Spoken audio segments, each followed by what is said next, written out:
to the Langkawi. Oh, let's do the Langkawi.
At PETRONAS, you get more! More points! Simpler, better, now cardless! Just key in your phone number at the pump, Mesra store counter, or use the Settle app. Get up to 3 times more Mesra rewards points with Settle and redeem fuel.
Guten Morgen. Selamat pagi.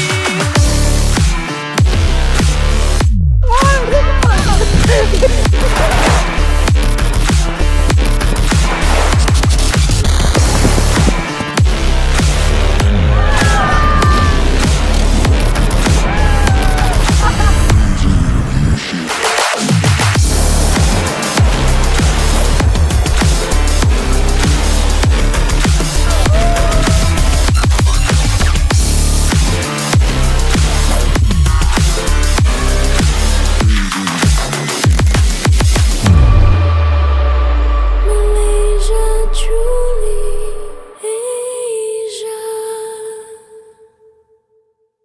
At Petronas, earning and redeeming Mercer Rewards points is now cardless. Really? Just key in your phone number at the pump, at the Mercer store counter, or use the Settle app. Legit? Get up to 3 times more Mercer Rewards points with Settle and redeem fuel. Simpler, better, and more rewarding.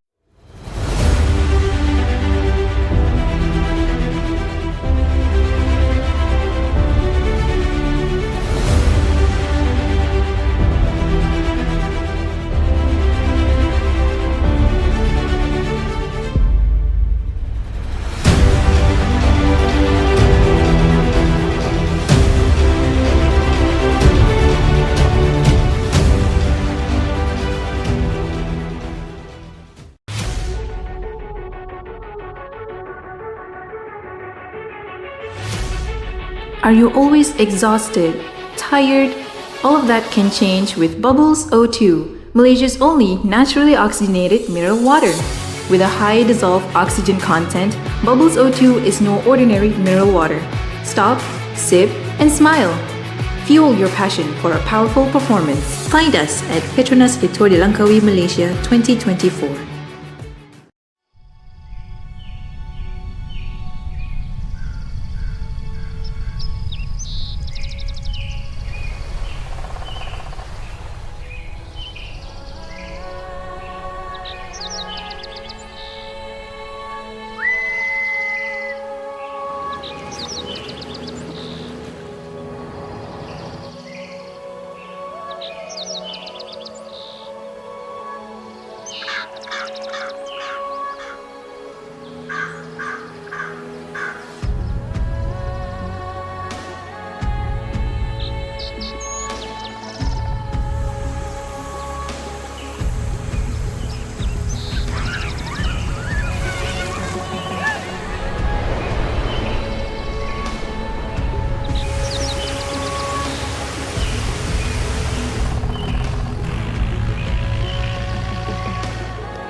Asia truly, Asia.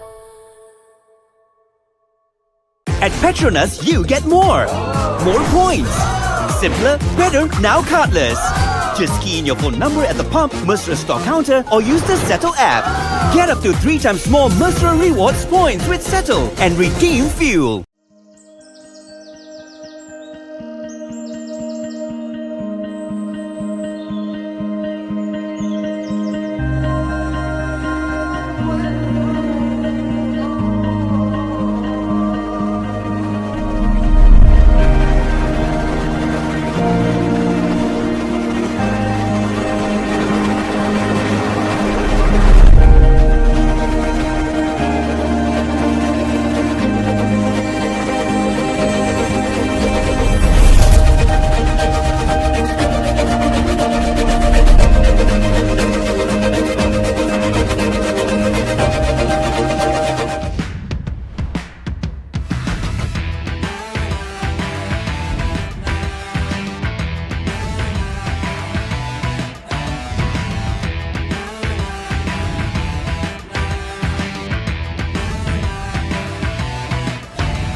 Upacara pelepasan akan disempurnakan sebentar lagi untuk saingan peringkat yang ketiga dari Taiping ke Cameron Highland.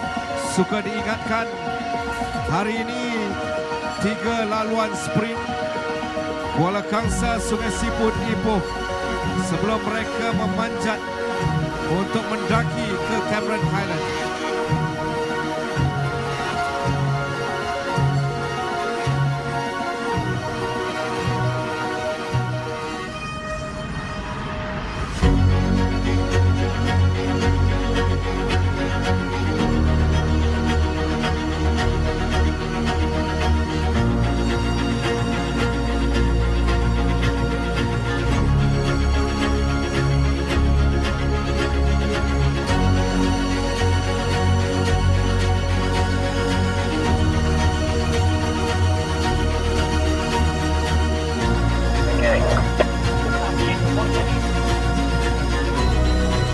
Tranquilo, está en la mano para que no digan ustedes, quiero, tranquilo.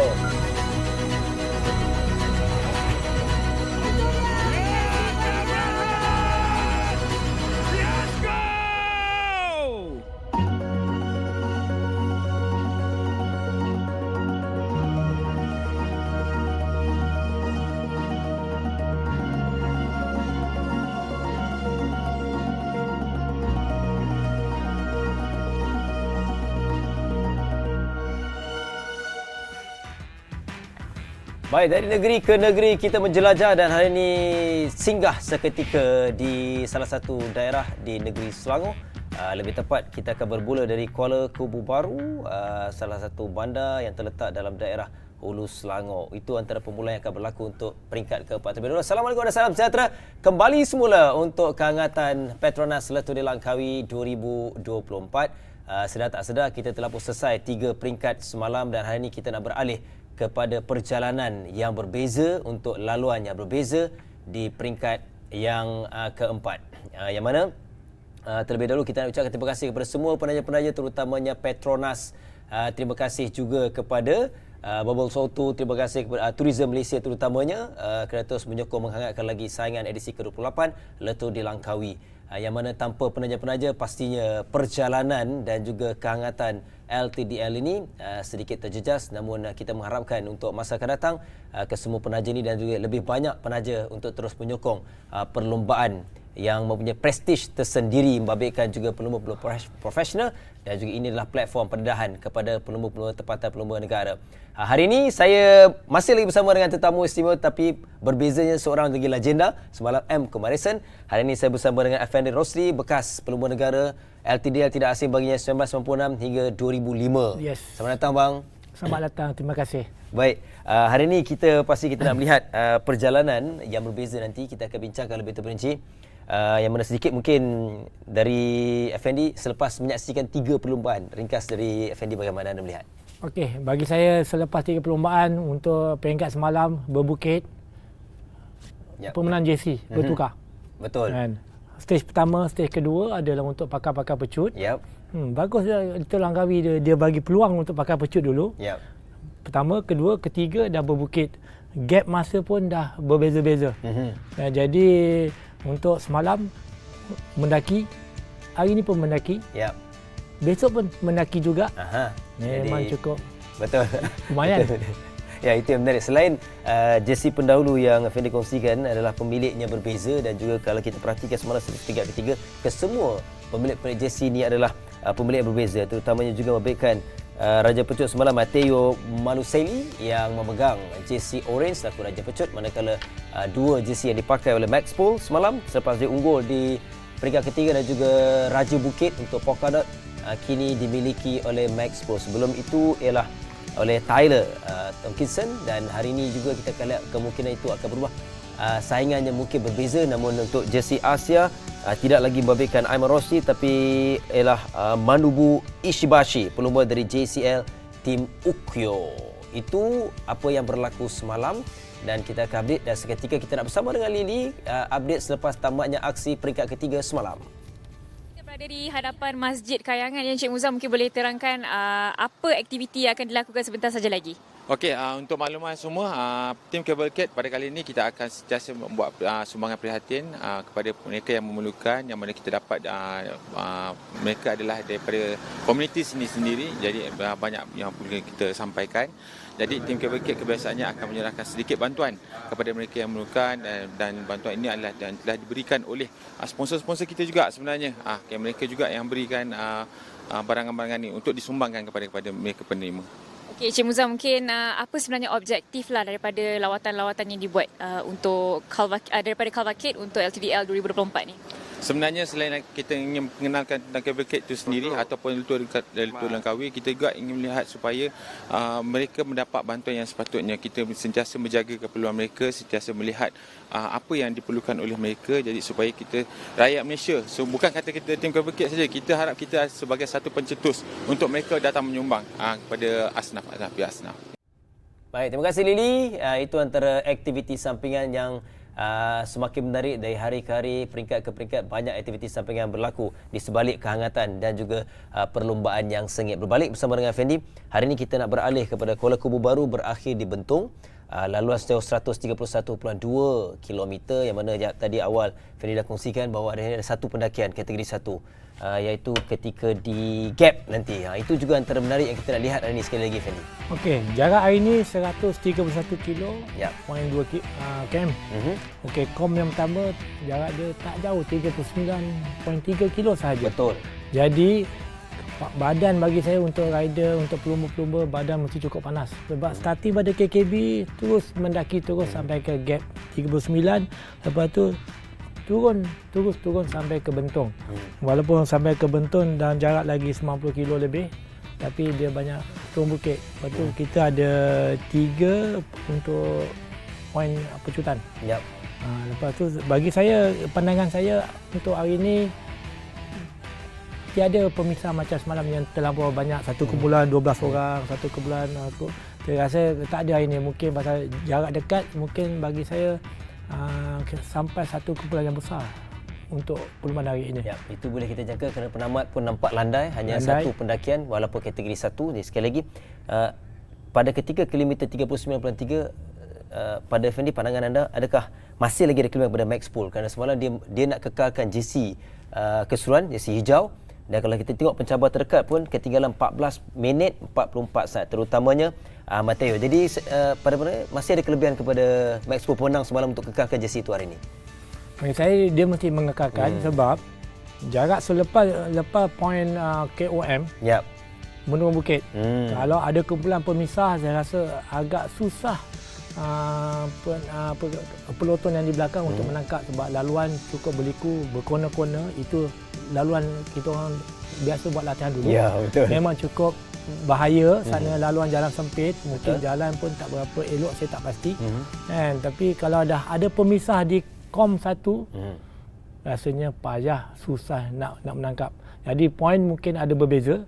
Kalau ada gap, ada pemisah kumpulan yang ada di situ.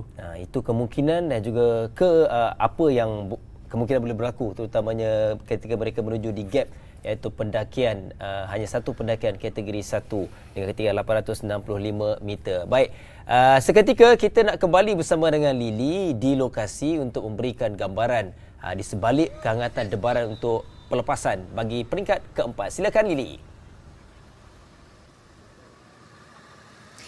Baik, terima kasih studio. Selamat tengah hari. Hari ini perlombaan bermula sedikit lewat jam 12 tengah hari dan Lily dan juga tim baru je tiba ke lokasi seterusnya, iaitu Kuala Kubu Bharu, di mana kami ditempatkan di penginapan di Kampas malam. Baru je tiba di sini dan selesai peringkat ketiga semalam yang mempertaruhkan 3 zon pendakian dan juga 3 zon pecutan, di mana riders mempunyai tempoh masa yang sangat singkat untuk sesi recovery, dan laluan hari ini juga turut mencabar. Namun dua nama pada pendapat Lily yang akan stand out di peringkat keempat ini, iaitu pelumba tempatan Harif Saleh dan juga Izzat Hilmi, yang saya fikir mampu memberikan cabaran hebat berdasarkan prestasi semasa mereka dengan misi mendapatkan podium. Saya fikir dengan cara semasa pecutan beramai-ramai di garisan penamat dataran Bentong nanti, sebab kalau nak diikutkan laluan hari ini zon pendakian berlaku hanya di awal perlumbaan, dan saya pasti Harif yang boleh dilabel sebagai pelumba berpengalaman dan ramai pelumba muda look up to him sebenarnya, ya. Selain both of them berjaya berada di kelompok 7 terbaik pada peringkat 1 dan 2,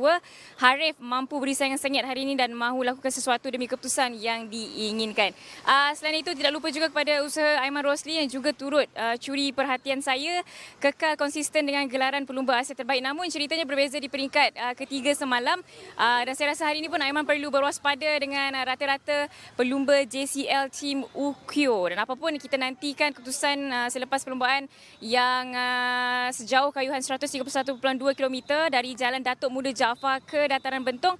Hopefully Malaysian riders dapat cari ruang awal dan tak dihimpit sehingga ke penghujung garisan penamat nanti. Dan inilah dia situasi ketika ini di mana ramai orang yang dah pun memenuhi kawasan ini, dan cuaca kalau boleh lihat hari ini sangat cerah dan panas. Hopefully sampai ke penghujung garisan juga cuaca akan kekal begini. Dan kepada anda semua, terus setia bersama dengan kami di saluran Astro Arena 802, dan jangan lupa juga untuk follow platform media sosial Majlis Sukan Negara dan juga PETRONAS Letua di Langkawi 2024. #kita semua Timas, #beat the hit. Mantap Lily, terima kasih. Itu perkongsian di lokasi, terutamanya pelepasan ketika di Kuala Kubu, dan Lily akan terus bergerak ke Bentong. Sedikit Fendi, sebelum anda bergerak menjadi pengulas, apa yang anda inginkan ini, terutamanya mungkin babitkan pelumba negara, peluang mereka untuk comeback semula hari ini mungkin? Okey, kita ada pakar pecut walaupun daripada pasukan Malaysia. Seorang dah cedera dan tidak dapat menamatkan perlumbaan. Takziah pada Elmi Jumari. Jadi kita dah kekurangan satu pakar pecut. Untuk hari ini daripada TSG, untuk tim MPC, tim Malaysia, bagi saya kita kekalkan biar untuk sampai kom yang pertama itu. Jadi kalau terputus di situ, memang untuk pakar pecut kita tak ada peluang lah. Sebab cuma hanya 39 ataupun dalam 40 kilo saja. Jadi saya harap pasukan Malaysia kekalkan, ambil peluang untuk poin pecut dan untuk kom. Lepas tu turun untuk itu kita serahkan kepada pakar pecut kita. Okey, itu yang kita mahukan. Apapun kita terus nak saksikan perlombaan peringkat keempat Kuala Kubu Bharu, Bentong babitkan 131.2 km.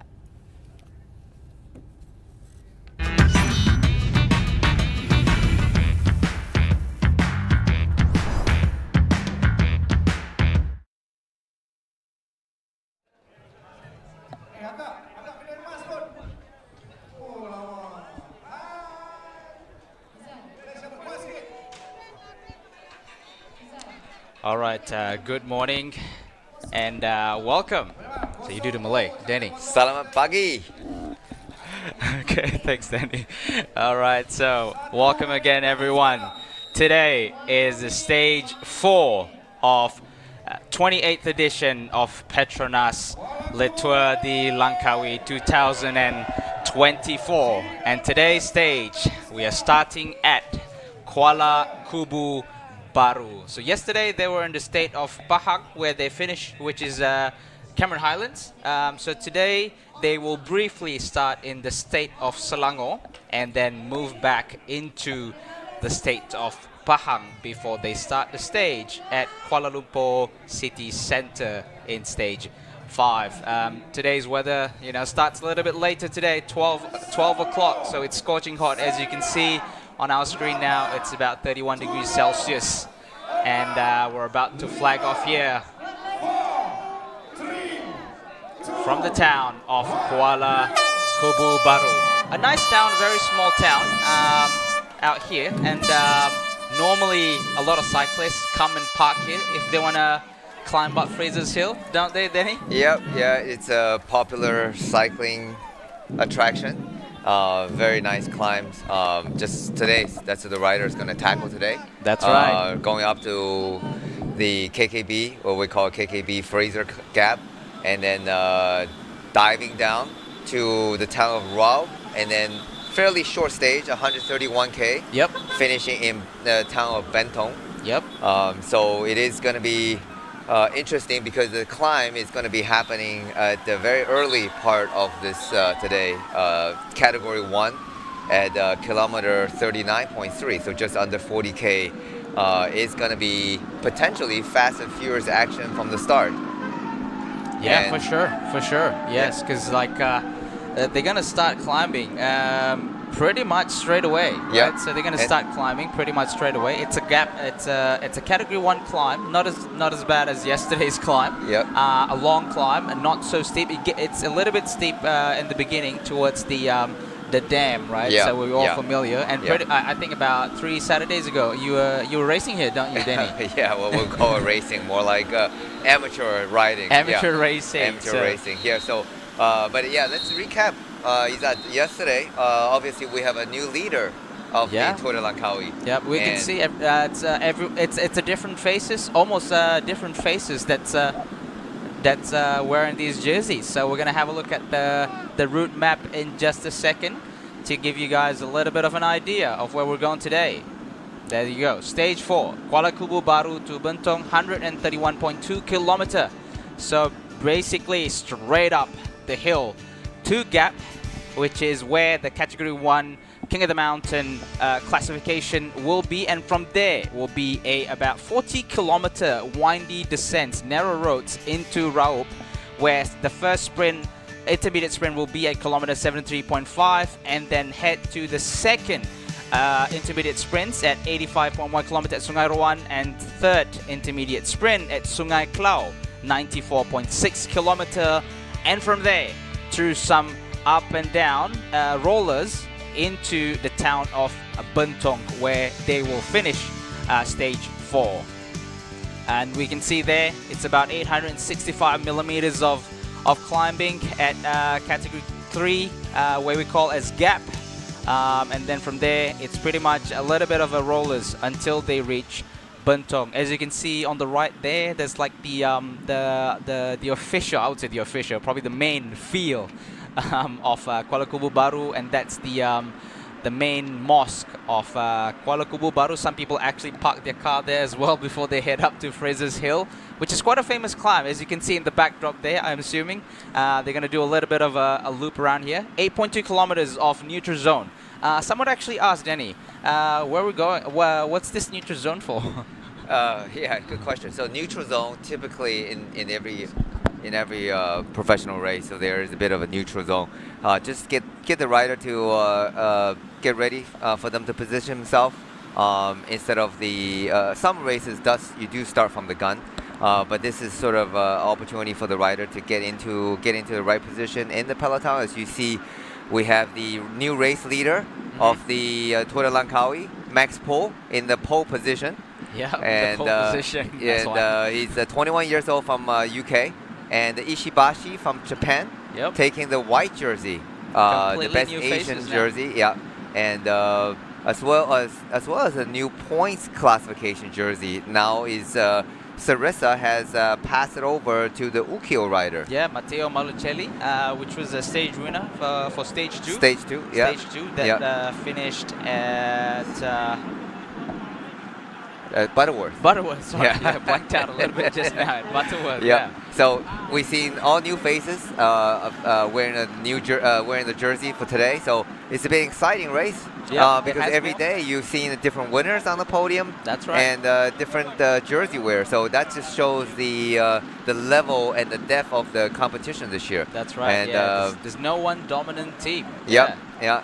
So it would be really interesting to see how now the new race leader and DSM Post NL, how they're going to manage and control the race for today.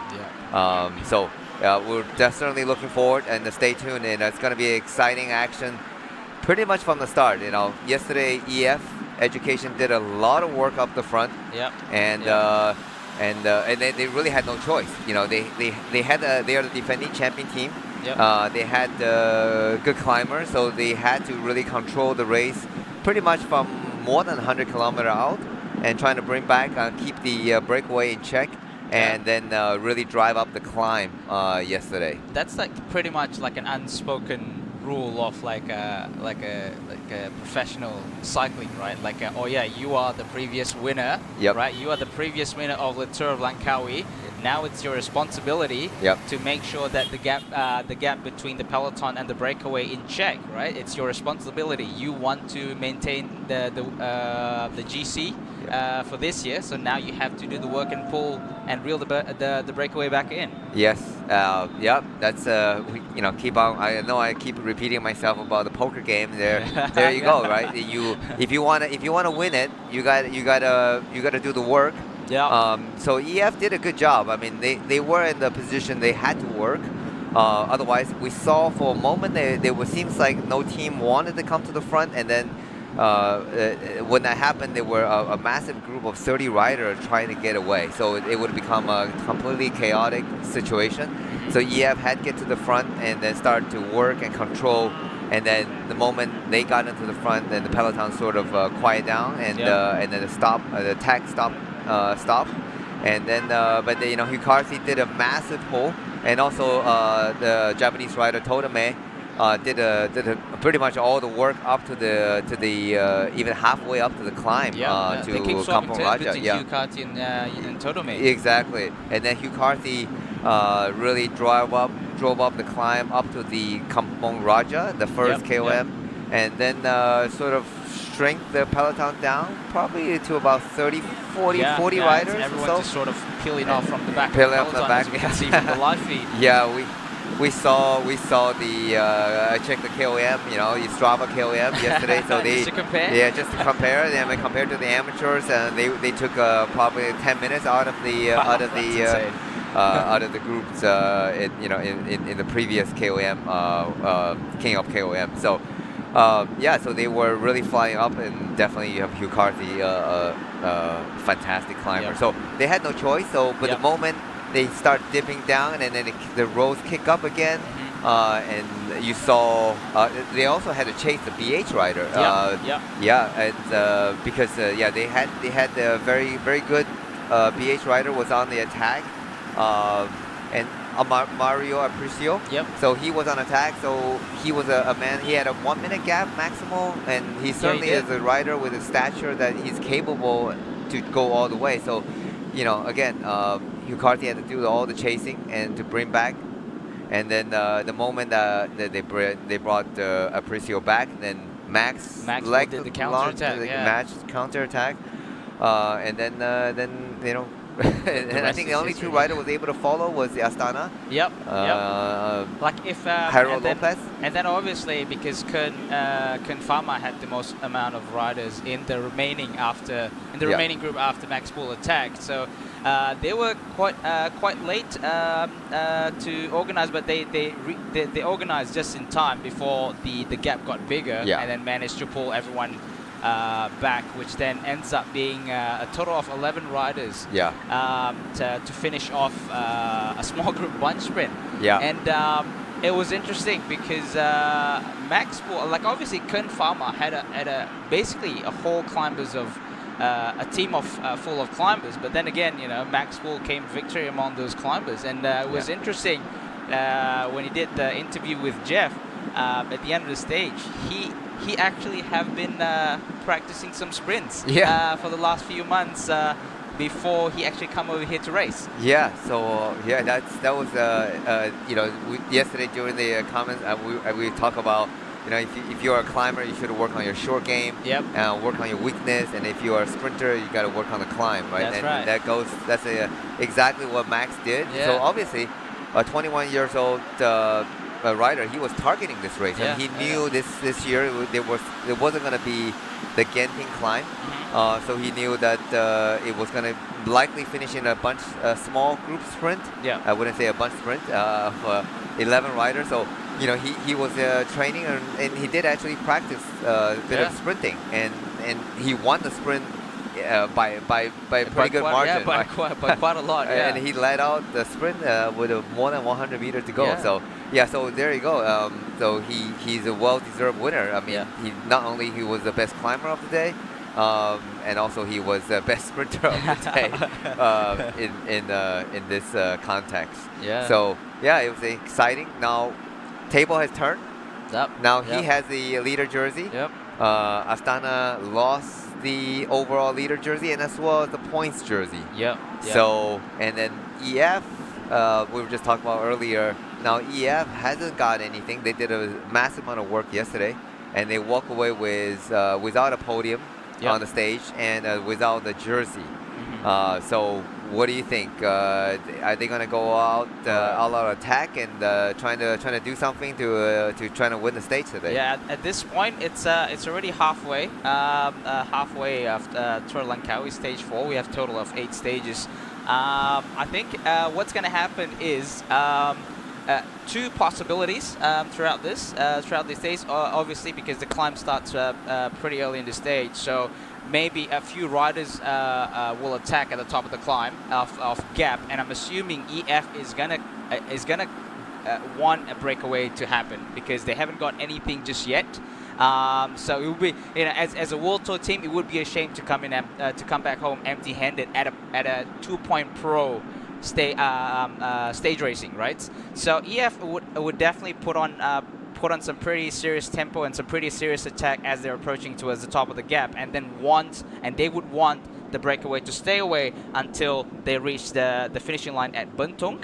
And if the sprinters team wants it to end as a bunch sprint, they will really need to work hard as they've descended from gap all the way down to Raup. So from there, they really need to start chasing hard if the sprinters team, so we're talking here teams like Astana, teams like Tudor Pro Cycling, or even teams like a local team like Terengganu Polygon Cycling Team, right? Terengganu Cycling Team, sorry. Yeah, they would, because they have sprinters in the team. If they were to want the race to end up in a bunch sprint, yes, the teams, the sprinters team will really need to work hard to bring back the breakaway.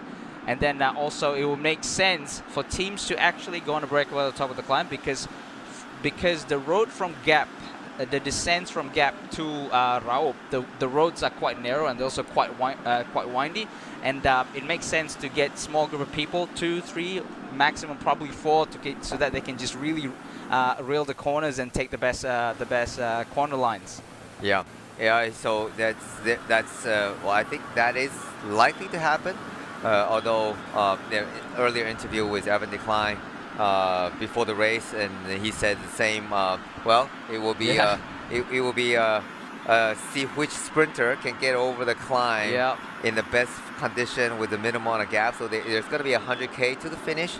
But 40K of that is going to be descent. So it's going to be a long descent to get back, get down, and then it's going to be an all-out mad dash to the finish of Bentong. So either way, we're looking forward to an exciting stage in Tour Langkawi stage 4, 131 kilometer from KKB to Bentong.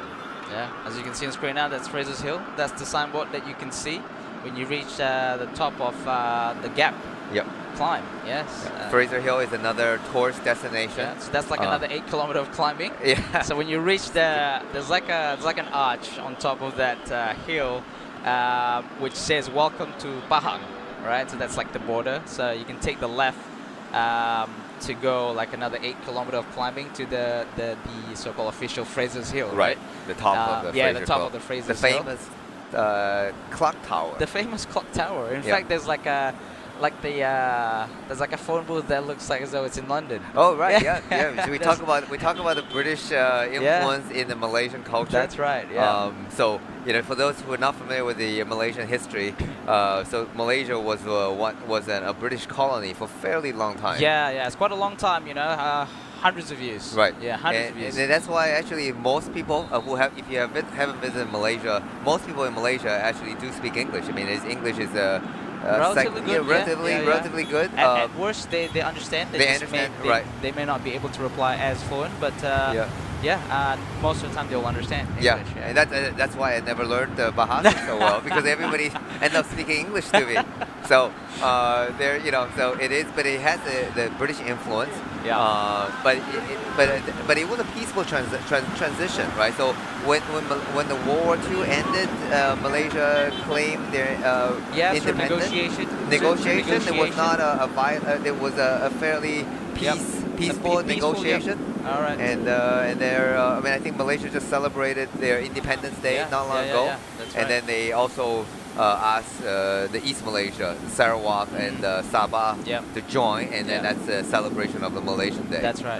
Yeah. So there you go. I mean, just a small brief history of the Malaysia from a Chinese American. There you go. So there you go. Not bad. All right, so we just that's 0 kilometer to go. 0 kilometer just now. So we've just officially started the race. So the race has started, and as always, breakaway.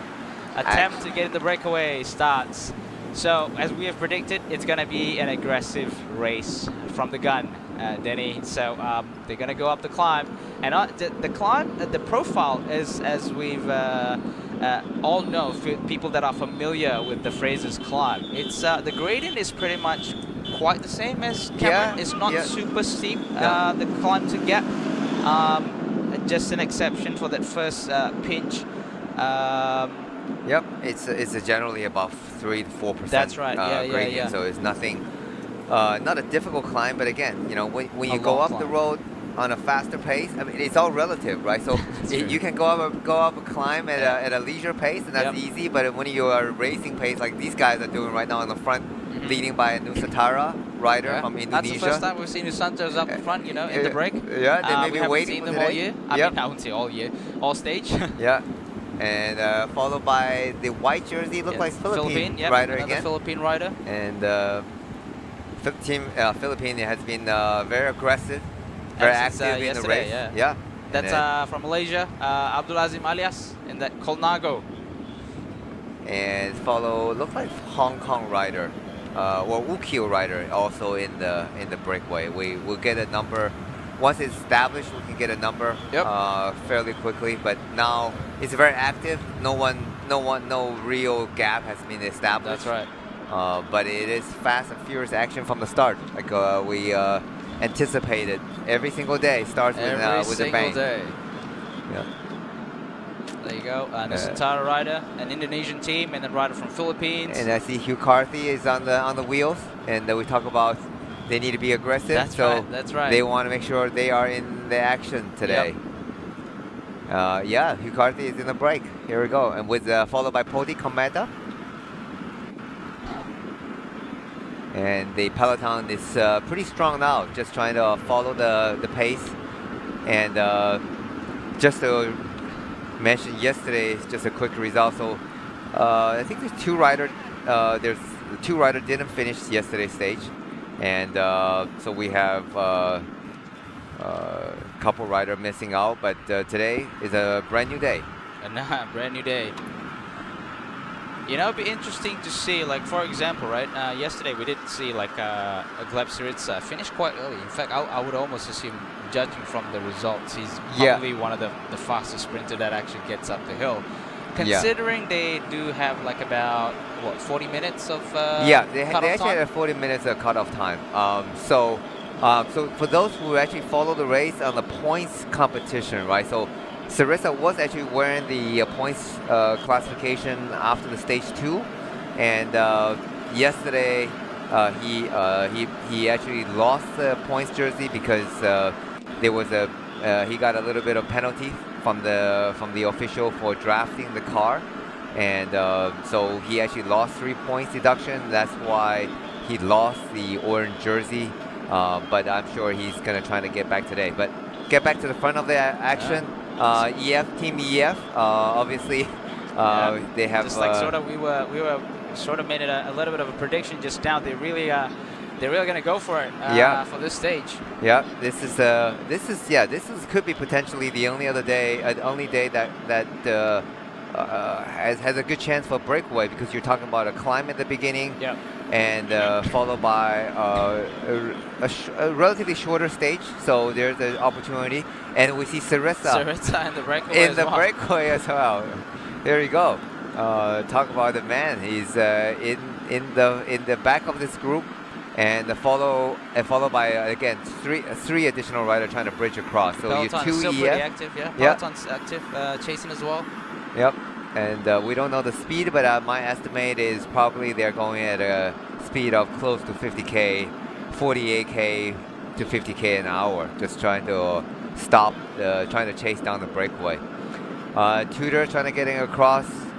This is loads of action. Kamfama, Poti, 2 EF rider, followed by a Thai rider, and a BH and Sarissa, and Ukio, Tudor. Wow, everybody wants to be in this breakaway today. Yeah. There's a few more chasing as well. Also another representative from EF as well. And I see another DSM rider on the back of the group, so that's really interesting to see.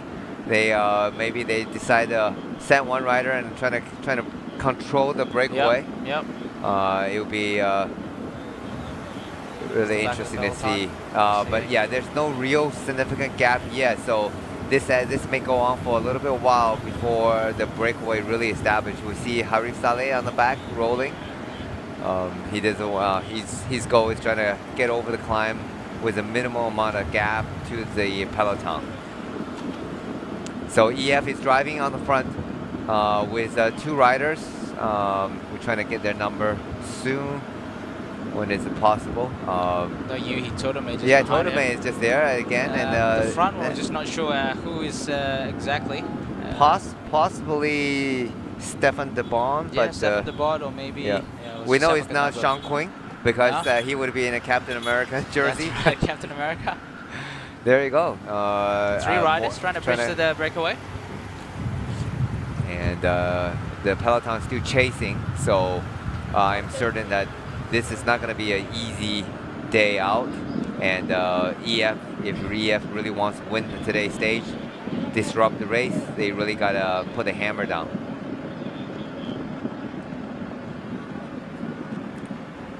It'll be interesting to see when DSM is going to start to come to the front and trying to chase the breakaway. Because right now we're still looking at looking like there's a bit of daylight between the breakaway and another chaser. There's another chaser from Badiani. This is the main peloton now. Yeah, probably he's trying to Badiani and Astana. Astana just behind the Badiani rider. Interesting. There you go, fans. So this is like a school. There's a school there. I believe it's a secondary school, a high school, Ampang Pecah. So this particular area is called Ampang Pecah. Basically, they'll be doing a loop back to Kuala Kubu Bharu, and then from there they will shoot straight up to Gap. So Saritsa in front here, and back there's the view in the peloton. So actively chasing still, because you can see it's not quite strung out, but quite a high pace. As you can see, it's like the top half of the peloton is pretty much single file. And Badiani is on the front. There we go. George Jackson and the last year's KOM leader Simo Pino also in the breakaway. and he's probably trying to go get the KOM jersey. Astana is on the front, and It's like signaling the motorcycle. yeah, the the Cameron tutor rider motorcycle trying to tell the motorcycle to get away, trying Yeah, to not help the peloton to chase. Interesting. Seems like somewhat an alliance formed between DSM and Astana, but I think it is also possible there is a DSM rider in the break. There is, yeah. There is one. Okay, so that's probably the strategy. So sometimes, in terms of a racing strategy, if you don't really want to control the peloton, you can send one of your teammates up the road. Yep. Then you make the other team to do the chasing up in the front, on the front. So the presence of the teammates in the breakaway is pretty much to make sure that the breakaway isn't going too fast. Yeah, and so that's a pretty sizable group. Yeah. Almost like yesterday's finish. The amount of group, we're talking probably like 10-15 riders. Yes, absolutely. So now that's interesting, right? You have Astana chasing, you have Sarissa in the breakaway. Yeah. The Astana is chasing their own teammate. That's right. Yeah. Probably the whole idea of maybe Astana doesn't want the breakaway to go away because potentially they're looking at sending Sarissa for the sprint at Bentong. Yeah, but then Sarissa is in the break. Yeah. So I'm not no sure idea. what's the reason plan? here. So Simon Carr just came up to the side of the peloton, was trying to wave to tell the motorbike to stay away. So yeah, the motorbike generally really should have stayed at least I would say at least 20 meters. 20 meters, right. In front of the peloton in order not to give a draft to the riders on the front. It is sometimes sometimes these guys just going too fast. So the motorbike can't go any faster to get away. But this is the breakaway of this is a pretty sizable group of breakaway. Yeah. So now basically they're heading towards the gap climb. So not far, probably a few kilometers from here, the road will start tilting up. Yes. It's a gradual killer. Yeah. It's a gradual killer. We're trying to get some numbers. So the DSM rider. DSM is Bjorn Kurt. Yep. Number 12. George Jackson, 51. And Ukyo rider 113 is in the breakaway also.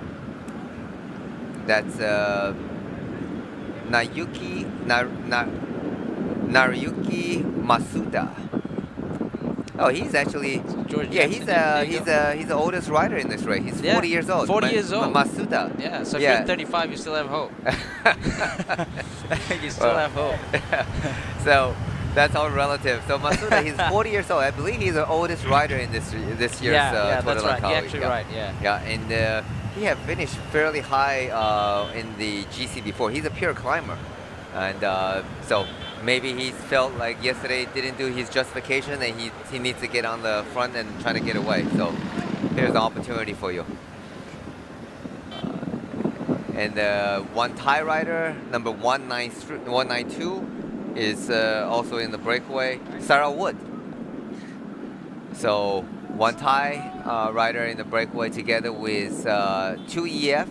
Yep. I see orange color of Uskatel. Yep, Uskatel is there as well. But the peloton seems like just 10 seconds behind. Yeah. So they are chasing, and I think this first attempt may not happen. But I'm almost certain there's going to be some counterattack as soon as the first group is getting caught. So I'm assuming probably EF is going to send another one as well. Well, that's very likely. Very likely. I think Hugh Carthy wasn't very active at the beginning. Now I think he's a different rider on the front, two different rider. But I think once he rests up, and he's going to go again once the road tilts up, which is right now already. The roads start creeping up. Upward, and we should in about less than 5 kilometers we'll be hitting the steeper part of the foothill at the dam. It does kick up to probably about 8 to 10%, 8 to 9%. Not super steep for these guys, but certainly not an easy climb for mortals like ourselves. Like it's this same like Cameron you know, I guess in Malaysia we're pretty blessed that some of these climbs are climbs that you can enjoy, but yeah, it really depends on, you know, you can, it's like, Your it's not, definition of enjoyment. that's right, like, but it is enjoyable. yeah, I agree. right. I You can agree. enjoy these climbs because they're not too steep. You know, Yeah. some climbs are just pure suffering. Yeah. Like Fraser's Hill and Cameron Highland, or even Genting Sempah. These are more enjoyable climbs because it's not too steep. You can still enjoy it, but then like it really depends on how hard the pace you're pushing, right? Sure, So if they're sure. going really hard, it's a hard climb. Yes, exactly. So, but I absolutely agree with you. So a lot of the climb around Malaysia are relatively, I mean, you know, 10%, generally less than 10%. Yeah. So which is really ideal for climbing, for going out and doing some extra effort, but it's not completely suffering pace. Yeah. So you can keep a fairly good cadence going up those climbs. Yep. So absolutely, that's again. Next time you come to visit Malaysia, make sure to bring a bicycle that you get to ride around the hills here. Yeah, It's fairly yeah. gentle. I know I've done some steep climbing. If you ever go to Thailand, go to and there are some, Yeah, like all especially in those Chiang Doi. Mai, Yeah, Chiang Mai yeah, yeah. Doi region, Internet. there are some steep climbs. So now we're gonna have a look at the profile. Again, for today's stage, the top of the gap is going to be 865 meters. Yeah. Which is about half of yesterday's peak. That's right. Isn't it? Yeah. But and in terms of the length-wise as well, it's only probably about 30K of climbing. Yep. Not difficult by even for amateur standard. But it's enjoyable, like you said. It's enjoyable climb. You can really enjoy it. Yeah. It's one of those climbs that you can enjoy it. Yeah, and it's beautiful surface, very smooth, well surface road. The bends are gentle, so it's safe to, even on the way descending. Yeah. So and it's quite shaded as well. yes, absolutely. And the moment you get into the trees, and you can experience the temperature difference. Yeah. So again, we're having an area shot. And now back to the action of So peloton. that's nearly the dam, right? So completely different dynamics now. So that's look like a Euskaltel rider. I think the guy in the back is Xavier Canellas, a rider from EF as well, and looks like Mario Aparicio is in the break, if I'm not mistaken. We can't be too sure until we have a look at the number. Looks different stature, but again, of course it is a teammate, BH, Team BH, and followed by two Euskaltel. They also haven't got anything out of this race. No. Yes, yeah. So yeah, so it makes sense. These are the teams that has to go on attack. So the pace is on the back, chasing pace should be hard, and I think some of the climber, some of the sprinter for sure is going to be put into difficulty. Yeah, and, for sure. And this is a conformer rider come across. And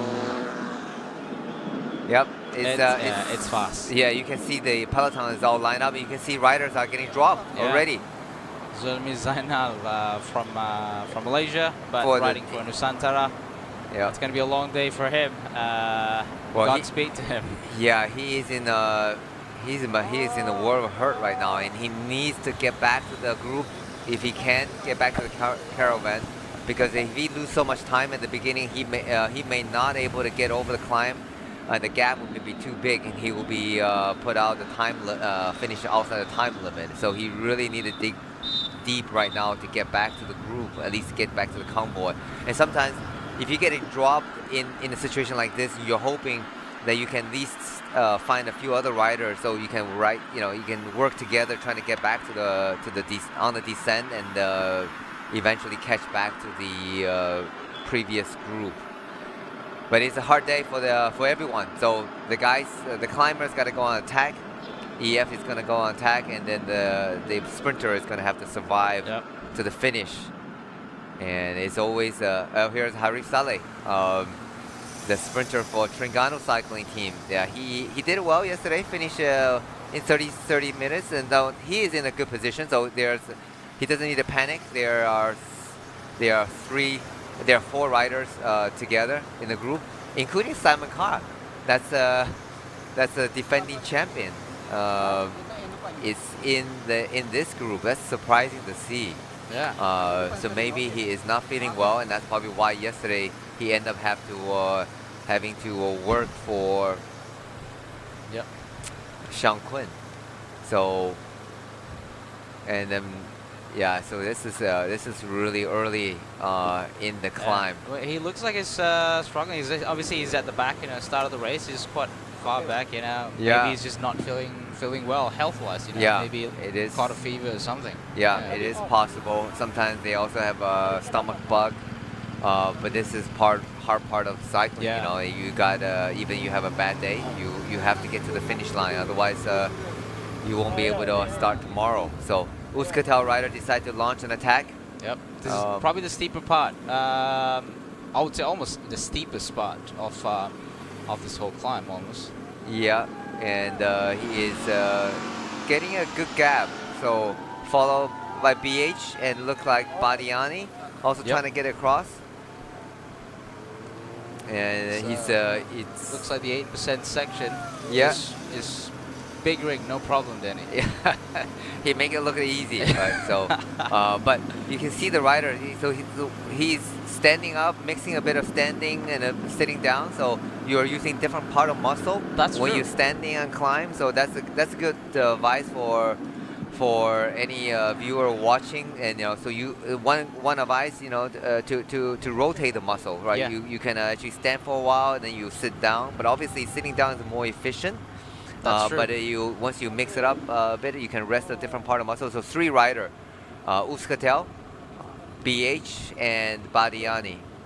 And as soon as we're able to get their race number, we'll let you guys know. Yep, this is the dam This is the that dam? we were talking Yeah. about. Yeah, that's where they are riding past. It's at the moment it's in their left. Yeah, it's at the moment it's in the left. So this is the Selangor Dam. Selangor is a state where they're riding here at the moment. This is the state of Selangor. And as soon as they finish the climb, they'll be in the state of Pahang, where Cameron Highland was. Okay, so yeah. It's number 81. Rider number 81. So that is Bizkara. Mikel Bizkara.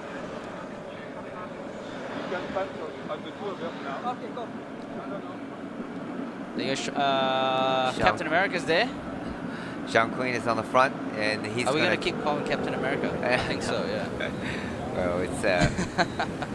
But that's just a nice jersey. It That's really right, does that's right, yeah. resemble the Captain America, which is really standing out. But it looked like the pace decided to slow down now suddenly, and I think seems like the chase has eased off, and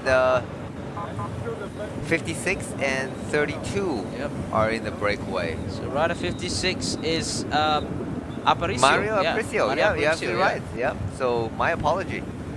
Good eye. Yeah. EF is not in the break, so they have to react, and they're trying to get across to the break right now. As you can see, the back of the peloton, the riders It's are strung out. It's like strung out. it's like they're doing some very high pace criteria, except that it's on 6-8% road at the moment. Yeah, there's potential some picture breakout.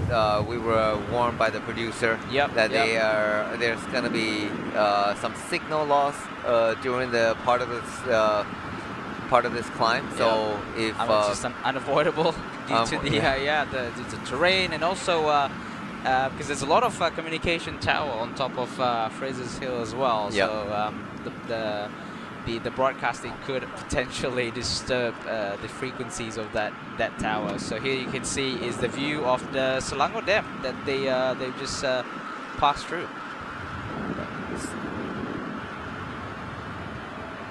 We're gonna hear some interview right now. Your second time in Malaysia for the Tour de Langkawi. You were 4th last year. Happy to be back? Yeah, it's a nice race to end the year, the end the season here with the team. I was looking forward to do a better place yesterday, but my form or my body was yesterday not in the perfect condition, and I got dropped. But yeah, the race is very well organized, and with the team, I like to be here again. Can you explain what is the effect of having ridden La Vuelta, a 3 weeks long race, 3 weeks before this race? Max Poole obviously has a good form from La Vuelta. Yeah. Is it necessarily the same for everyone? More or less, yes. Before I did also Vuelta Portugal and then Vuelta España. For me, it was many days of racing in a month and a half. But yes, I was feeling good at home. But I came here, I was not with the heat of humidity, change of the hour, everything. I was not feeling good, and yesterday it was reflected, no. With no super sprinter in the team, what can you do in the 5 remaining stages, and what do you hope for? We will look for a breakaway, no, that could reach the finish line, or yeah, we'll also work with Avechuco and Bonillo to the final sprint. I think in the five first of every stage they can be. Gracias. Thank you. So that was Joan Bo from Euskaltel.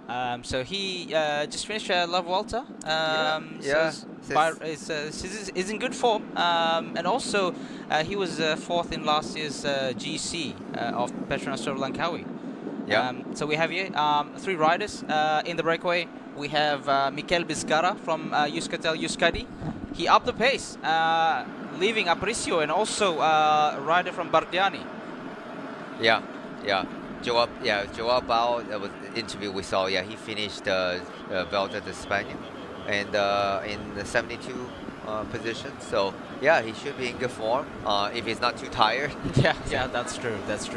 But look like this breakaway again unsuccessful. Wow. And so it shows you the pace. The pace must be super hard. Confirma is going out. Yeah, it looked like everybody wants to get into this breakaway. Now look, again, there's a pretty big group with a gap. But it seems like too early. There's going to be some riders that are not giving up on the chase just yet. It's fast out here, Danny. We've seen some people struggling already, trying to keep up with the main peloton. Hopefully they've made a calculated calculated risk of leaving the main peloton so that they can finish within the cutoff time. So this is the back of the peloton. We can see some Nusantara riders here in that dark and a bit of a green jersey. It's an Indonesian team. Here's the front of the race. So there's Astana rider. Hanshan, I think it's a Hanshan rider. Yep. Hanshan rider. Hanshan rider. Sorry. Apologies due to that different that shade from the tree. And the Poltico Meta. Yeah. They are. Could be Paul Double. Could be Paul Double. Yep. Yeah, he was should be one of the favorite from yesterday, but he didn't do that well. He was outside of top 10. Outside the first group of 11 riders. So. Maybe he decide, he needs to go and have another try today. So this is the start of the KOM, but actually the guys already start climbing. That's right. Yeah. It's the start of the KOM, the official start of the KOM, but technically yes, the race have started climbing. It's strung out, Denny. It is strung out. The pace is high from the gun. You know, some riders do need a little bit of warm up, and then when things do happen like this, it just can throw some riders out of surprise. Here's it. We see Shang Point on the front. The video. Apologize again. Video breakup. Hopefully we get the live feed soon. So this is top of the gap. Top of the gap. Top of the gap. Yeah, I remember there's that 2 sort of structures at the far left of the screen just now. Another interview. Yeah.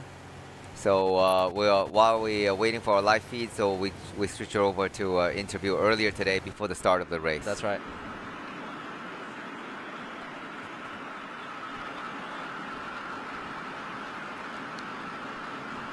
Well, while waiting for that, it's a beautiful. I mean, I rode up this road many times, but never get the aerial shot.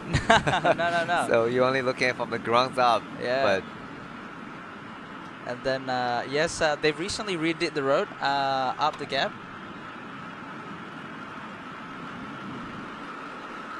Yeah. So they repaved the road. Yeah, It should be repaved the nice. road up there and then repaved the road down to road. And we have When interview you were coming a up few now. riders from Kern Pharma up the road yesterday. Were you satisfied with the outcome? Yeah, we are satisfied. No, we don't win the stage, but we are 3 guys in the first group. No, we work a lot the 3 to arrive well here, and these days to fight to bonification, and with my sprinter Miki, we won one stage.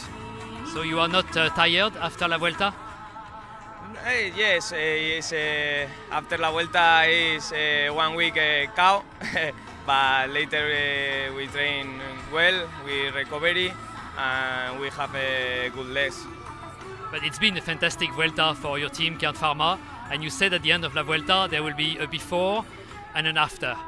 Now we are in the after. How important is Le Tour de Langkawi for Kern Pharma? Yeah, after we are happy, no, at the result of La Vuelta, and this is extra power, no. Arrive here with 3 wins in La Vuelta, and it's important here for the team following doing really good Langkawi. You think the climb today can have a big impact on the result? Not a big impact, but yes, in a big fight, no, in the start in this climb. We are going to see to other teams what are going to do, but we are going ready. Gracias. Thank you. The interview with the Confarmer rider who just finished his. Yep. They just finished the La Vuelta not long ago. 3 weeks of racing, and then apparently after that he just take 1 week off. 1 week off, yeah, on the couch maybe. Yeah, on the couch, yeah. Or on the beach. So yeah, it's important for the rider to recover, right? Yeah. So yeah, we talk about this is an 8-day race, but for guys who done 21 days racing, it's funny. You think that by racing every day for 21 days, you would finish the race as stronger, but you actually need time to recover. Yeah. Needs a minimum week of recover. That's right. Yeah. And we saw, Tadej Pogačar. Yeah, we'll come back and talk about it. This is the highlight of yesterday's stage. Before we talk about today's. So yeah, that's today's stage. The Queen stage, Taiping to Cameron Highlands, 170.3 kilometers. So this is approaching the first sprint stage. All right, as you can see, this is where the starting point. They started in front of Taiping Zoo. That's yeah, you can see lions here. You can see you can go for night safari. They're open at night. They have a lot of nocturnals out there. Yes, all smiles until they reach Cameron Highlands.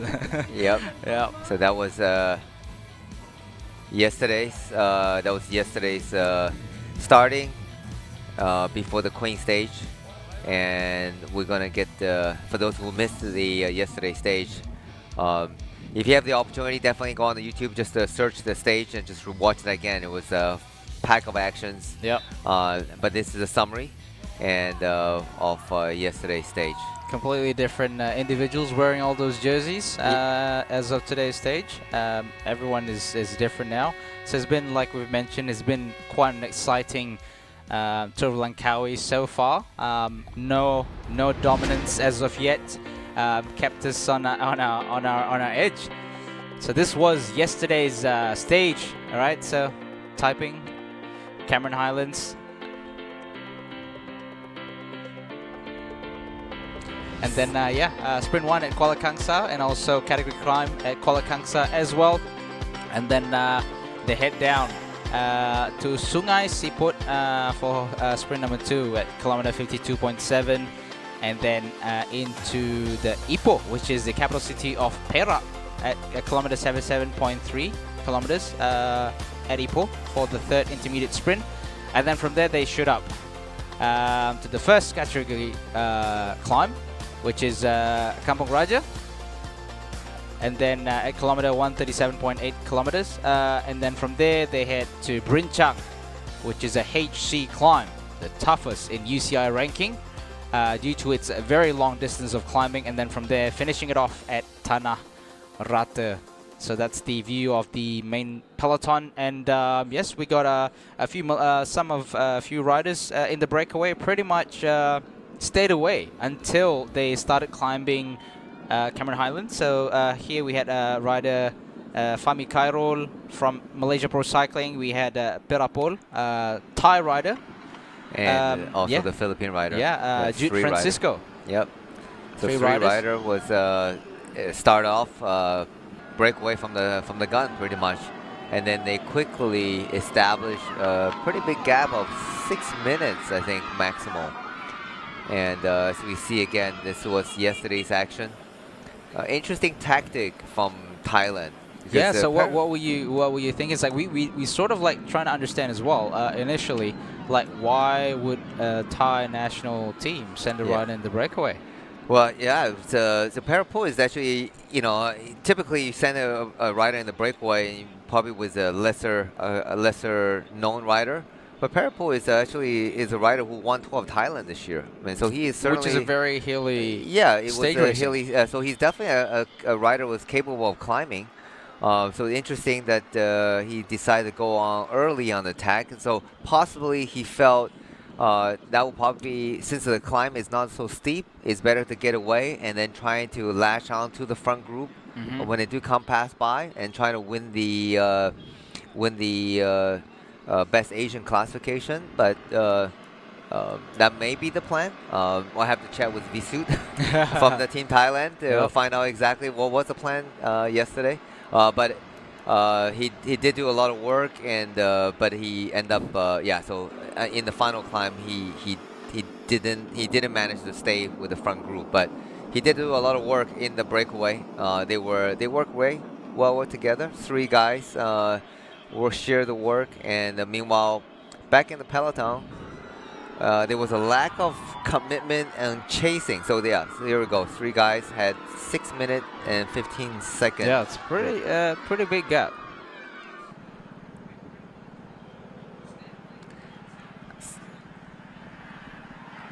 And then yeah, we can see as well. So these are the main peloton where.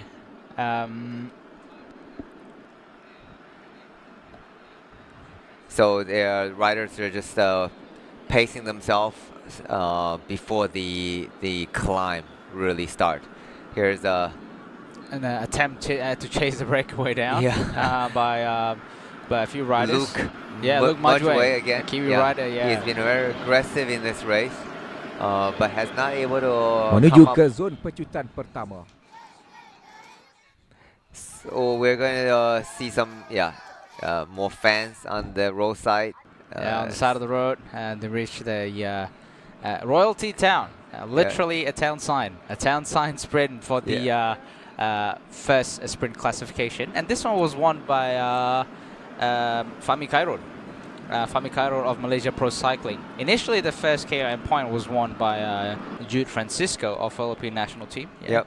Congratulations, Filipino. One of your riders out there. Yeah. Yeah, I have a lot of Filipino friends watching. Just a shout out to my friends in Dubai.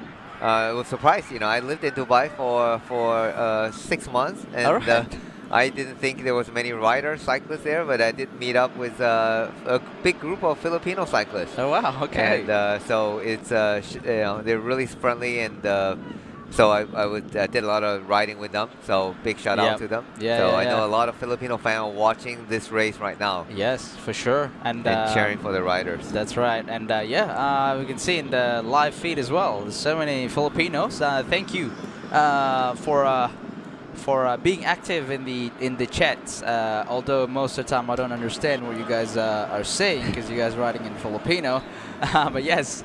Thank you for being present. So here we are. There was a second intermediate sprint. I think they just passed through. Yeah, a second intermediate sprint was won by I think. Second was Jude Francisco as well. He was as soon as he launched his sprint, it's like a sizable gap. Like no one could seem to bridge it. Yeah, definitely looking good on the sprint, man. And if you want to take a few notes on sprinting in Francisco, it does does a nice sprinting form. I mean, he's not only just using the body and using the legs, and he's also using his arm, pulling back and forth. That's right. On the handlebar to launching himself forward. So very nice demonstration of sprinting. The peloton we talked about earlier. The peloton was controlled by EF. And But Yuhi Todome, Yuhi Todome up. I don't know. Every time the footage goes back to the peloton, it's always him in front. Yeah. So he's sacrificing his own chances. Yeah. And TJ Van Garderen. TJ and our Malaysian mechanic. Rajan. Rajan. Rajan. He has worked with... It's a role model. It's a role model. Yeah, he has worked with some of the major teams like Team Sky and Ineos before, and now he's with the EF Education. Yeah. Like I myself as a bicycle mechanic, like he's like a role model, you know. Like I would actually one day, you know, if I had the opportunity, of course. There you go, right. There's the sprint number 3. Again, Francisco. Yep, Francisco. It's effortless.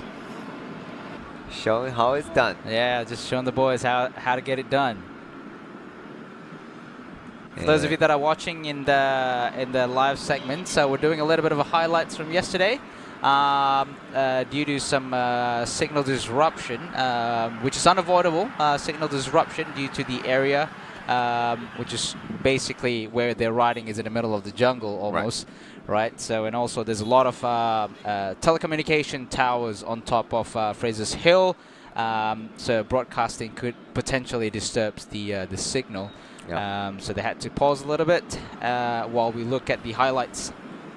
Yeah, of yesterday. But yesterday we were also in the hills, but we were very fortunate that we had continuous live. Continuous live. Yep. And we were back to the yesterday's front of the group, and DSM was working a little bit. They did have a rider on the front, so this is, I think, reaching to the bottom of the climb already. That's right. So they start coming out. Gravel section we were talking about. Yeah, coming out to help out on the working with the EF. But once the roll start kicking up, it was McCarthy on the front, doing the massive amount of pull, trying to set up their climber and defending champion Simon Carr.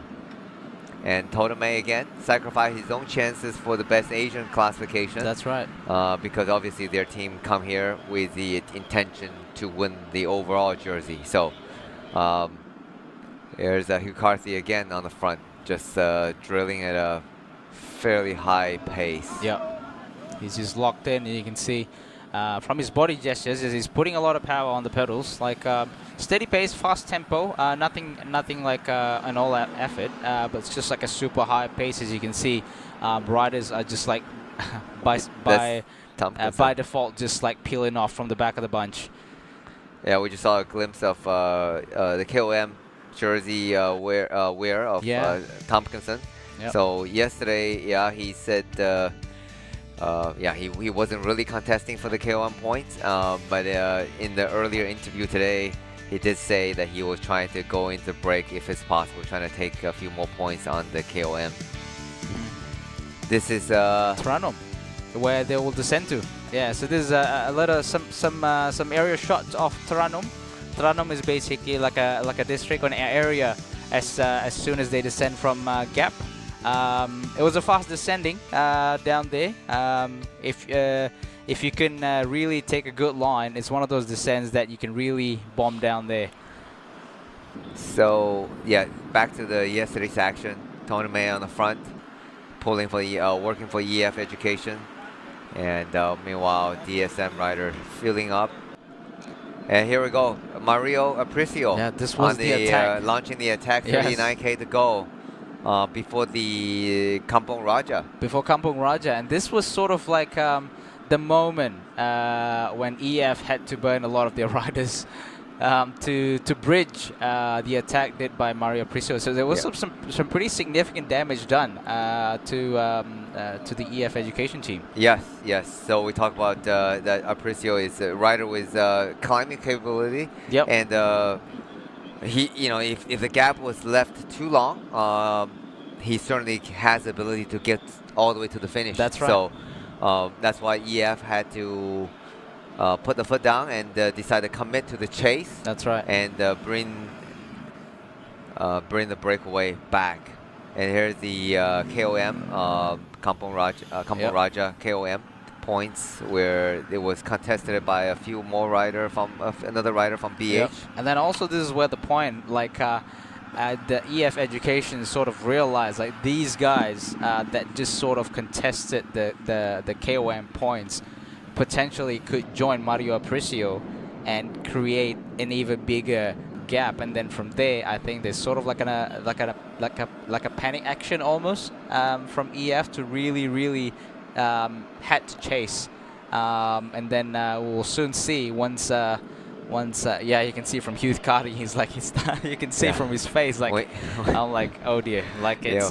We see the mouth wide open. That's right. And Simon Carr also end up have to work for work on the front to bring Apricio back, and that's when you know that it's alarm is going on. Alarm is going on. That's right. It's time to hit the front of the pack.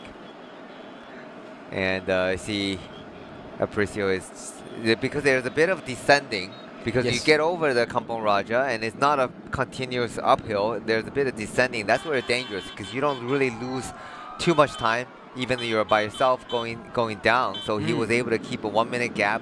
Yeah, pretty much. Yeah, almost all the way until they actually started climbing again. Yeah, so that's where now he's back on the climbing. The last 15K, then the climbing really starts again, and we just obviously from that high pace, it has shattered. The group has pretty much exploded. Now when this arrived, you can see not long after this, Max Paul actually started his attack. Yeah, so Simon Carr was leading out. He's working for Xiang Kun. And meanwhile, the group this time is still looking like having about 30 riders in the group, and that's back of the peloton is it's a Ukyo rider, and here's another EF rider peel off. So yeah, this is George Gonzalez. Yep.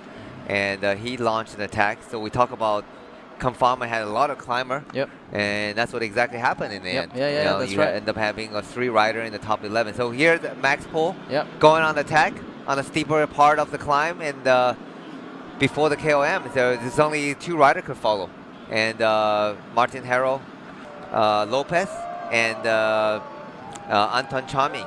So so there's only there you go, three rider able to break away from the rest, and. They're working together. And then here's the Xiang Kun and Paul Double trying to bridge across, minimize their loss. But at this point, 3 rider working well together, trying to get to the finish line, and with a chasing group of probably 15 riders, 10 rider. So at this point, it's still it's 2 kilometers to go. So I think this point, everybody at this back. point, it's about 11 riders. 11 riders, and then you can see Max Pool on the right side of the road is getting that run in, carrying that momentum from that right-handed descent, and then just get the slipstream from that Equipo Confarma, and then from there he just an all-out sprint to the line. It was a sizable gap, and then from there it's just a confirmed winner. Yep, Max Pohl take the pole position all the way to the finish line. Max Pohl take the pole. That's a nice one. And that was stage 3. Yeah, and that's a highlight of the yesterday's finish. So 11 rider in that group. So 3 Confarma. And then follow here the chasing pack of Xiang Kun and Paul Double, and as well as the Tudor core attack. So fighting off for the minor placing, but they were more importantly trying to minimize their loss on the time gap to the winner of yesterday's stage. Undoubtedly, that's Max Pohl. We suspected, right? He came off Velda in an excellent form, and he's and sometimes rider finish a big race, they may not have the same motivation. But for 21 years old, he was super motivated. Yeah, he has super been motivated. training for sprinting. Yeah. So he Yeah, knew, this was going to likely come down to a small group sprint. So he prepared for that. And here goes, that's the best Asian rider. And that's Ishibashi. Yeah, And, Manabu Ishibashi. about 2 minutes down. That was interesting, right? Because like you were mentioning something about his previous results. Yeah. So in the interview with Ishibashi, and then he was kind of hinting his English wasn't as perfect. So he was trying to hint that he was supposed to actually working for Yuma Koishi. And so because Ishibashi hasn't, if you look at his result this year, he did tour of Japan that wasn't anything fantastic, and looking at his result, I certainly wouldn't pick him as a climber. Yep. I think he was a bit of surprise as well. He looked like he was surprised as well at the end of the race. Like, I won now. he had a good legs to follow all the way. With the second group of chasers, to get the white jersey. So. And then I'll start looking at his. Here's the points classification where we talk about Sarissa lost 3 points unfortunately for drafting, and so he passed over the points classification to the Ukio rider. So Team Ukio had a really good day, and they taking the points classification, and Ishibashi taking the white jersey, and they also have a rider on the podium. That's right. Yeah. So it's a fantastic day for Team Ukio. And I know I shout out a note to my friend working at Factors that hey, good job today. Yeah. 3 guys on the podium. That's right. So he was watching. My friend was watching the race. At his office. So shout out to Factor. Good job. Yeah. And here's here's Mario Apricio, very aggressive rider, and he gets the most aggressive. Here's the Ishibashi we were talking about earlier. Manabu Ishibashi. And Team Ukio. He's Caught by surprise. Yeah. Yes, the gap that he made from this Cameron Highland stage, it's really hard for other Asian riders to beat him now. Yeah, he had about over 2 minutes gap. Yeah, 2 minutes 40 seconds. Yeah. It's almost that's a lot of time to crawl back in. Yeah. Meanwhile, Max Pohl, although he's leading, but he's only getting a fairly small gap on the GC. So. Just 5 seconds over Martin Lopez, Martin Lopez, and 6 seconds over Thomas Passetti. Yep. So I was talking about earlier that Ishibashi Team Ukio was actually doing a lot of racing in Italy. Okay. So they were I think for the last 3 months or so they were all racing. They didn't do any Asian, not many other Asian races.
Breakaway has established.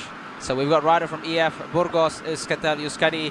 We have Ukio rider as well, Bardiani, and also Team Aisan here. Yep, I can see Christian Riano from Leaning Star, and Sorry, Yuma, Leaning Star. My apologies. and that's the Yuma Koishi from the Ukyu team in the breakaway, and he was actually pretty high in the Asian classification ranking.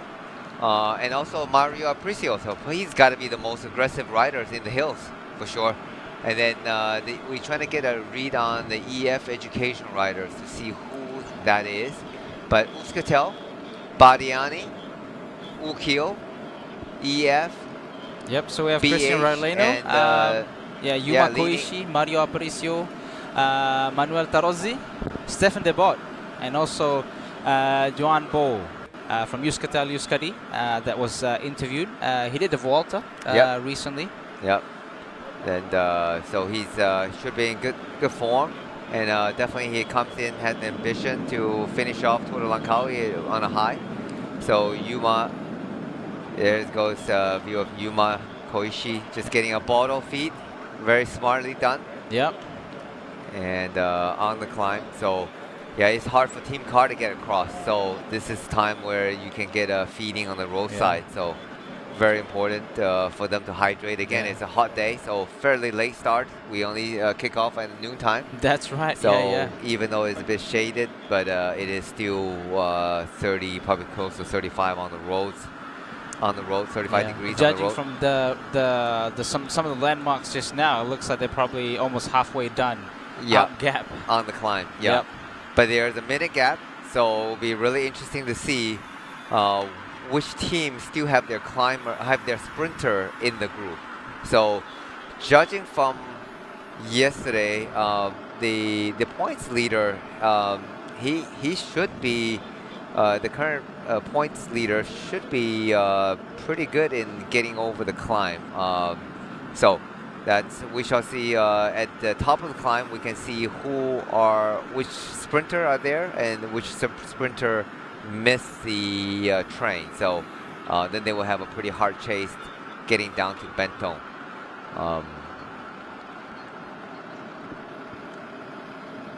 So yeah, that's the arch we can see where the riders, which is basically at the top of the gap. So that's the arch that shows basically welcome to Pahang. Yep. Right. So that's like the border, the official border between State of Selangor and State of Pahang. So the riders will come through here, and then pretty much they will have a intersection. So left turn will go take them up to Fraser's Hill, which is not what they want to go today. Maybe some other time. But they'll take a right to descend straight to Tranum. Yep. So I mean, just looking at yesterday's footage, I know Matteo Malucelli was he was pretty high. He followed the peloton until the last 15 kilometer. Yeah, we see he's probably one of the Malucelli should be a pretty good, he should have pretty good climbing legs, just based on judging from yesterday.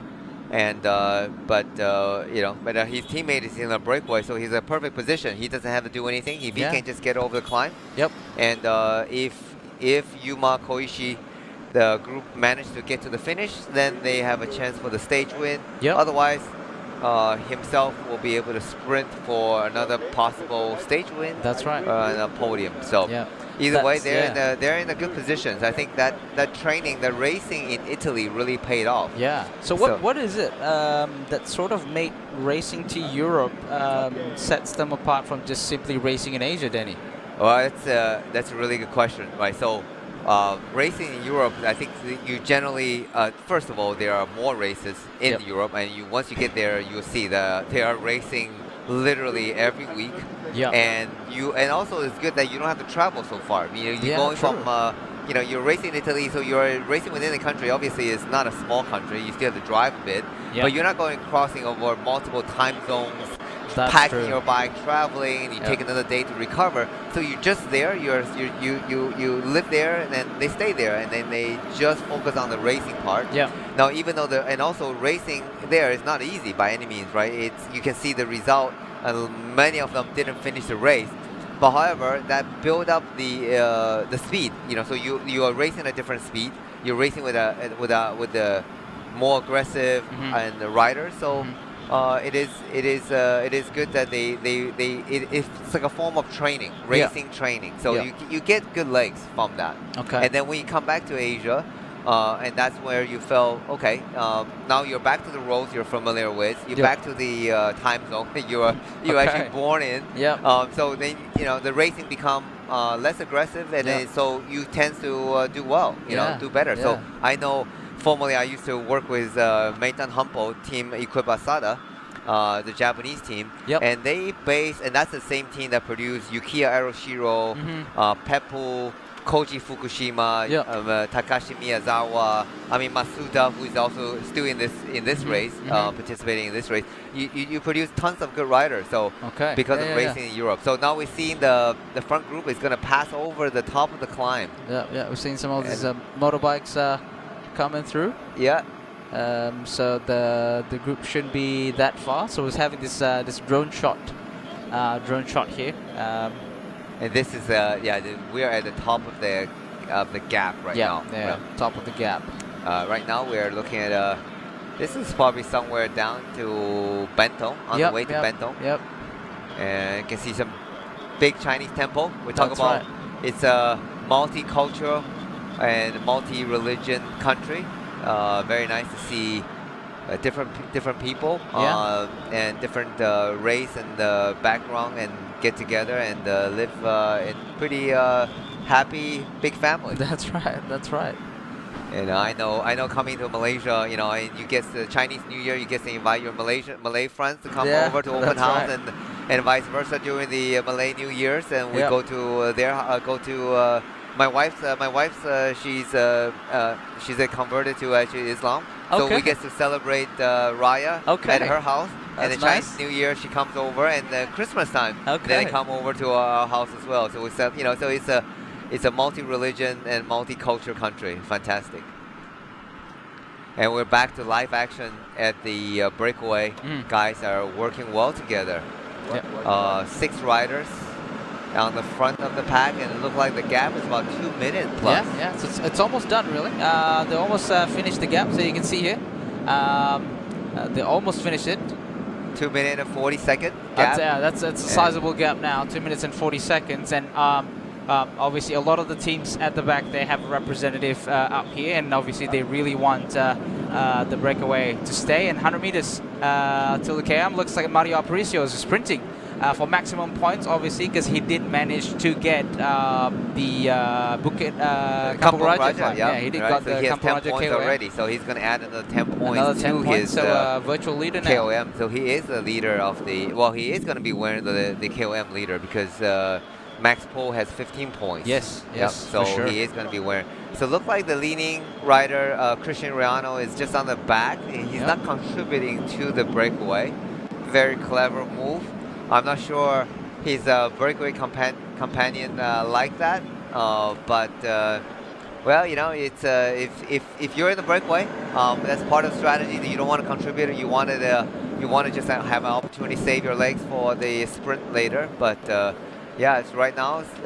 See if he moves to the front, and he does rotate to the front. So my apology. Yeah. So it just happens that a couple times we catch the glimpse of the Breakaway group. He's on the back. Okay. So this is descending to Toronto. So normally here, it's a very windy descent, windy descent. But it's a smooth road. Good road surface. No they major. just resurfaced it, so not as bad as it used to be. So you can really rail the corners. So if you're like a very daring a downhill, if you really love going downhill, going fast downhill, this is like a perfect road for it. Yeah. But the catch is that the roads are not so wide. So if you have a massive group, it can be quite tricky, because you kind of have to really get up to speed once you've done the corner to sort of make sure you're not too far back from the group. So that's why I think it made sense for a Breakaway to go at that particular point, because that way you can really take this descents fast and create some pretty sizable gap to the peloton. Yeah, so it'll be interesting to see. I was just gonna say that they have 2 minute 40 on the top. Let's see how much time gap by the time they reach the bottom of the climb. So we're back to the top of the KOM. So we want to see when the peloton, see the time gap of the peloton passing through right now. So while the guys are already descending down, the back of the Fraser gap. And here again, look like the Badiani rider is struggling a little bit. Yeah, struggling a little bit too. Yeah, with some, probably not as confident of a descender. Yeah, you can see from the body language. He's throwing off the corners a little bit. But I think he's entering the turns in a little bit of the wrong line. Yeah.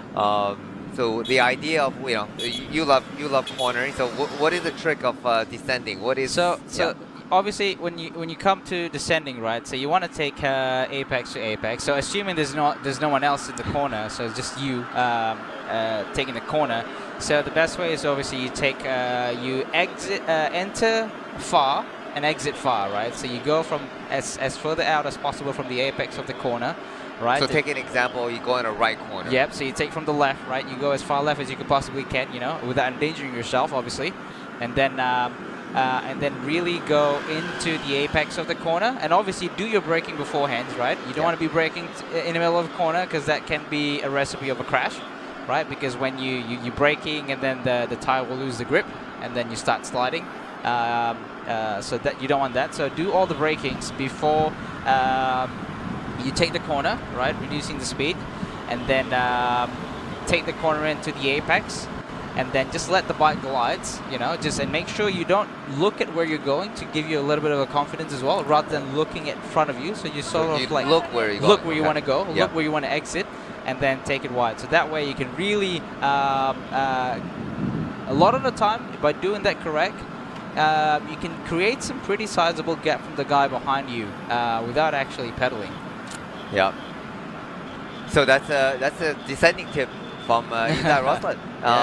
We're back on the peloton, so the gap is going up to 4 minutes. There you go. See, and, because they haven't reached the top, whereas the other guys in the breakaway is already descending. Down. Right, that's true. So they have the advantage, like I mentioned just now. It's a smaller group, so now the guys can really rail those corners. And back of the main pack, you see Andreas Meltides. Yeah, the Cyprus national champion. Cyprus national champion, from Trengganu cycling team. Oh, they're just passing over the top of the gap right now. So the gap is about 4 minutes to the sixth rider on the breakaway. Yeah, it's a sizable gap now. Yeah, and the peloton seems to shrink a little bit. I'm trying to see. We can't see, obviously, it's too far to see which sprinter are still in this group. But we're looking at approximately 40 to 50 riders, I'd say. For sure, it has slimmed down. The peloton has definitely slimmed down from that very aggressive. There's the KOM, the first KOM of today, the Mario Aparicio, followed by Joan Bao and Yushi Kohish and Stefan De Bon, and those are the first. And then Ralenu. Cristiano Ronaldo, taking the last and 1 point on the KOM. So I don't think he was contesting that either. So he was happy to be the passenger of the climb. He didn't do particularly well. I did mention before the start of the climb, Christian, he was near the front of the group, so he probably had different ambitions, but he didn't do particularly well on yesterday's climb. So he's on the attack today, trying to the redemption, of yesterday's. Again, we're getting back to the action in the peloton where the motorbike can only follow the rider going down, so obviously it's safer this way. It's fast descent. It is fast descent, right? And some picture breakup, unfortunately. Here's the replay of the sprint earlier, the KOM sprint with Mario Aparicio taking the maximum KOM points, 20 to his name, and he will be wearing the KOM jersey as long as he gets to the finish line today. So this is a glimpse of the descent that they're gonna do. So basically, Fraser's Hill is on the right, and then they're descending to the left, heading to a town called Trano before they head to another town called Rao. So officially, they're now in the state of Pahang. Yeah, here's the overall KOM point. So I'm wrong there. Here's I spoke too soon. Martin Hero Lopez does have 21 points. So he still have 1 point advantage over Mario Aparicio. So apologize, I did my math wrong. got to go back to school. Gotta go back to school. So he actually has 21 points from yesterday on the KOM point. So he's leading. Martin Harold Lopez is leading the KOM. So, but Aparicio is not far. So he's only Just one point 1 behind. point deficit. Yeah.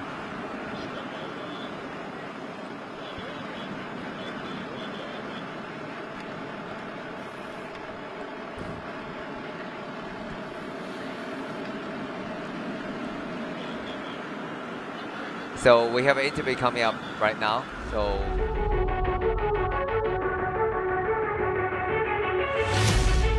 Are you always exhausted, tired? All of that can change with Bubbles O2, Malaysia's only naturally oxygenated mineral water. With a high dissolved oxygen content, Bubbles O2 is no ordinary mineral water. Stop, sip, and smile. Fuel your passion for a powerful performance. Find us at PETRONAS Victoria Langkawi, Malaysia 2024.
At PETRONAS, earning and redeeming Mercer Rewards points is now cardless. Really? Just key in your phone number at the pump, at the Mercer Store counter, or use the Settle app. Legit? Get up to 3 times more Mercer Rewards points with Settle and redeem fuel. Simpler, better and more rewarding. Baik, kembali semula. Kita terpaksa seketika beralih ke studio bersama dengan saya dan juga kembali bersama dengan Abang Ferry Rosli. Untuk makluman anda, ini antara cabaran selain cabaran yang perlu diharungi oleh pelumba-pelumba, kita juga dari segi produksi, iaitu dari segi coverage yang kita ada gangguan daripada segi untuk dapatkan ketika di laluannya berbukit lah. Jadi terpaksa berbalik ke studio seketika. Baik bang, selepas memang kita menjangkakan akan sengit terutamanya di pendakian, kerana ini satu saja pendakian kategori 1, 10 mata tertinggi. Pada awal saya menjangkakan Max Paul yang cuba untuk menambah koleksi untuk kukuh kedudukan selaku pemegang jersey polkadot, tapi sebaliknya hari ini Mario Aparicio yang kini tambahan 10 mata, gambaran setakat ini saya menjangkakan dia akan ambil alih selaku pemegang pokok. Jadi kita lihat di sini bang ialah mungkin percaturan itu ada, tapi kondisi pelumba harian pun itu juga bergantung kepada percaturan bagi mereka untuk abang. Untuk tim untuk dia kadang bagi saya ke David Maxwell mungkin semalam dia dah all out. Dia dah habis, dia buat full gas untuk pegang jersey kom dengan jersey hijau. Kan hari ni saya rasa kemungkinan dia penat sikit strategi pasukan. Dia tak ada dalam kumpulan pertama. 6 pelumba pertama dia tak ada. Dia ketinggalan. Untuk kom dia ketinggalan. Sekarang tadi sehingga menurut bukit perbezaan mata peloton dengan peloton pertama 4 minit lebih. Saya rasa itu cukup jauh. Kalau peloton tu boleh lepas, David Maxwell kemungkinan untuk jersey hijau akan tergugat. Kalau berbeza 4 minit tu rasa cukup jauh. Pasal lepas ni laluan menurun bukit 20 km, 25 km, lepas tu mendata dalam lagi 20 km, lepas tu penamat.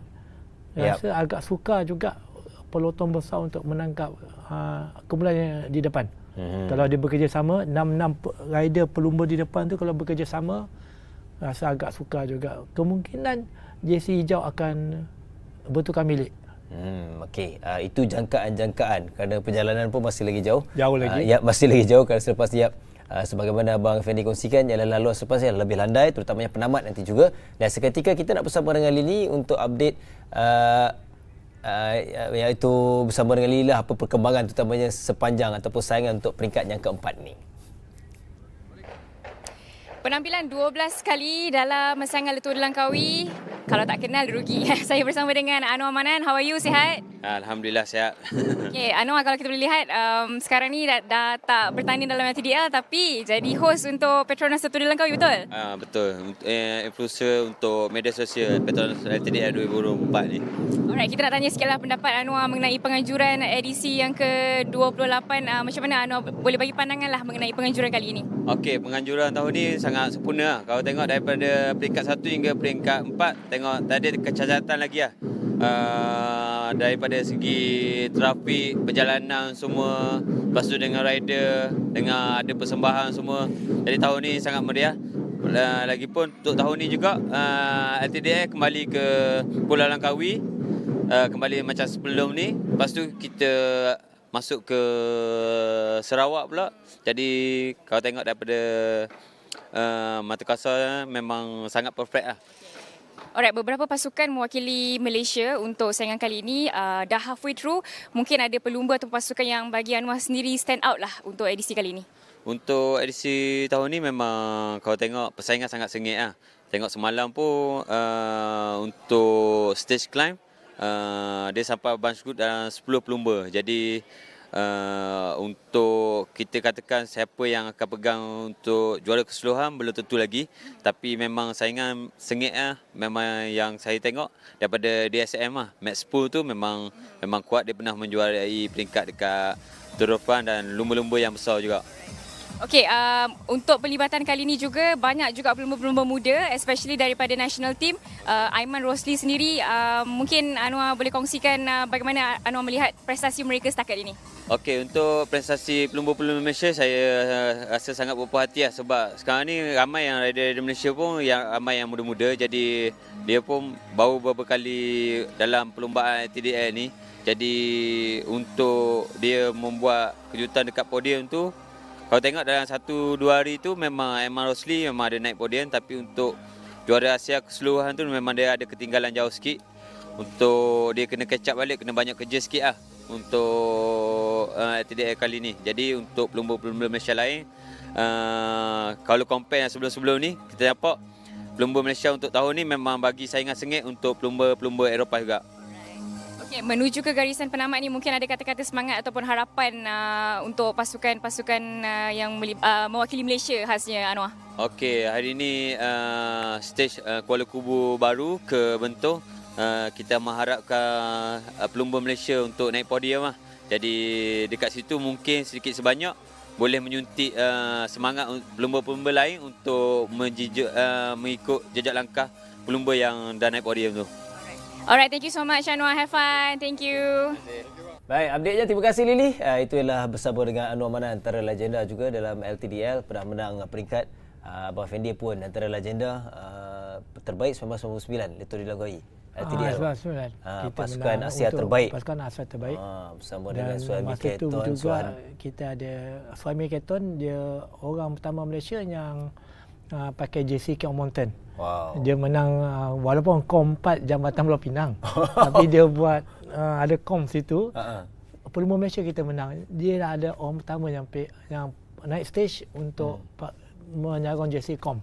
Baik. Suhaimi Keton. Itu antara sejarah ketika era Abang Afif bersama rakan-rakan 1999, dan kita berbalik kepada perlumbaan hari ini. Sekali lagi kepada anda yang baru bersiaran sedang nak ikuti PETRONAS Seleturi Langkawi ini, kami terpaksa berbalik ke studio untuk berbincang. Kita nak menantikan signal kembali semula kerana laluan ini laluan yang mencabar untuk pelumba dan juga kebiasaannya saya rasa pembalap basikal di tanah air mengetahui laluan di sini adalah signalnya kurang baik. Jadi kita cuba untuk mendapatkan segera mungkin untuk kembali melihat perkembangan berbaki perlumbaan untuk menamatkan di Bentong nanti untuk peringkat yang keempat. Okey, di awal perlumbaan tadi memang ialah kita menjaga perkara kerana pendakian di awal saya rasa lebih kurang 40 km dah pun ada pendakian. Jadi gap kita tengok beberapa kali attack berlaku, cuba untuk buat breakaway tapi tetap dalam satu kumpulan besar. Abang Fadil boleh komen pada awal perlumbaan ini?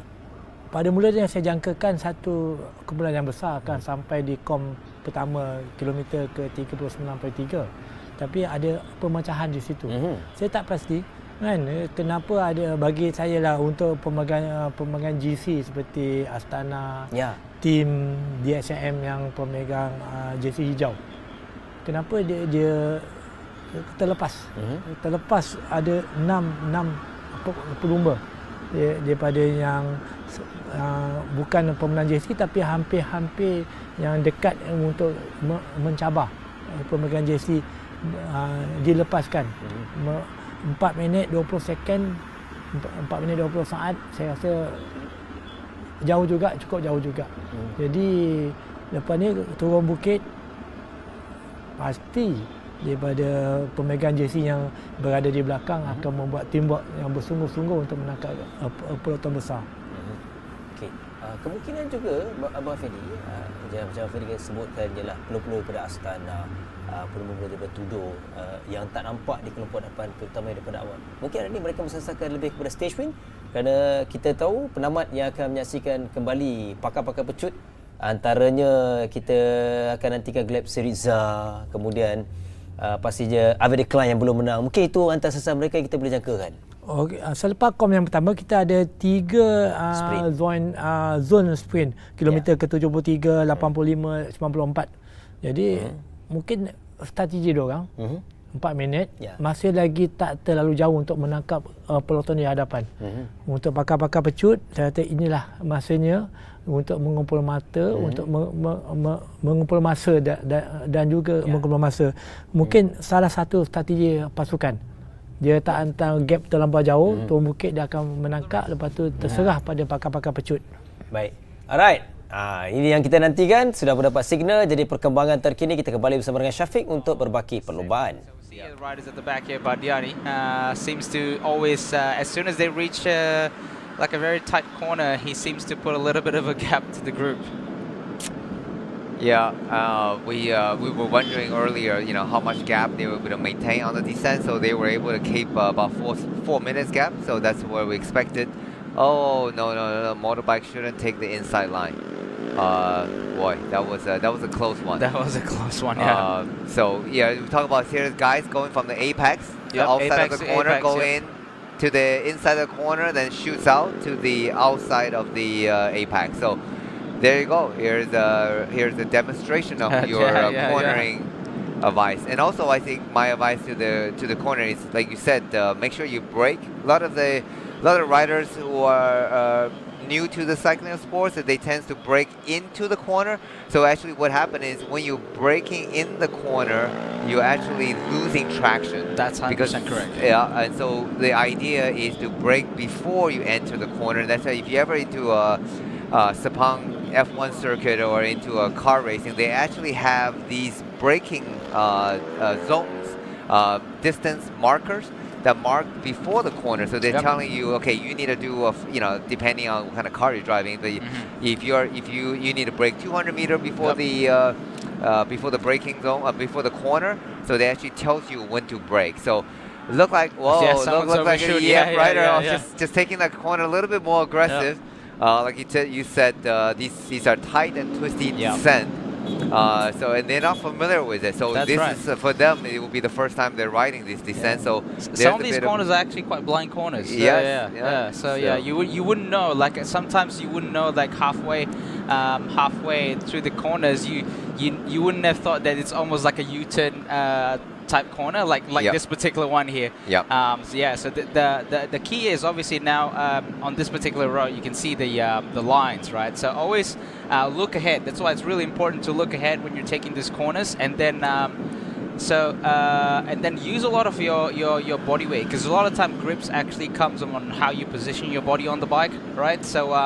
So for example, like the guy in this Bardiani jersey, obviously he points his inside foot out, to give a little bit of a balance, but also try to put your sorry I have to say this on live TV, but your butt crack your butt crack sort of shift it towards the outside of the bike as well, to put a little bit more pressure, sort of like a direct pressure to the tire, so that way you can have a lot more grip on the tire, and you can really reel the corners here, and then just have a lot of trust. Once you start losing that trust, and that you start having that chills of that how the tire might lose the grip, that's the end of it. It looks like the Baliani rider is having a bit of hard time getting the grip on the descent. He's really he is struggling. He looks like he's not that confident. See, like a gap is opening up, So sometimes the tires. How about the equipment? It's tire pressure, the type of the tire. Does that matter on the descent? Oh yeah, for sure. But obviously these guys are riding a very high-end tire, so a lot of high-end tires actually provide exceptional grip to the tarmac.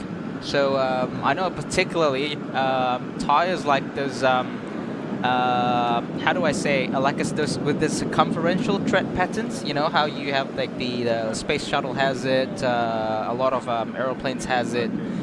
So these somehow provides a little bit of a very good grip, because sort of like it works like some, there's accordion, that musical instrument, sort of like that. Sort of when you take in the corner, it's sort of how do I say, moves a little bit to provide a little bit of a grip. All right. Okay, I kind of get that.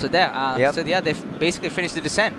So I think the Baliani rider finally glad that descent is over, and it's time to get on the flat road, and they have a 5-minute gap now. So they did, like you said, they predicted, smaller group, easier and faster to get down the descent.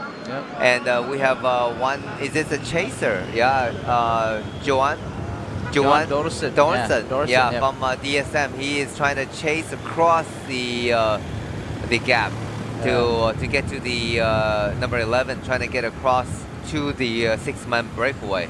So there you go. So this is interesting to see. Like his team have the leader jersey, Max Pole.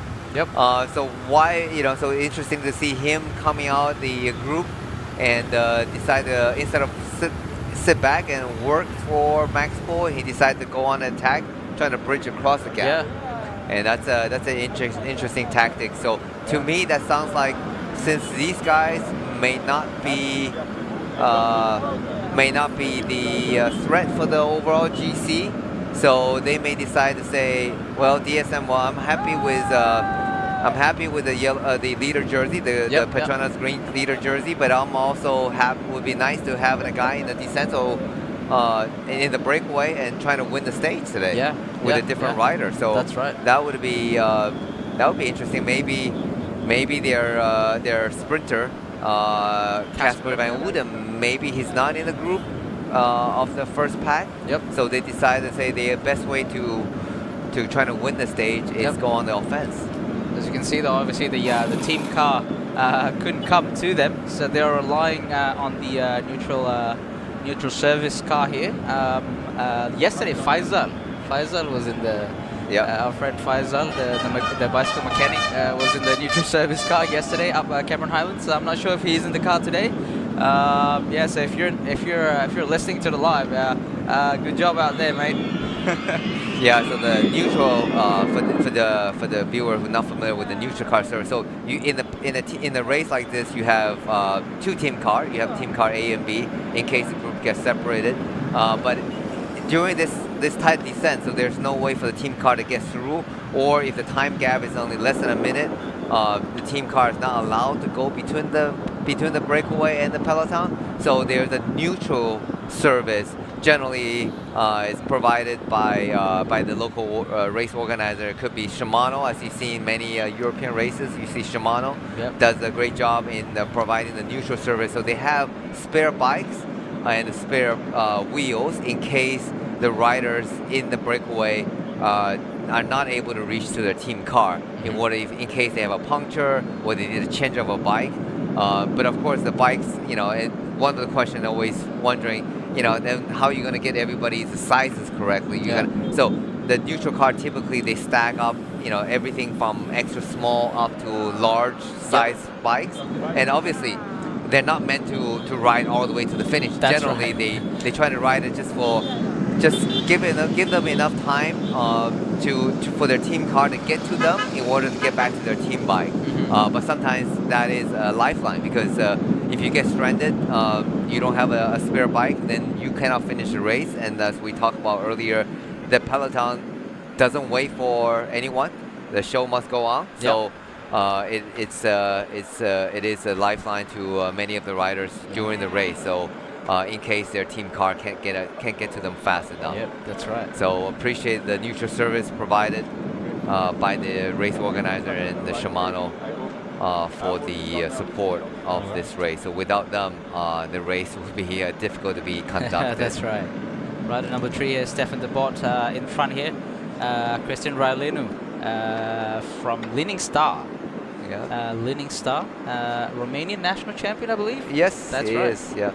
So yeah, he's in the break. 6 riders in the break. He's doing his pull now. That's the SLR8 Madone. Oh, is it? No, that's not the recent one. Just the model previously. Okay. There's the Euskaltel Euskadi. And they're Orbea. Orbea Orca Aero. Yeah, Orca Aero. The latest edition of Orca Aero. Yeah. There you go. 6 riders working really well together, taking the turns, sharing the workload. So they got 5 minutes and 69 kilometers to go. Yeah. And so that is, there you go. I mean, if they can maintain the 5-minute gap and for another 18 kilometers, if they can get the 5-minute gap into the last 50K, there's a very good chance that they're able to win the stage.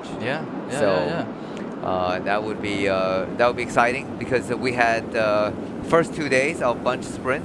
So the next day, obviously yesterday was Cameron Highland, the climbing stage. Yep. And then today could possibly a breakaway stage. So we're looking at some riders here. We're not sure exactly where are they. Looks like along. descending still. Yeah, but so we're not sure where are they along with the peloton. Are they in the back of the peloton or the front of the peloton? That's a Malaysian cycling team. Yeah, from Malaysian Pro Cycling Team. Fahmi Khairul, and also Izzat Halil. Izzat Abdul Halil in front there. And then that looks like a Hong Kong. No, Aisan. Aisan. Yeah, Aisan rider. Yep. Hayato Okamoto. Yeah. So there are 2 Japanese teams in this year's Tour of Edition. Aisan Racing Team and JCL Ukio. So 6 riders in front of the race here. As you can see on screen now, Christian Railenu from Team Leaning Star, Yuma Koishi from JCL Ukio, Mario Aparicio, Burgos BH, Manuel Tarozzi from Bardiani, Stefan de Bot from EF Education, and also Joan Bo from Euskadel. So working together here, 6 riders. Although the gap have reduced 4 minutes and 20 seconds. We're yet to see the dynamics of who is actually in front of the main peloton, to see which team are actually trying to close the gap to the breakaway. And I'm certain it's going to be the team with the sprinter left. That's right. Yeah. In the group. So and that's also another another so-called unspoken rule of the professional peloton, right? Like, okay, so you want to deliver your sprinters to the end of the finishing line, right? You want a bunch sprint, so you are the team with the sprinter. So now you're the one that needs to pull, not us, right? Yep. If you don't have a sprinter, or you have a teammate in front, we're not going to do the pull. I got a teammate in front. And also, there's sort of like a understandable sort of like code of conduct in the professional peloton. Yeah, because the situations, maybe this particular race, your rider is in the front, and you have the let's say the leader jersey duty. Yep. So that's but next race. I mean, we talked about earlier. These guys race together in different races. So sometimes you become rivalry, then sometimes you become alliance. So everybody are in a professional teams. They know today you may be on the defensive, tomorrow you may be on the offensive. So there's a rule of conduct, unspoken rule, like you said, but it is part of professional racing. If you see done enough watched enough professional races, and you see that they know what should be done. Although there are cases where a particular team decide not to follow the rule. But then it doesn't happen very often, but generally there is an unspoken rule. It is funny that you have limited alliances in one race, and then you have rivalry in another race. But it's part of the sports, right? That's right. It is part of the game. It's part of the sports. The ultimate goal is trying to win the bike race. That's right. It is every team has come in with a purpose, but it's I think as long as you're following this known strategy, and everybody understands it's part of the gamesmanship. Looks like the riders in front here in the breakaway is fully relying on the neutral service, right? So they've been racing for over 70 kilometer, almost 60-70 kilometers. So normally, with this amount of heat, so most of the time the riders have already ran out of water, probably ran out of fuel if they didn't bring enough nutrition during the start of the race. As you can see, here's a rider from Nusantara, Maulana Asnan, just getting some stuff from the team car. And a bit of sticky bottle to get back. A little bit is okay. This should be the back of the group. This should be, that looked like Jakob Moneshko. Jakob Moneshko, rider 96. That's a sprinter. Yep. Yeah, you're right, Jakob Moneshko. Okay. And also his teammate, rider 94, Giulio Masotto. Trying to help him to get back. So he is dropped. So he is one of the sprinter that got dropped on the climb. So this is looking at the back of the group right now. Malaysian rider, and national team rider 202, Abdulazim Alias. Yep. And this, so these are the sprinters getting dropped, and you can see the gap is opening up in front, and as a rider, it's really, really emotional. It's emotionally, you see a huge gap ahead of you, and the team cars, do as much as they can, trying to give you some bottle, but eventually they have to leave you, right? Because they need to get back to the rider in the front. So eventually they give you enough bottle and gel, and trying to give you a little bit tow. Just to give you a little bit of relief, because there's no way to tow you back. I mean, that's right. Even they'll get you back to the group, and you're still looking at 100K to go. So you are pretty much on survival mode, and that feeling, that sunken feeling, that's when the riders decide to put their heads down and just thinking, okay, it's survival mode. That's right. No need to panic. I mean, it's 60K to go. It's just going to be a hard ride just to under the finish 2 line. hours. To the finish line. So there's, you hope there's some additional rider from the back that's going to group catch up, and when you're in that position, there's nothing you can do. Just try to pedal as hard as you can, and the goal is not to win the race; it's just to finish the race within the time cut. So that you can start again the day after. What do you call this group? Gruppetto. That would be that would be the gruppetto. That would be the I don't know, surviving group. Surviving group. Trying to finish it, and sometimes it's really I don't even know how the word describe it. When you have the broom wagon. The broom wagon just behind you. Behind you. It's like that. It's just knocking. It's just like, come on, mate. Let's, let's just come in. It's like I'm throwing into a swimming pool with a shark behind you or an alligator. I mean, you know it's gonna get absorbed, get eaten. That's right. But you're just trying to swim as fast as you can. Yeah. Not to win. But trying to survive, and that's right. that's what the feeling feels like. If you've never been to that position, the reason I can describe that is because I have been there, done that. No. It's the worst feeling. It's the worst possible feeling on the bike. And meanwhile, we're looking at the guys on the front. They are still trying to win the stage. 4 minutes and 62 kilometers to go. So they have a very good chance if they continue to work together. And here we're looking at a rider that, oh no, you really shouldn't be doing that right now. And the Kamisa is coming through. That the rider is most likely is going to get disqualified. Is that an Aisan team? Yeah, Aisan. Yeah.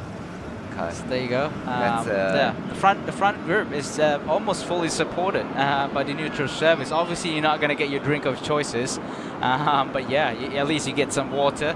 To cool you off. That's if you can't get the right nutrition, at least you make sure your core temperature doesn't go too high, because that can affect your performance on the bike. It can throw your heart rate through the roof. You don't want that. You want to make sure you maintain your body core temperature. You can see here, rider from Ukyo, Yuma Koishi, in front here. Nice aero position. Just earlier we saw Stefan de Bon. He's doing a massive turn.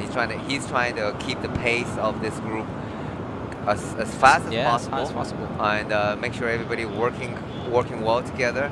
All these are experienced riders. So Koishi has been racing, as we said earlier, in Italy this year. So he's possibly done some racing with Badiani, the Italian team. So they know that he's a very experienced rider, super professional, and Joan Bao, and just finished the Velda, so he is in a good condition, good form right now. They definitely want to walk away with some kind of win.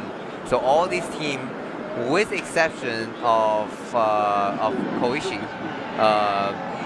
and Team Ukyo has not, Team Ukyo has already got a stage win and the jersey right now. Everybody else has not gotten a win or a podium right now. They're 100% committed to work together. Euskaltel, EF, Mario Apricio, I definitely think he's going to be getting the KOM jersey, so he wants to get to the finish. That's his goal for this race. So everybody will be working really well together, including Cristiano Riano from the Leading Star. We are in the town of Rao. Rao. It's a nice little town to visit. That's right. Nice little town. Yeah, so we're passing. We were talking about durian earlier. You were. We were talking about durian. Durian, I got interrupted. So it's not a durian season. So if you haven't tried a durian, it's called the king of fruit. It has a very hard, spiky, and but the fruits is the initial smell of the fruit is very pungent. Okay. It's not that I've noticed it. It kind of smells like it kind of smells like human feces. It's not a the initial. It's almost like smelling blue cheese, right? If you're not familiar with the idea, it smells pungent, but once you taste it. It is very sweet. So that's why it's called the king of fruit, because it is literally like eating ice cream. The chill version. So it's very sweet, very creamy flavor.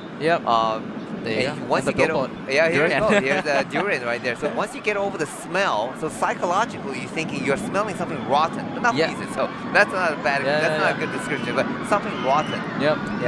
So it is. We're coming out to the sprint one. And we're gonna pause the durian story for a bit and see who's gonna cop the most points for sprint one. Is Mauricio? No serious attempt. But Christian is gonna take it. It's not fighting over the sprint. Particular.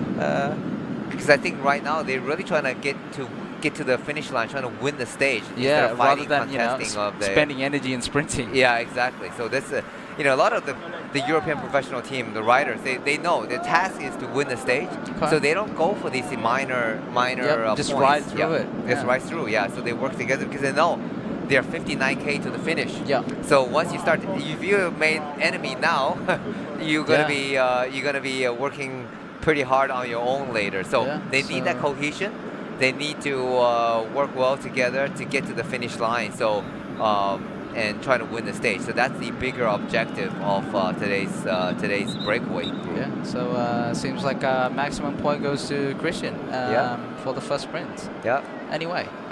So back to the durian story. So it smells like something rotten, but it tastes absolutely sweet. Yeah, right? yeah. So in order to get over, but initially I couldn't get myself over the eating smell. something rotten. So you're saying that a lot of people can't eat durian because the smell sort of affected how the fruit tastes. Because psychologically you're thinking, why am I eating something rotten? Am I going to get a food poisoning by the process? So my Malaysian friend teach me, in order to get over this psychological barrier, is to imagine yourself eating the world's best ice cream in a public toilet. What? Okay. And that's okay. If that works, that works. And to be honest, it worked, right? So it's psychologically. So it's you're smelling something rotten, but it is not. But it's not it's just rotten. Right? The food is good. It's just the environment world you're best in. ice cream. Yeah, So okay. Eating world best ice cream in a public toilet. There you go. And that's how you're gonna get started eating durian. All right. Fair enough. So back to the group of racing. Enough durian story. Yeah. As you can see in front of here, we have Team DSM. So obviously at the moment, Max Paul is holding the GC jersey, PETRONAS green jersey for the GC general classification. But he didn't mention in the interview yesterday. It's like the responsibility is switching once we get to the more flatter sprint finishes. So they do actually, DSM do actually wants to let the race come into a bunch sprint. But I'm not sure if Euskaltel is going to contribute to the poll, considering that they do have a rider in the breakaway, which is Joanne Bow. That's really interesting to see that he's sometimes the rider gets into the front of the pack to disrupt the chase, trying to slow down the group. And so in this particular case, it looked like he's pulling through. So it's really interesting, really strange to see that. Because normally, you wouldn't want to chase your teammate, especially when you have someone in the breakaway. But it looked like they're trying to disrupt the chase. You have three. So I just see that the Euskaltel rider, one of them telling the other person, teammates, raising his hand, probably asking, why are you helping the chase? Why are you pulling? So it should have, like in that situation, you could either stay in front, so that the like riding a slower pace. Or, if you just don't want to get all these other, bigger World Tour teams angry, so you probably just pull out straight away, So, so you see that now the three Euskaltel riders just line up behind the Tudor. So it looks like Elvin Decline should have got over the climb, and that's why Tudor team is now chasing. That's Niels Brun. Niels Brun is chasing, and then together with Astana. So they probably have Sarissa got over the climb as well, and now they're working on the front, and along with the team DSM. So obviously DSM got their sprinter Casper Van Wooden, and also they have the race leader. So the three Euskaltel rider, the purpose is just to prevent any more rider contributing to the chase. So their purpose is just to hold their position. So there's only three rider chasing six rider. Okay. So if you look at a 6 rider versus 3 rider, the 6 rider should have the advantage of keeping that breakaway going. But looks like the gap is getting down to 3 minutes and 50 seconds. So so just looking at the overall sprint points, look like Marcello is still leading by 2 points. and over Sarissa. Yeah. So if Sarissa is in the chasing peloton, he would certainly want to contest the sprint again, trying to take the leader jersey back. All right. So talk about Astana is this is a current KOM jersey Anton wearer. Charmik, Anton and Charmik is pulling on the front. He's not the KOM official KOM winner because that is with Max Pohl. So because Max Pohl is wearing the leader jersey, so the KOM jersey is been worn by Antoine Charmik. Yep. Badiani, Badiani rider, breakaway. Tarozi.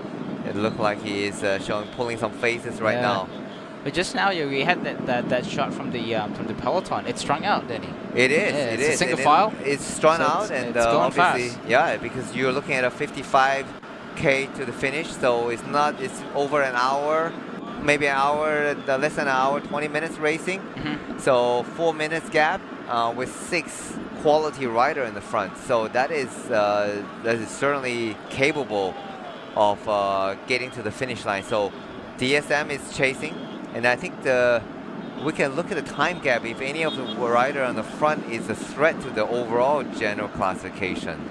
So yeah, as you mentioned, Denny. So really, like the Euskaltel rider is gatekeeping from any more riders actually coming up and help pulling the peloton. Because as you can see just now, when that rider from DSM finishes pull, all he could just go back to is the other 2 riders, which is behind the Tudor and also Anton Charmik, behind Niels Brun and also Anton Charmik. You know, so just Euskaltel is just making sure only three riders is doing the pull. Yeah, that's the professional tactic. And this is acceptable. You know, this is acceptable. People know, rider knows that this is part of the so-called gamesmanship and tactics. So there's no fighting. And I know some watching some of the amateur racers, they tend to get angry. Professional rider, generally speaking, they don't try to lose their temper over this. You know, see some inexperienced younger rider. Although we did see in the World Championship, the defending the rider was getting angry when there's no help coming across. Oh, okay. So yes, once in a while they do see rider lose temper, but generally you just got to carry on, you know, doing your job. That's right. You know, it's part of the gamesmanship. That was Renko Evenepoel. Sorry, Renko Evenepoel was getting angry of the American teams not able to. American guys are not helping out in the chase.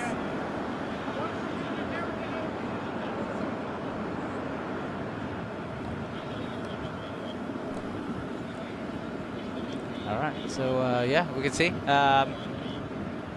All right, so you can see now, that's back in the peloton now. So you can see now the Astana riders is actually really pulling the gap. So the gap has closed down from initially when they finished the descent, it was 5 minutes. Now it's 3 minutes and 50 seconds.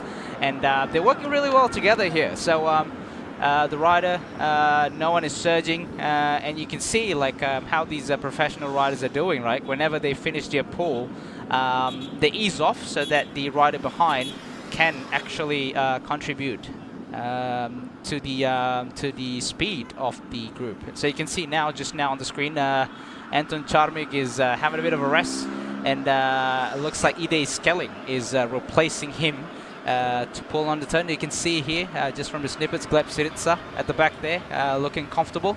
Yep. So we just get back to the Euskaltel story. So that I just did a quick calculation. So Joan Bao is technically the virtual race leader because he is about 2 minutes down on the overall classification, right? With so, the gap right now, so 3 minutes. So yeah, that, so he is a that virtual is a threat. leader. Yeah, so that's why the DSM no need to panic just yet, but they do need to start working and trying to bring back the breakaway group. At least keep the gap to a manageable because he's 2 minutes. Joan Bao is 2 minutes and 9 seconds behind the the overall general classification leader of max pull. So virtual leader on the road, and that's why Euskaltel rider in the peloton try to disrupt the chase as much as possible. Yeah. And meanwhile, the KOM jersey should be on the shoulder, although we saw graphics telling me differently, but according to my calculation, I may be wrong, Aprecio from the BH team should have the KOM jersey for this at the end of this stage. But back to the front of the peloton, front of the breakaway, front of the race. So Tudor team is chasing, obviously on behalf of Alvin Decline, because they're not in the GC hunt. They're hunting for the stage win right now for Alvin Decline, and the Euskaltel rider is getting pretty upset right now for the cameraman being too close. We're looking at the virtual general classification leader right now, Joan Bao. Two riders from Terengganu here, Arman Rosli and also Andreas. Yeah, on the back of the peloton, which they're riding the Veloto's Aero jersey, Aero socks. It's a very popular. The Terengganu rider does get to use all the Veloto Aero socks, and nice. So it is. It's one of the team perks. Team perks. So we are seeing Astana on the front chasing. Now I'm wondering, I want to try to see if I can see if Sarissa is in he's this at the back group. there. He's at the back there. We had a snippet of him just now. Okay. While you were busy calculating the points. He's present. He's there. He managed to get over the climb. Okay. All right, so strung out here. They are really chasing the breakaway down. Although it looks like the gap, based on the timing on the screen, looks like it maintains. Service needed.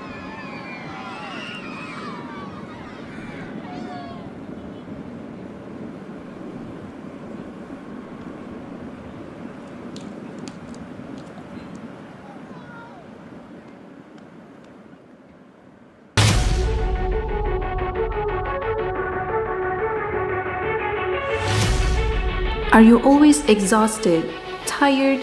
All of that can change with Bubbles O2, Malaysia's only naturally oxygenated mineral water. With a high dissolved oxygen content, Bubbles O2 is no ordinary mineral water. Stop, sip, and smile. Fuel your passion for a powerful performance. Find us at PETRONAS Fitur di Langkawi, Malaysia 2024.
Asia.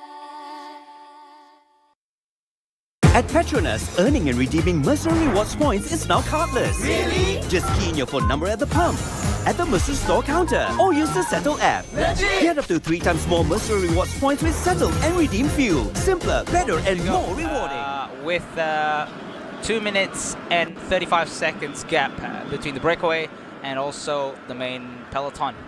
So here, rider here, Yuma Koishi is asking for some bottles to restock, I suppose. Yeah, it's a hot day. So right now it is 2 o'clock, 2:15 in the afternoon. It looks like his team car is able to get to the front. So it's actually supported by EF Education, right? So in a breakaway situation, it's actually very funny. So because there's only limited team car able to get across to the breakaway rider, so they actually helping each other. Oh, right. So not only the rider helping each other, the team car actually help the rider from the other team. Right. Just because you're an ally, so you want to make sure your breakaway companions are getting the feed, so they can contribute. So obviously, as long as you contribute to the breakaway, to working together, you get to eat and drink. Yeah, that's right. Yeah, you can see there, Saritsa, probably 10th wheel. Just sitting comfortably in the draft. And you see the Ayman Rosley on the back of the peloton. Again. And again, VH rider is telling the cameraman to get away. And George Jackson there. Yeah, George Jackson, the flying mullet. Yeah, he have mullet. a good chance of trying to go for the sprint because the smaller group may not contain. Definitely, we know we saw Maneshko was a drop. Yeah, Jakob Maneshko from Koratek. Possibly, I think Harif Saleh is not in this group also, and judging from the pace of the climb. So Koishi getting feeding a bit of a sticky bottle just to get back. Not much, but yeah. So Team Mukio manager is asking if you're everything okay. Good. Yeah. 2 minutes and 35 seconds gap there. 44.9 kilometers to go. So if the breakaway is averaging about 45 kilometers per hour, so that's just under an hour of racing to go. So the roads out here, although from the course profile it looks like it's almost flat when they've descended from Tranum, but it's actually it's quite a bit of a roller, right? Yeah, as you can see now, so they're a bit of a roller. And we're gonna take a look at the replay for Sprint 2. Yep, in Sungai Ruan. Which again was not really contested. It looked like like Joanne Bao was going for that.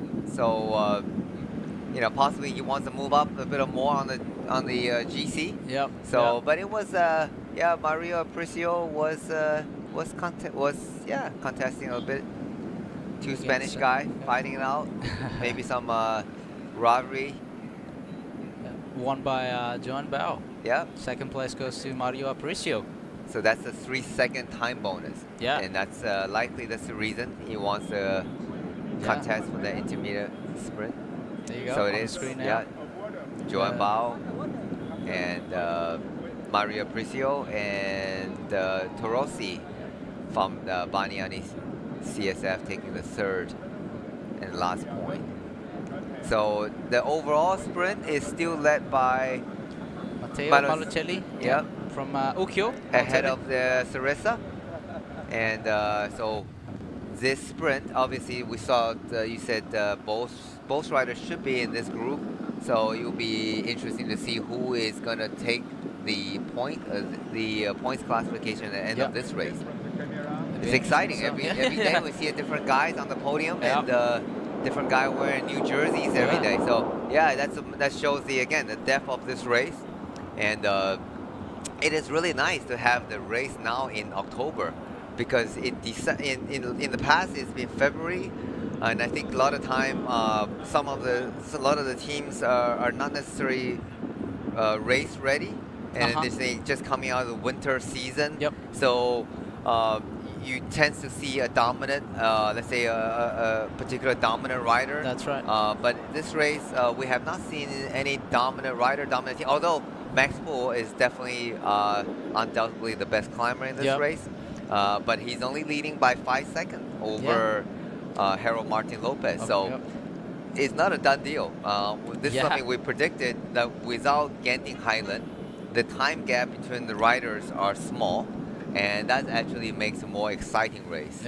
Now, although I'm not I'm not objecting the fact we just see Evan Decline just taking a bottle. Objecting having both the Cameron Highland and the Genting Highland in the same race. And now that is would be interesting. That would be interesting. Then you really see who is the ultimate, the best climber, right? And also sometimes we have both climbing stage in this race.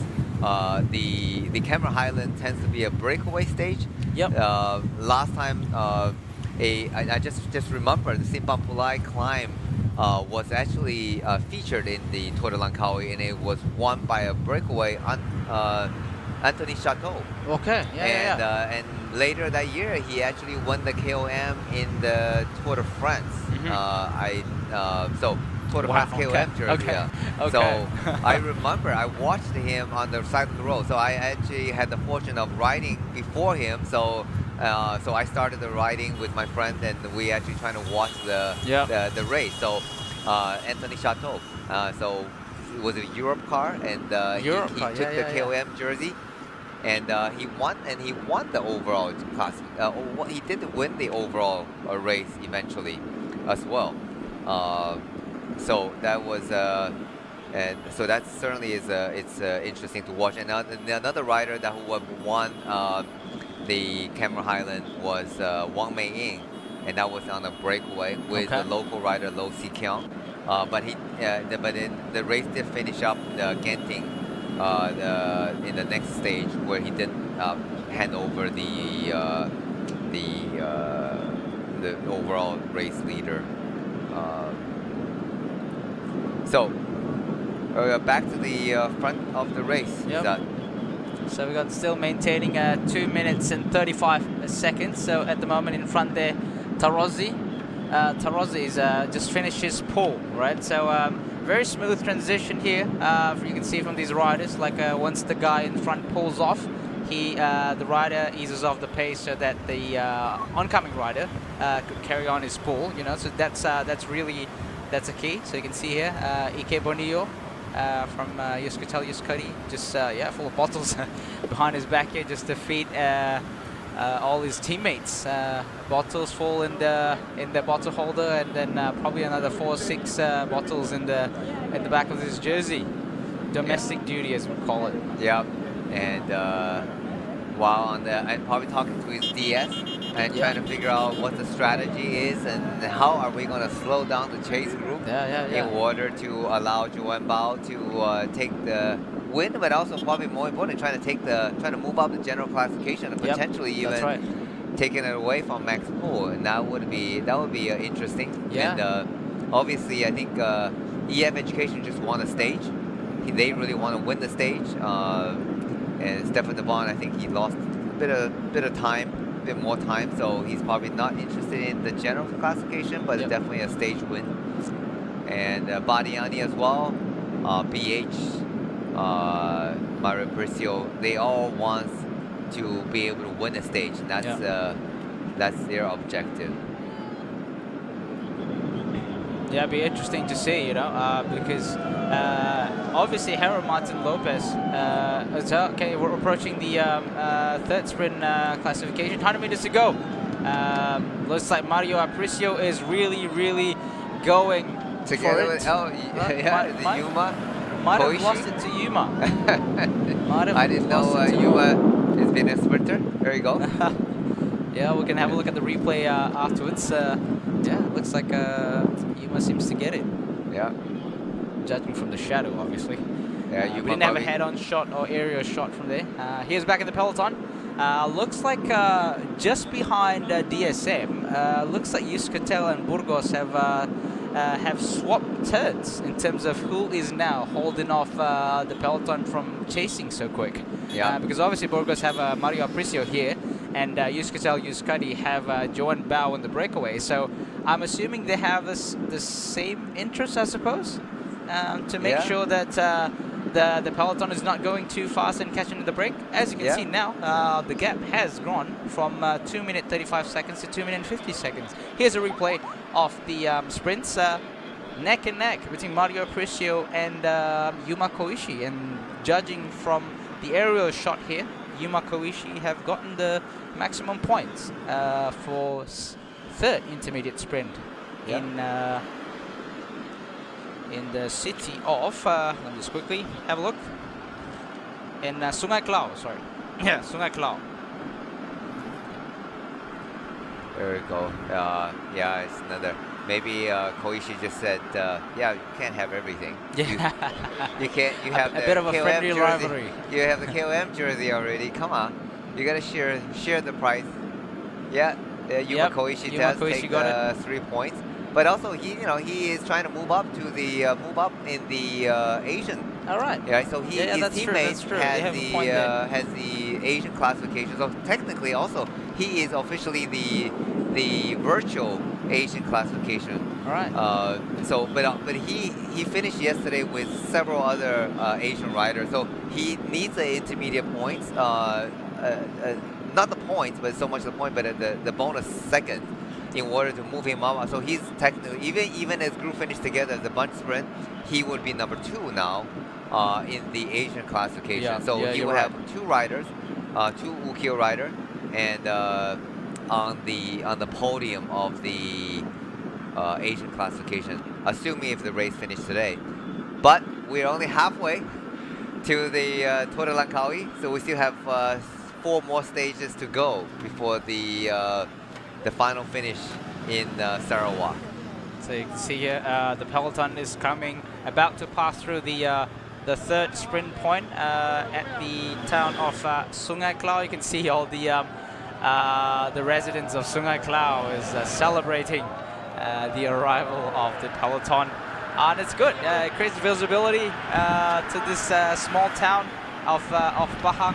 Pahang is in Peninsular Malaysia is the biggest state, but despite very big land, they are still maintaining the traditional elements, maintain its greenery. So it's very famous for a lot of national parks. The national parks are here.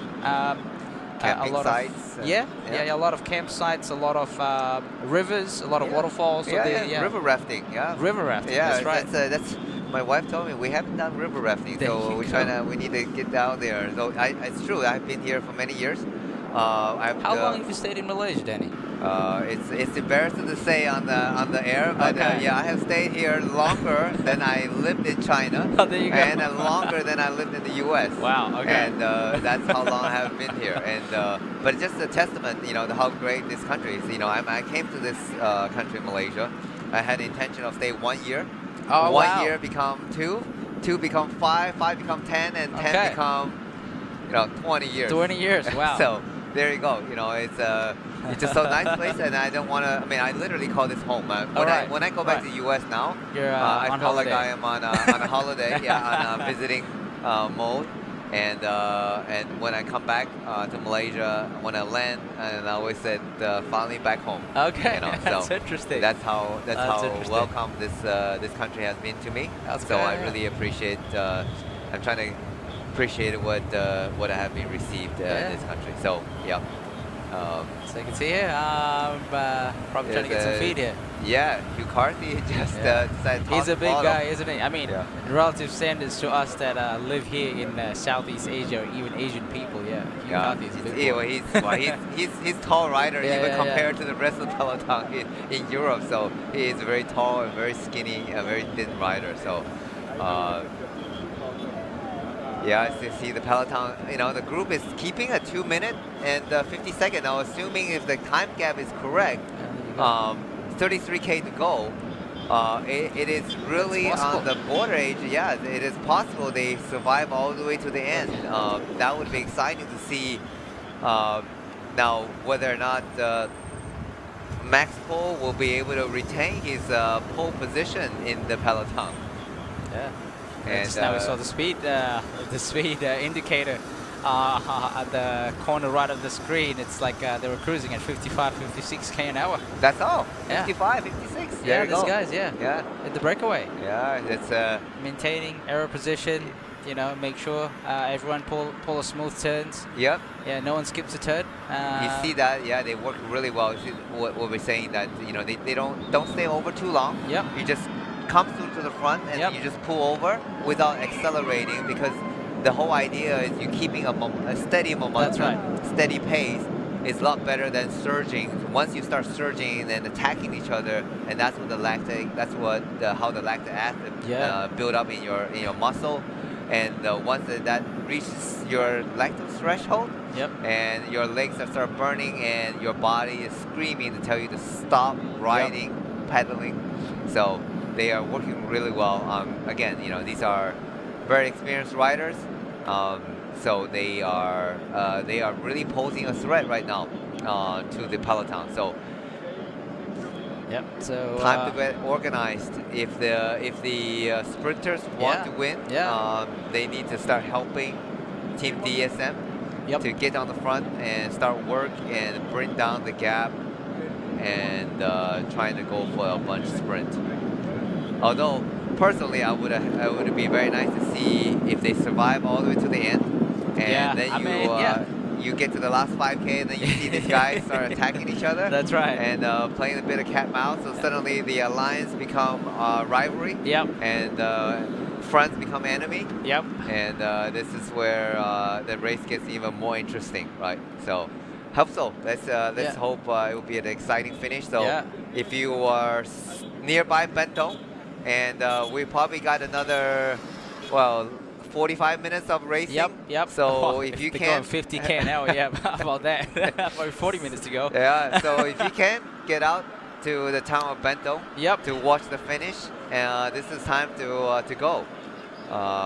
It'll be exciting. We shall see. We're sort of like, you know, I'm a more of a sprinter. I'm always excited about. You know, I always enjoy a bunch sprint finish, but at the same time, you know, like it's almost exciting to see if this breakaway could actually pull it off, right? Like they're working very well together, maintaining a gap of 2 minutes and 50 seconds, and then we've only got 30Ks to go. You know, you kind of hope like man, if they could pull it off, it would be awesome, right? Yeah. And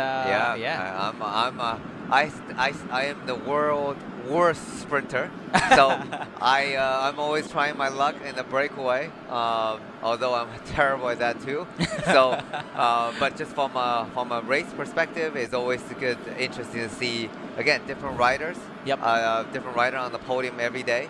And once you have guys be able to break away, and that sort of give the belief to other riders. So today we'll miss a break, and maybe tomorrow they're going to go for another break. So tomorrow is going to be an opportunity for break also, because you have a couple shorter but steeper climb in the beginning. So for those who missed today's opportunity to get in the breakaway, tomorrow is another opportunity. And tomorrow we're going to start at Kuala Lumpur City, KLCC. Just should be in front of the Twin Tower, PETRONAS Twin Tower. And I have some friends already asking me that when the race is going to start, because they want to get to the starting line and watch the race action flag off in live. So it's going to start at 11 a.m. That's right. And so traffic, there are probably going to be some traffic jams, but if another way to get to KLCC and watch the live action will be getting to a MRT, public transportation, LRT, where you don't have a jam. So you know that there's a stop in KLCC. You can get off, and you're right at the middle of the race start action. Right. So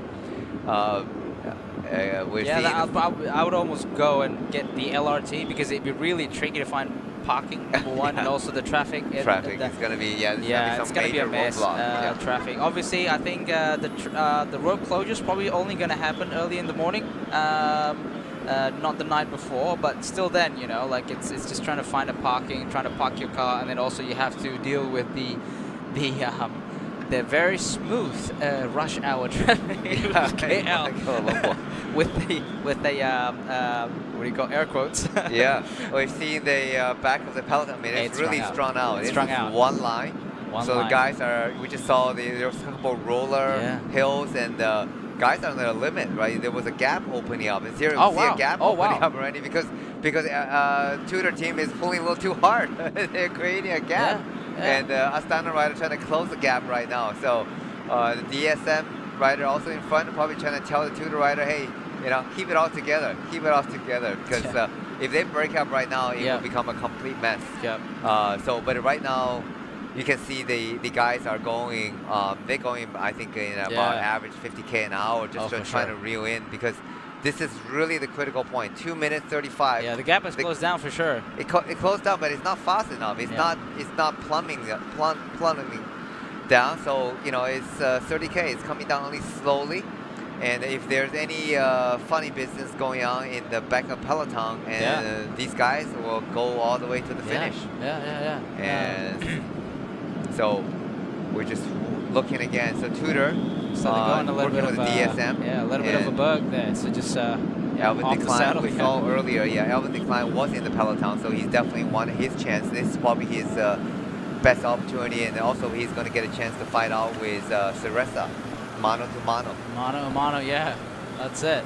That's him. Rider number 34. That is not. That is Rick Premier, sorry. Alvin Decline is rider 32. He's hanging around. So some of our local cyclists, Malaysian local cyclists, seem to be present at the back of the peloton there. A few riders from Malaysia Pro Cycling and also from Malaysia national team. So we're here back in the breakaway. 6 riders working together still. If you guys are wondering, we have just at the back here, we have a rider from Yuskatel, Yuskadi, which is a Joanne Bo. And then the virtual race leader, race leader. Yeah, so it'd be interesting to see. Yeah, like obviously, if you were Max Poole, like you would think like in the group. Okay, Harold Martin Lopez is in the group, right? That's my closest competitor. But now at the moment, Joan Bao, despite he's further down in the general classification, but with this amount of time gap, he could claw back up, and if he wins the stage, he's a virtual race leader. So for those who may not understand what it means by virtual leader, so yesterday on the Cameron Highland finish, Max Poole take the win, but he finished a couple minutes ahead of Joan Bao. So the overall general classification standing. Here we have a look of the team car. So here's the feeding, Tudor team feeding their riders. So this is what happened in the team car. The mechanic is pulling out the drinks, and you have the DS driving the car. Same time, got to feed the riders and keeping the eyes on the road without hitting anybody. So here, the virtual. So he based on yesterday's overall GC standing, he was 2 minutes and 9 seconds behind Max Poole. Yep. So now the gap on the screen is 2 minutes 35 seconds. Yep. So he is technically 20 plus second, ahead of Max 27 second ahead of Max Poole on the overall timing. But of course, we know as we're getting closer to the finish, the time gap is going to shrink. The team is chasing. Teams on the back are chasing very hard. You can see even the rider on the back with Tudor team just flying by, trying to get back to the front of the peloton to feed his teammate. Probably the worst time to move up because it's strung out. I don't know. Probably he's a very strong rider. Like for me, if I see a strung out riding like this, I'd probably wait a little bit. I don't know if there's going to be a chance to wait, because this is going to be the chase is on. This is going to be the pace all the way until the breakaway is caught or to the finish. So. There's strung out. For the you can see this is you're looking at a peloton from the end to end. You're looking at probably about from one end 300 meters. That's right. Yeah, so you know what's the worst part? Because it's like a dip in the middle, right? Now you can see the front guy that's just doing the pull, and all of a sudden you see the guy that's about to head down to the pit at the end of the peloton. So it looked like you know what's the worst part? Happy, It's you being at the end of the peloton, seeing the guy in front is already finished the climb in front of you. I know that feeling. It's like, oh shit, they already started the climbing. I'm still at the back here. Yep. So there's Koichi. We have a look of he is the Japanese rider from Ukyo, JCL Ukyo, and team car trying to get across to their team leaders. this is always dangerous, right? We have team car going across the entire peloton, which is probably about 300 meters, and to make sure the riders are staying on the right side of the road so the cars can get through. It's always a nervous time. I been there, done that a few times, and you can see the cars is like one side of the tires on the grass. Oh yeah, absolutely, absolutely. You want to give a maximum space, allow it, because the last thing you want to do is to touch the rider. This is and that's why during the climb it was impossible for team car to get through because the roads are so much narrow. Yeah. So see again, back of the peloton, and you know, today, last few days, we saw the rider on the back of the peloton was looking like a Sunday coffee ride, but today, it's definitely not a Sunday coffee ride. Even if you're on the back of the peloton, you're just hanging out for dear life. And don't look fun though. It's still going to be approximately, it's going to be about 35, probably 40 minutes of action until they reach the finish line. So DSM is pulling on the front. Yep. Together with Tudor, and trying to set up for Alvin Decline, and then Pharma is really helping out, coming to the front and helping out as well. Yeah. Because they are, you know, they have a couple riders, 3 riders in the top 11, so they want to make sure they don't lose out their top 10 classification. Yeah, as you can see that just now, the riders are passing through this place called Kuala Dam, Kuala Dam Lake. So it's a dam. Just on the left side of the rider. I think you've seen it briefly earlier. Then it's about 2 minutes. 2 minutes to the breakaway. Right. 2:05. 34 kilometers to go. Yeah, it's like I don't know. So pretty much in the last 10K, the time gap has only come down about 40 seconds or so. Okay. If I remember correctly. So that typically it should be 10K or 1 minute for every 10K. But right now, these 6 riders are certainly working well together, and it shows their ability to maintain their pace despite the hard chase from behind. Yeah. And here Joanne Bao is getting some nutrition supplement. Now the time gap is going below 2 minutes and 09, so he's technically not the virtual leader, but he's still if the breakaway survive to the end, he's still gonna move up the GC standing. So yeah, he has every bit of benefit to work hard and try to help the breakaway to stay away. Yeah. But yeah, so like if I was like in this in the peloton and getting ready for a spin, I'm getting nervous as well. Like it's 23 to go, 23 kilometers to go, and we've only got the gap is still 2 minutes. You know, you're getting nervous, and also if you're in the breakaway, you're getting nervous as well. Like it's not far, 2 minutes. It's getting it's closing up pretty rapidly almost. Yeah, I think in the mind of the breakaway rider, they have to have the belief. They gotta make it. They can make it. But you're thinking, boy, there's still another 30 minutes of hard riding before they can get a chance to contest it out for the sprint win. Yeah, and then you know, probably like into if the time gap is still managed to be a minute into the last 10K, then they're gonna start thinking, okay, who is gonna have the freshest leg? Yes. Who can out sprint, and who is gonna have to who can take the win, right? Who do I need to watch out, and then when do I need to launch my attack, and how fresh my leg is. So again, right now they don't have time to be nervous. They don't have time to think about. The goal is to get to the last 10 kilometers and trying to keep a minute gap, a minimum, in order to give themselves a chance of winning. A Philippine rider on the back just dropped the ball. Right now he is probably saying that it's going a little bit uphill. I don't need an extra weight. I don't need any excess water with me because I need to hang on to this peloton and to survive to the end. Yeah, you can see it goes pretty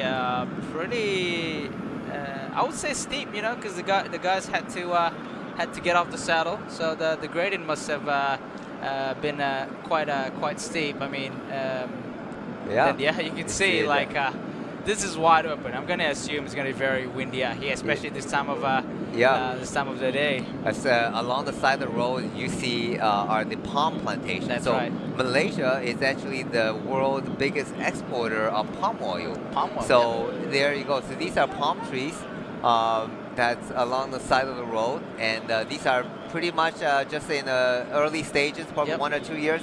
And then on the right side are obviously, I think they already chopped down, or not chopping down, but they actually put some kind of chemical, so they don't actually burn the ground, burn the trees. So that way they allow the tree to die off, and then they can plant new trees. Yeah, getting ready for replantation. Yeah, replantation. That's the word they're looking for. And then because the palm tree gets too high, then it becomes impossible to harvest after 10 That's years. true. And That's that's why you need to replantation. So Malaysia is the #1 exporter of the world in palm oil. Yep. And palm oil exportation. Export. Yeah. So. Looks like Politico Meta Rod is actually contributing to the chase as well. Yeah, that's getting interesting. That so they would have a chance for a sprint finish as well, because we know stage 2, their sprinter. Mania Penelve. Penelve, yeah. Thought he won the stage, but he raised his arm just a fraction of a second too early, and then ended up losing it by a tire width. Yeah. Right, so that's right. I'm sure they want to have a chance to get it back, and here's the best chance. And I'm sure Peneve have made over the climb. Yep, and then today his chance. Now you see the peloton is, oh boy, it's no more than looks like slipped down. It really slipped down again down to a lot. maybe I would say 50 riders right now. And 50, 60 riders, maybe a little more, maybe 70 riders. But yeah, there's full-on action. 19 kilometers to go, still 2 minutes and 5 seconds. So that is still a winnable gap for these breakaway guys. That's 19 kilometers to go, not far though. So not there far you to go. I think the sprinters may not get their day. It's So they're going pretty fast here. 42, 45 kilometer per hour. Yeah.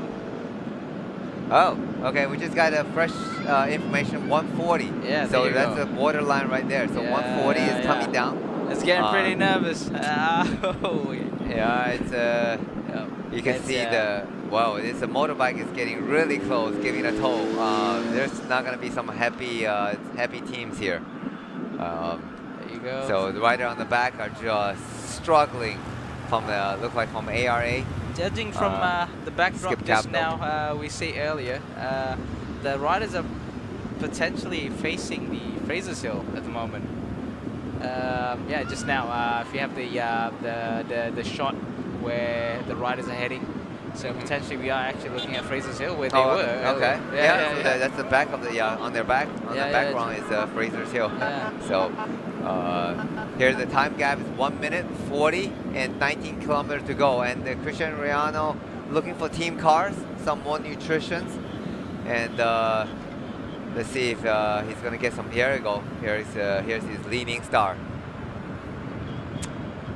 Leading Star. You know the history of Leading Star? I'm not sure. Kind of Leading makes some shoes, some apparel. They're the apparel apparel, manufacturer. So actually, Leading. When I was growing up in China, so Leading was a gymnast. So in a Chinese gymnast, he won 4 Olympic gold medal in 1 year. So that's why super famous athlete back then. I think that time I already left China. Then apparently that he decided on it was his retirement. He needs to start an apparel company. Fairly popular in China, but also in Malaysia as well. I think they have some retail shop. Stuff. For also, I know Lining because from basketball. Okay. Yeah, when they started sponsoring Dwayne Wade back then. Okay. All right. Okay. Yeah, there we go. Dwayne Wade, and also recently they've sponsored another NBA athlete. I think was it Kyrie Irving? I can't remember. Yeah. Okay. Yeah, that's how I got to know. Leaning, right? Okay, so he's actually a gymnast, not a basketball player. All right. But you know that. Yeah, as you see from the quickly, sorry to interrupt you. Yeah, that's the mountains in front of the riders there. That's basically Fraser's Hill. Okay. Yeah. There you go. There you go. That's where they were. that's the amazing thing, right? Like when I'm going out riding, like you go up a climb and you suddenly come down a climb and then you saw what the mountain looked like from afar. Yeah. And you'd be like, oh, I was up there just now. Yeah. I was like, wow, Yeah. what did I just do? I was up there. 16K to go. Time gap, let's assume it's still 1 minute 40. I'm getting nervous, Denny. I'm getting nervous. As a sprinter, you should be like I'm rubbing your hand right now, licking your lips. Like, come on, domestic. Let's bring this back to a bunch sprint. But obviously, right? You see that the rider from Tudor, he's gritting his teeth trying to get the pace up again. But also, I'm kind of nervous as well. Like you really want the breakaway to go because it'd be nice, for once a breakaway actually wins the stage here, like a smaller breakaway, not a smaller bunch like yesterday. Yeah. And also at the same time, you can see because it's the gap is coming closer, so the riders in the breakaway is getting nervous if the breakaway is gonna finally brought back into the peloton. At the same time, you're thinking if you want it to come down to a bunch sprint. Yeah, you see the rider is getting some draft on the motorcycle. They really need to. Well, that's a time gap, right? So they need to show the time, but they should have stayed on the side of it, just to be not to give an extra draft to the riders, to be sure. I mean, this guy in the front is just gonna take as much watt saving as they can. Oh yeah, absolutely. It's it's part of the racing. You're just gonna use any benefit you can. So it is motorcycle's job to get away, not his job. His job is to follow, to go as hard as he can. Yeah, that's right. Poti, we have Poti Komeda, Kanfama, followed by Tudor and DSM are working. It's getting fast. At maximum rate. You can see their head is bobbing. Yeah. And lactate is building up, and they're trying to just keep driving this peloton to the finish line, which is only 15 kilometers to go. 15 kilometers, that's not far. Less than half an hour to go. Racing, 1 minute and 20 seconds gap. We still have the same 6 riders in front. If you're just tuning in, so at the moment we have 15 kilometers to go. 1 minute and 20 seconds off a gap. We have 6 riders in the breakaway. We have Ralinu, Christian from Leaning Star. We have Yuma Koishi from Team Ukyo. Mario Aparicio from Burgos BH. We have Daniel Tarozzi from Bardiani. Stefan de Bon from EF Education. And also Joanne Bao from Yuskatel Yuskari, Denny. Yeah, that's the composition of the 6-man breakaway, which they pretty much broke away during the climb on the Fraser Gap. Yep. And they established a healthy gap of maximum 5 minutes. Yep. And then they started. Yeah, but they had a 4 minutes plus at the gap, top of the gap, top of the climb, and then they descended. And by the time they reached the bottom, it was 5 minutes maximum gap, and they were able to maintain that. And until the peloton finally sensed the threat that they can go all the way, and they start chasing like a madman. Yes. And right now, I see Hugh Carthy maybe have a mechanical trying to get a wheel change. We're getting alongside the peloton. You can see there's just a one line straight up.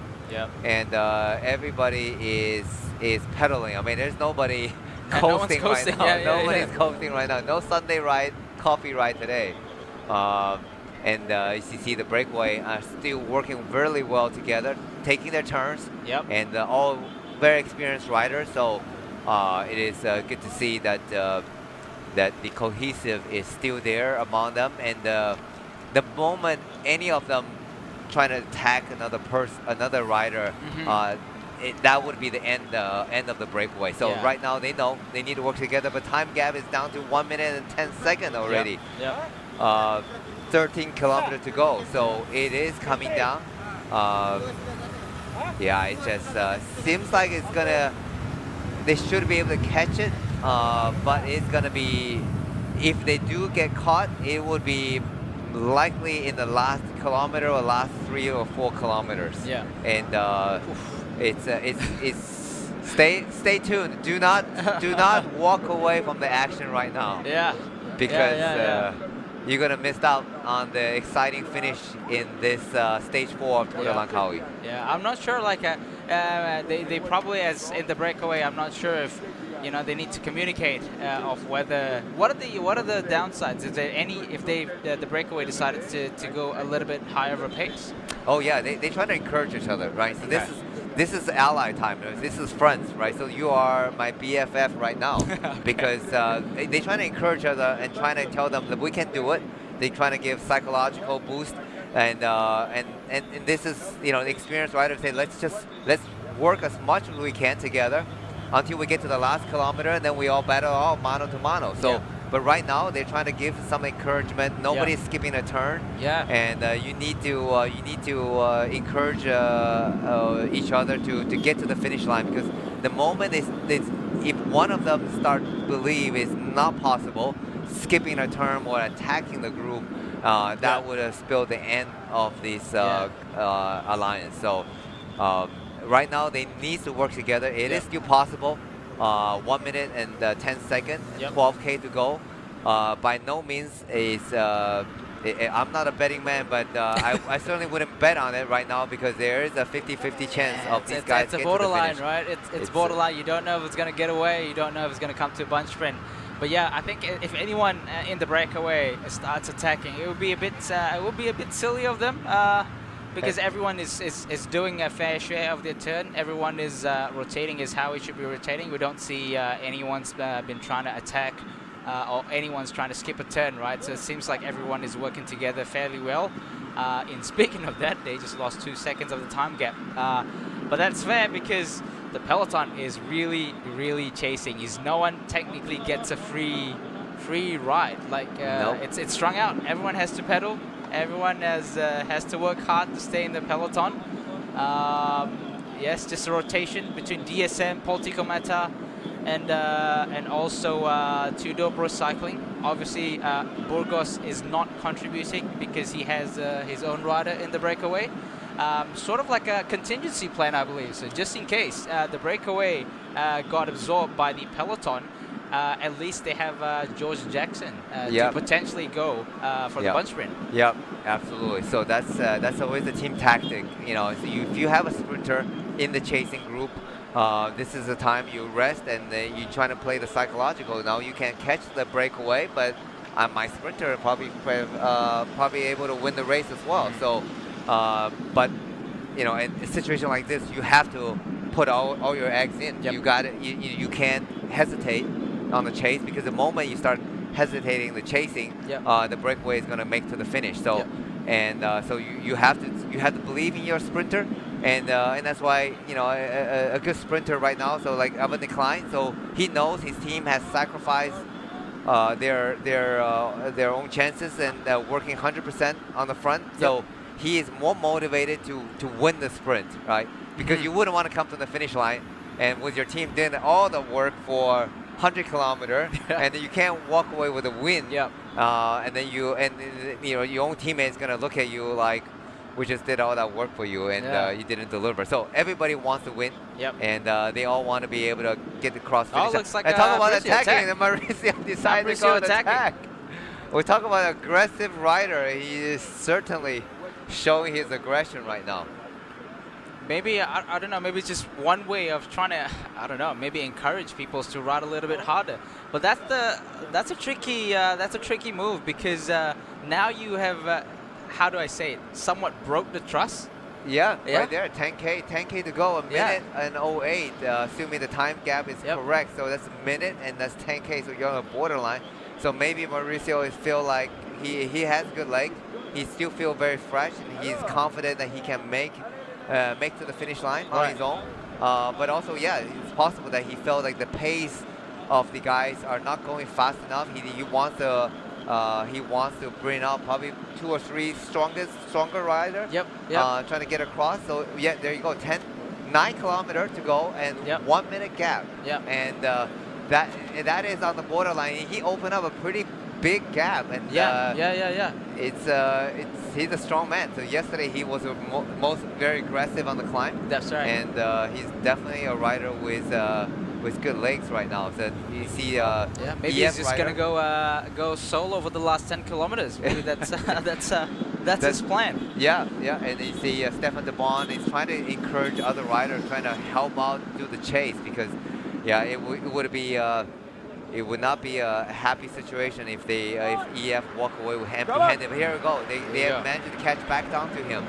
So now it will be interesting to see whether or not the trust has broken, and are they going to work together? Is Stefan de Bon still going to do his turn and work together, or they start going to play cat and mouse? Yeah. And like if I was in the breakaway, come on, man. Like you attack, right? Like you gotta pull now. Yeah. And then probably Mario Aprici is not gonna do the pull, right? Yeah. And then no one's gonna do the pull now. It just takes one person to destroy the cohesion of the breakaway group. Yeah. So yeah, it'll be interesting to see what's gonna happen next. Yeah. And the Tudor team is Timo Pinot on the front doing the chase, and he's standing up. You can see his mouth open and just going at 100%. And oh trying my to, God, that's trying to pull the rider back because it's 1 minute gap at 9 kilometers. So guys are working together again, and Apricio is on the back, and now everybody gotta keep an eye on him. And the next time he jumps, there's gotta be, you have to react right away because otherwise he may be able to just get to the finish. That's right. So look like right now the scale has tipped toward the breakaway, and they are working very well together again, and trying to drive the breakaway, the group to the finish line. And Steph de Bon is on the front, and you can see Joan Bao shaking the legs, trying to shake the lactate acid out of the leg, and trying to keep and having a sip of the water. And he's not going to be able to be the overall leader, but he can move up the GC and he can still win the stage. So that would be a double win for him. So he needs to drive it. So obviously the Ukyo rider Yuma and can move up on the Asian classification as well. So this is a game time. This is everything is a game here right now. So no game. They shouldn't be playing game right now. They need to work together to the last 5K. So if they are still having a minute gap, then it's 60K an hour. That's how fast they go. 62. Fast they're going now. So 64.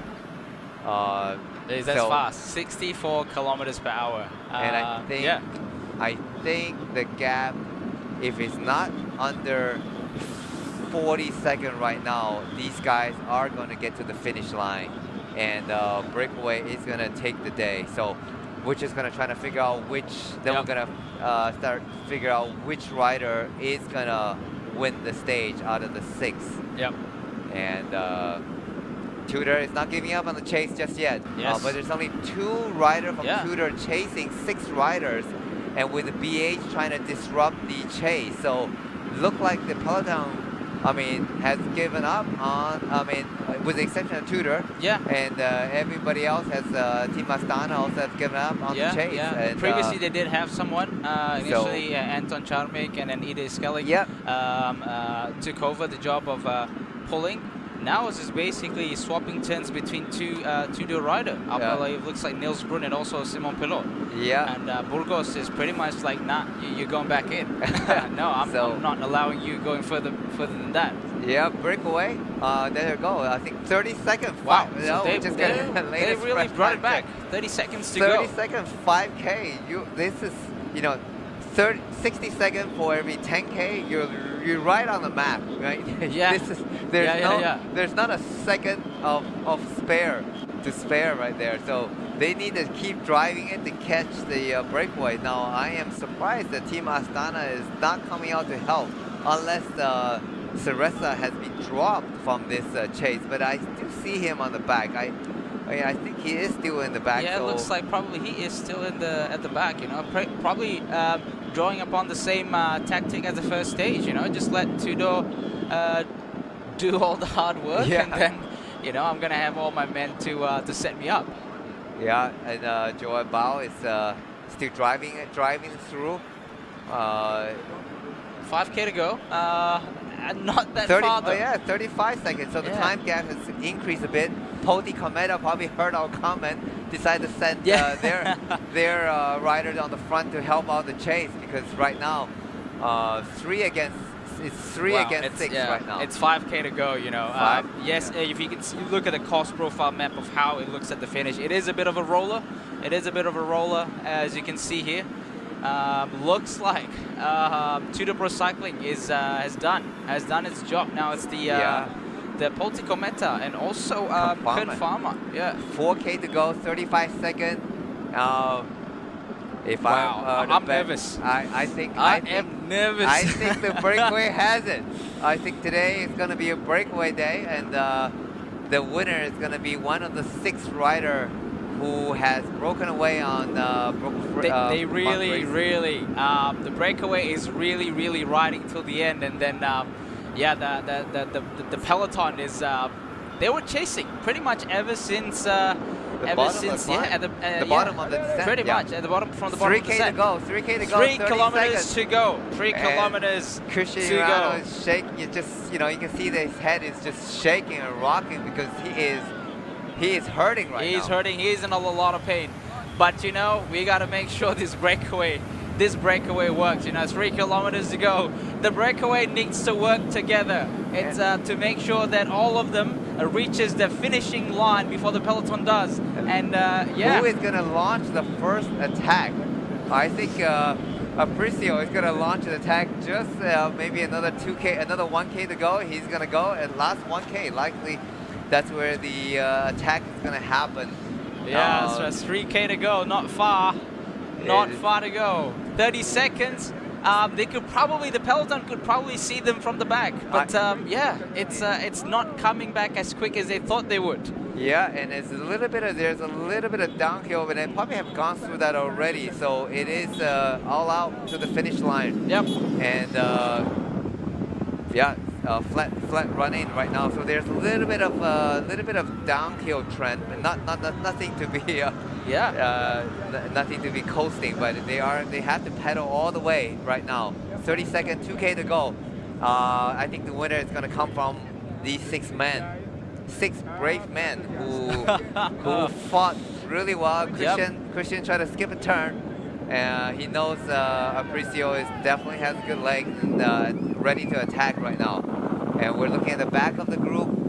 This is this is Ayman Rosli and McCarthy right now trying to get back, trying to stay with the group. That's I believe ARA Skip Capital. Capital. I think that's Blake Agnoletto. Yeah, trying to stay intact. I think this is it. They have given up on the chase. Yeah, it looks like the group sort of bunches up again. Looks like it looks like the pace is not as fast as it used to be just now. So it looks like we're putting our bet on the 6-man breakaway. Oh, it's if I'm a betting man, I would walk away with a pretty handsome reward right now. But right now, so we're just trying to see. Let's see who 2 kilometers to go. Who is going to be the 1K to go. 1K to go. Who is going to be the winner? 1K to go. Who is going to launch the attack, or who has the freshest leg for the sprint? All right, we're hoping for a better shot here. 1 kilometer, so Tarosi is in front, doing the pull. And looks like the game is on. Tarosi goes inside the initial attack. 1K to the finish. That's it. And they are. The peloton. Let's get some footage. Peloton. We are on the back of the peloton, so we need to get to the front. We need to get some footage on the front. And they are able to see. They should be able to see the rider in front. Yeah, but I think it's going to be a little too late. 10 second gap. We right need now. some footage. We are desperate. All right, there you go. They've been caught. Looks like they've been caught. Looks like they've been caught. So it's going to come down to the bunch sprint.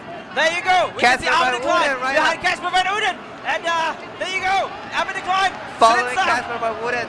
And it's the red shot. They can see the finish line now. Albert Klein in front. Grab Sirikata. Coming up the front. Matteo Marichelli. It looks like Albert Klein. Yes. Albert Klein. There you go. Wow. That was nerve-wracking. We thought the breakaway was gonna go, but today is the day for Ahmed Decline. Wow. And they caught the breakaway That was literally, very literally nervous 300, stage. probably 200 meter from the finish, 300 meter finish. They launched the sprint, and looked like it's definitely Calvin Decline taking the win ahead of Ceresa and Casper Van Wooden, if I'm not mistaken. Yeah, yeah. And, so looks like Albert declined everyone's podium, declined everyone's top finally. step. And there's some tears of joy No, from the I team bet, car. who wouldn't? Like, they've worked pretty much the whole day. Yep. And now, Albert well declined. deserving win. Yes. Well deserving win. That was Oh a my nail God. biter. Nail biter. It was not easy for the team. So they worked the hardest, and congratulations to Team Congratulations. Tudor. And job well done. Finally get their victory. And Ceresa looked like Ceresa got second, and I see the orange jersey. So now we gotta run in. We gotta waiting for the official result to see where the point standing, and also who is gonna be taking the points classification. Feeling the adrenaline still. I am still shaking from today's stage. This is too much excitement. Yeah. And we are only at stage 4 of the Tour de Langkawi. So this is exciting finish. Again, this is why the Tour de Langkawi is one of the best races in Asia. There you go. Here's the repeat of finish line. The replay. And, Just as they come in, just that slight left-hander heading into Bentong town. Oh, there you go. Ivan Decline leading on the front. Oh, it looks like Malicelli. Malicelli was second. Got second. Yeah. So apologize. So. There you go. A close up there. Arvid Klein had a straight run in. Glepsidis trying to get a slipstream behind him. And then, Matteo Malicelli got second, and third looks like Penelve. Or maybe Bardiani. Bardiani, yeah. See, yes. There you go. Ceresa trying to come up on the right side, but he just doesn't have the speed to come by, and then the orange jersey just shot up from the near the finish. But Alvin Decline is the no question the winner of today's stage.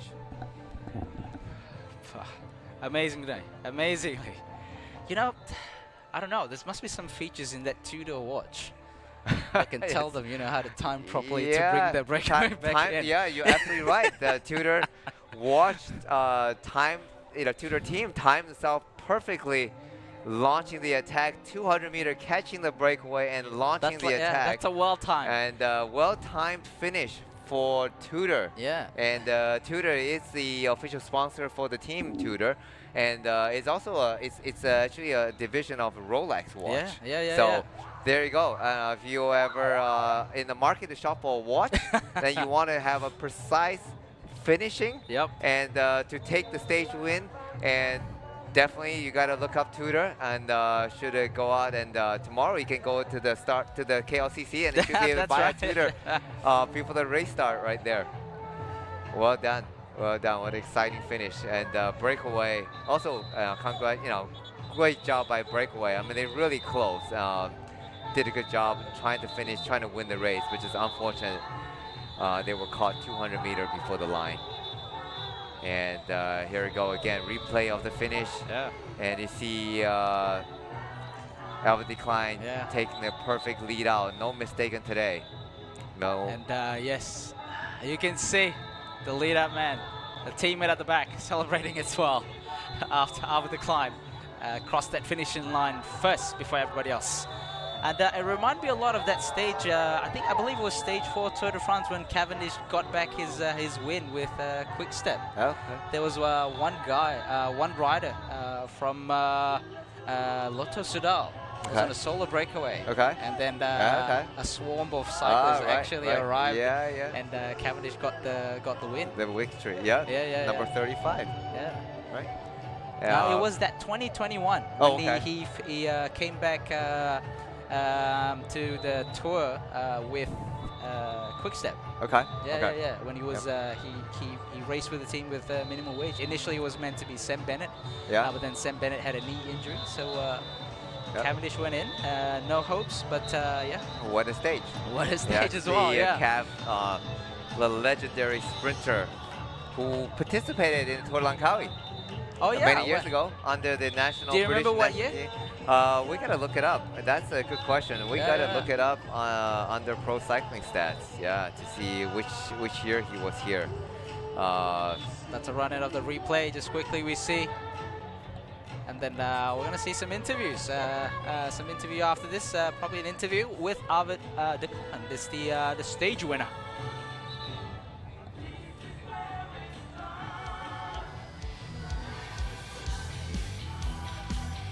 And Maricelli, to see the orange jersey jumping out, just narrowly missed another stage win.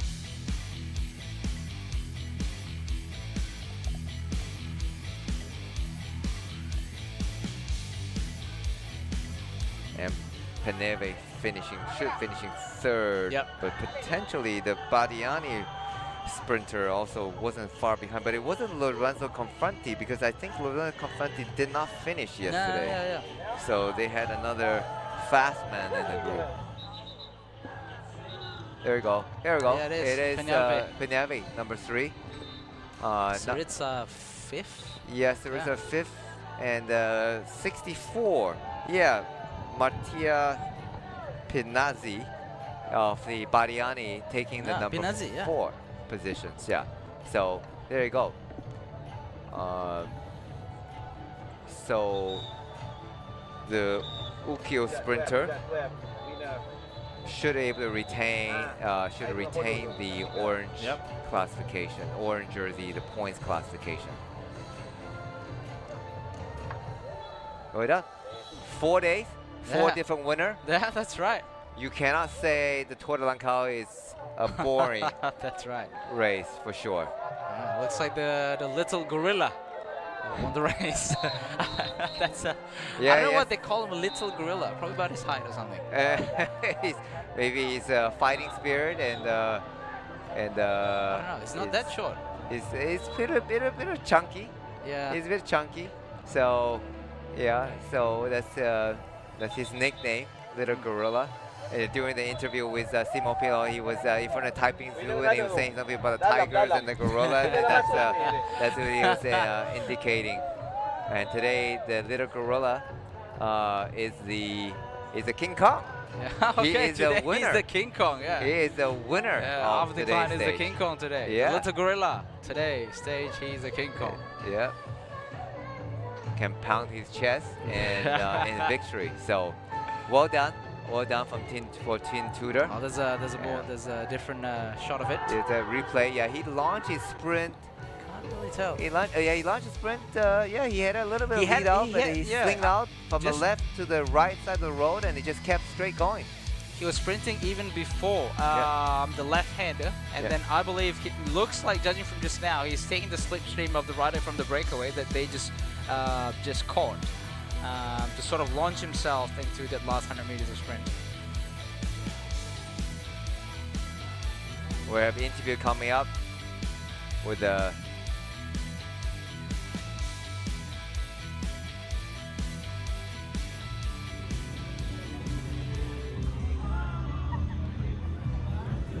Arvid, you didn't get what you wanted in the first 2 standard burn sprint, but today it was a very hard-fought victory, and you got it.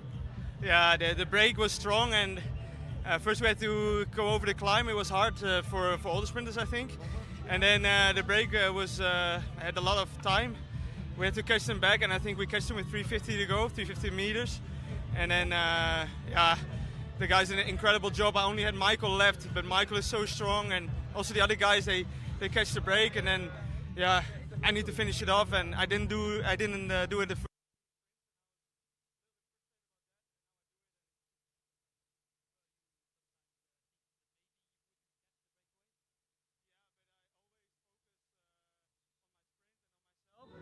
And if I see we can't catch the break, I will always sprint. And it's different than for the victory, but I just focus on the sprint, so that's what I did today. This is your third stage victory at the Tour de Langkawi after last year.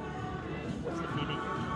Yeah, it's great, especially after the first 2 stages where I made mistakes that I normally don't make. And it's different sprinting here than in Europe. And yeah, it's just a really good learning curve to also do these high-speed sprints, and I'm happy to finish it off today. And there are 4 more to go. And again, there are 4 more to go. Yeah, there's more to come, and I'm looking forward to do more sprints. I feel good, so yeah. Thank you very much. Thank you. Number 2, 115. Come on. Let me watch.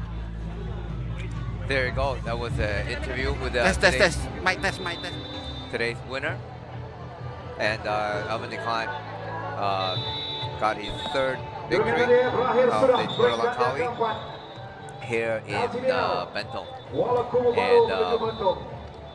And yeah, he just commented how great his team did their job. We were just chatting about, you know, the team did so much work, and then you got to finish it all. Yeah, you know, and he this did. is what teamwork is about. So they caught the breakaway with 350 meters to go. Yeah, that's and, very close. Very close to the Very finish. close to the finishing line. And then they launched the sprint, and you know, he had only one guy left to help him lead out, but he had the best legs. He launched his no mistake. He said no mistake today. He launched it, and he finished it off with a win for Tudor cycling team, Alvin Decline. So someone just sent me a message. So they were going up gap, averaging 35.5 km per hour. Joe and Bao. There you go. Just a little bit faster in your Sunday group ride. Yeah, wow. Just a little bit faster. Yeah, Here, wow. Max Pole retained his pole position in the overall lead in the Tour de Langkawi, ahead of Tom Passetti. Oh, wow. There's a change in the general classification there.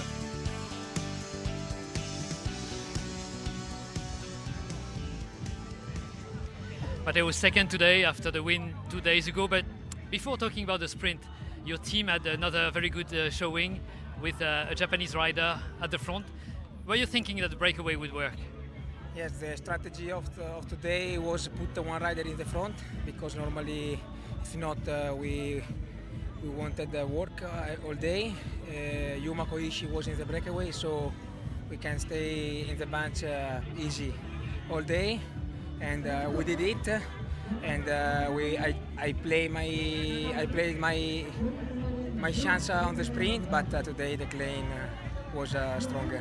So how did you make your moves in the sprint? Was the Klein launching the sprint?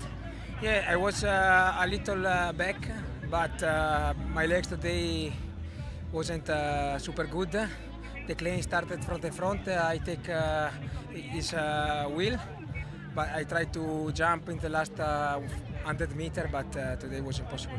Did you have that feeling that Arvid de Klein was under pressure after not winning the first 2 stages? Yes, I can understand the pressure that he has. It's normal. He's in a big team, and the team asks you the victory. I used this opportunity in the first 2 stages, because normally when you arrive with a lot of pressure, or you win, or you arrive back, and today he did a super job. Tudor also, all day in the front, pulling the bunch, so he won, and congratulations to him. Thank you very much. Thank you.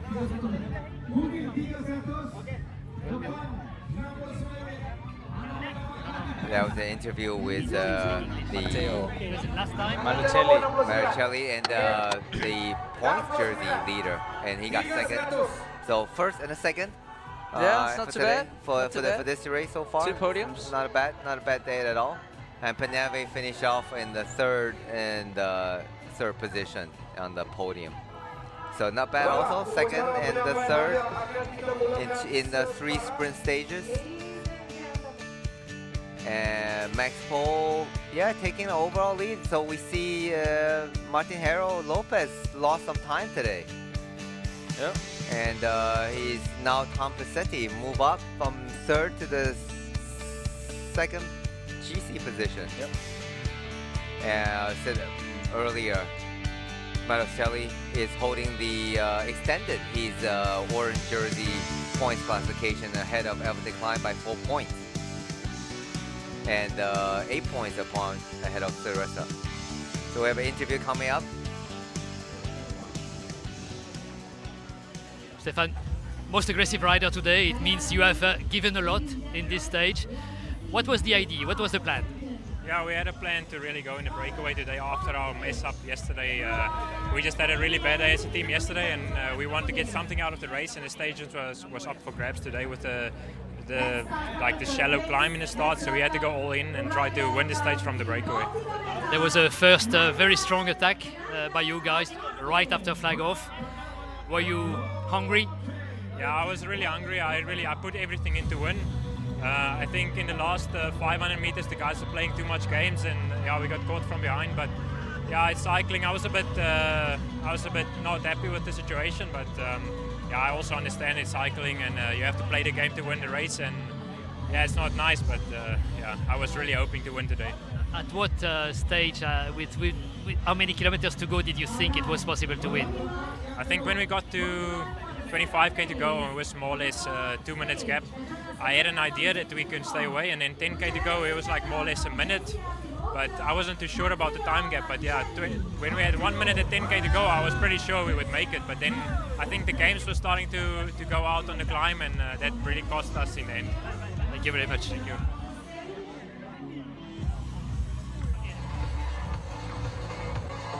There you go. The interview with EF rider Stefan. Yeah. And the winner yeah. of the fourth Here's a PETRONAS stage presentation of today's stage finish. Peneve, number 3. Maruchani, Shelly, number 2. And Alvin Decline, unmistakenly, deliver the victory in time for Team Tudor. Memang dia datang untuk menang. Dia mengatur strategi yang cukup baik walaupun pada beberapa peringkat awal wajahnya tidak. I'm wondering if Fabian Cancellara is watching this race right now. Oh yeah, I wonder. Kita expect pelibatnya akan terus menyelah. And he has a gold medal and the souvenir, a little elephant to go along with today's celebration. Well done. There you go. Here's the podium finish for today's stage. Yep. Top step, Alvin Decline. Second place, Matteo Malatelli. And also third place, Manuel Penalve. Thank you very much. Really appreciate. Terima kasih, Dato'. Baiklah, berikutnya untuk most combative rider. The prize Majlis dengan sukacitanya menjemput Encik Arif Rahman bin Ganti, Photo Logistic finish. Director for Bubbles O2. So it's nice in Asia races, and it's also in the US races, the stage podiums given to top 3 riders. In Europe, actually, only the stage winner in the tour race gets on the podium. All right. The okay. second and third place right. do not have the podium finish. Yeah, do not have the podium position. Stefan de Vos. There you So- go, most combative rider, Stefan de Vos from EF Education Easy Post. Yeah, I just saw the interview earlier. He was saying that they really wanted to be aggressive and trying to win the stage. He did a lot of work in that breakaway. Fortunately, it did not happen. But you gotta try, right? Otherwise, you would not walk away with anything. So here, bubbles, oxygenated water. Most aggressive, most combative rider. Yeah. So I'm sure they will try again. So they have not 4 stages. Today's close, very close, but not able to walk away with a victory. So I'm sure next 4 days they are going to try attempt again for stage victory. You on the stage alone, yeah. Trying to tell Stefan, no, you need to stay up there. Yeah. He's probably want to get back to the team car after a long, hard day on the saddle. And he did express his frustration about that attack from Mario Apricio. Yeah, Because that's he when said 10K to go. 10K to go. Yeah, the guys start going to get each other. So yeah, Total Langkawi well, 24 the 28th edition. sometimes, you know, certain riders are just more aggressive. They just have that instinct. They just love the attacking. So and then probably Mario doesn't want to leave it into a sprint, so they want to make sure he wins. So here's the white jersey. Today he didn't have to do too much work.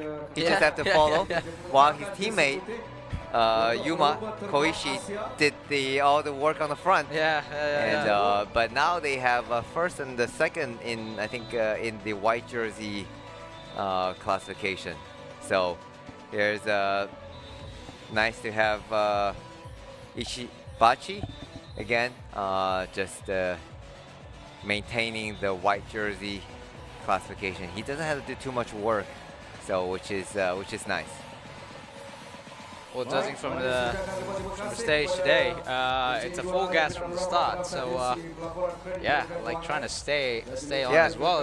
Looks like a lot of work compared to probably the first and second stage. Yeah, it is more work. But tomorrow, which is we're gonna preview later, but shortly. But tomorrow is another aggressive stage.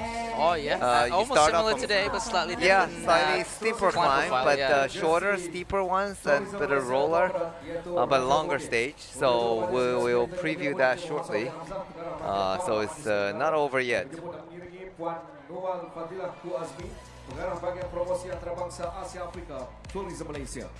And next, ladies and gentlemen, we're going to see who is going to receive the polka dot jersey powered by Tourism Malaysia. So the polka dot jersey.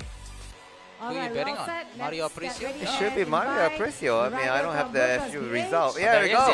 There you go. I wasn't wrong. I wasn't wrong. He does have 20 points. The screen showed us Martin Hero Lopez. Igor. No, there was. I think during the race they showed. Anton Chamin was the KOM, but no, it's Mario Aprecio. Well, it's a well-deserved polka dot jersey because he is the most aggressive rider as well in this race so far on the climb. Yes, for sure. Yeah, he showed that yesterday. Yeah, when the road tilts up and he goes up. Once again, tepukan untuk Tourism Malaysia. So this King of the Mountain jersey is sponsored by Tourism Malaysia. Yeah. It's a very tall guy.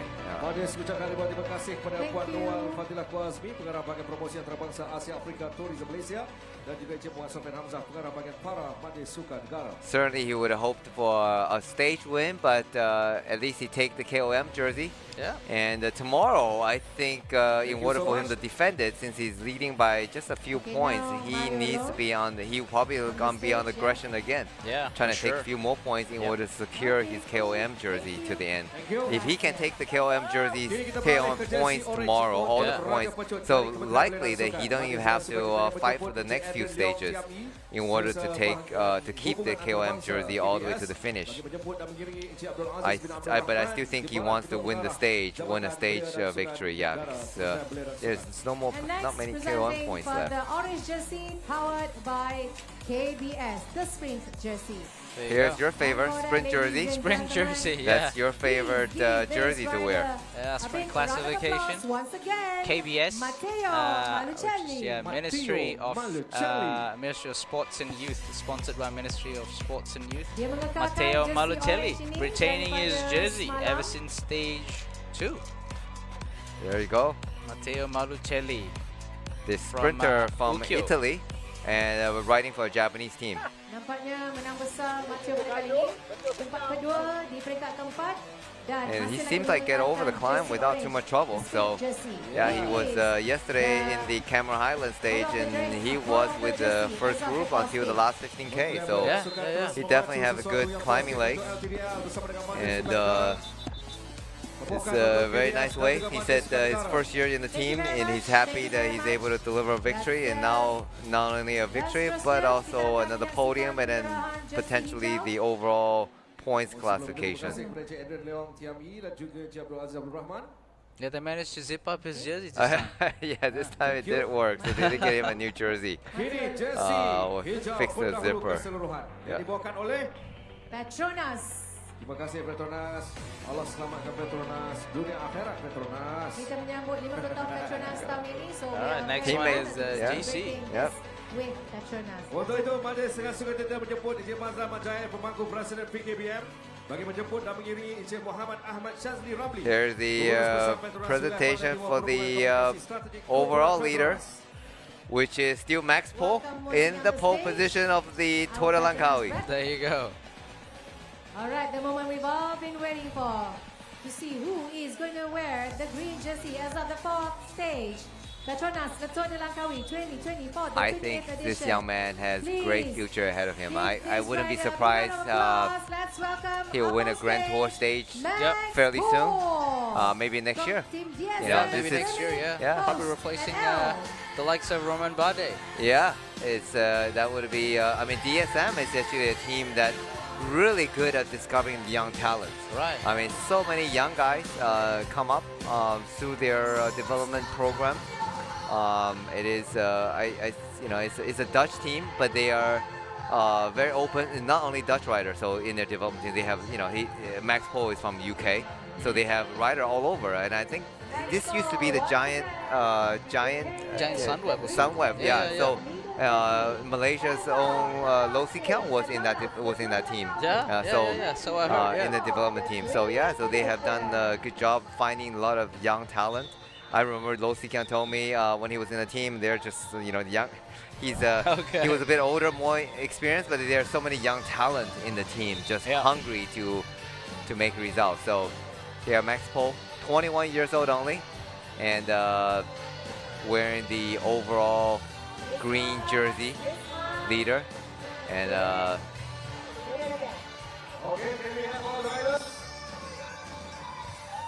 in the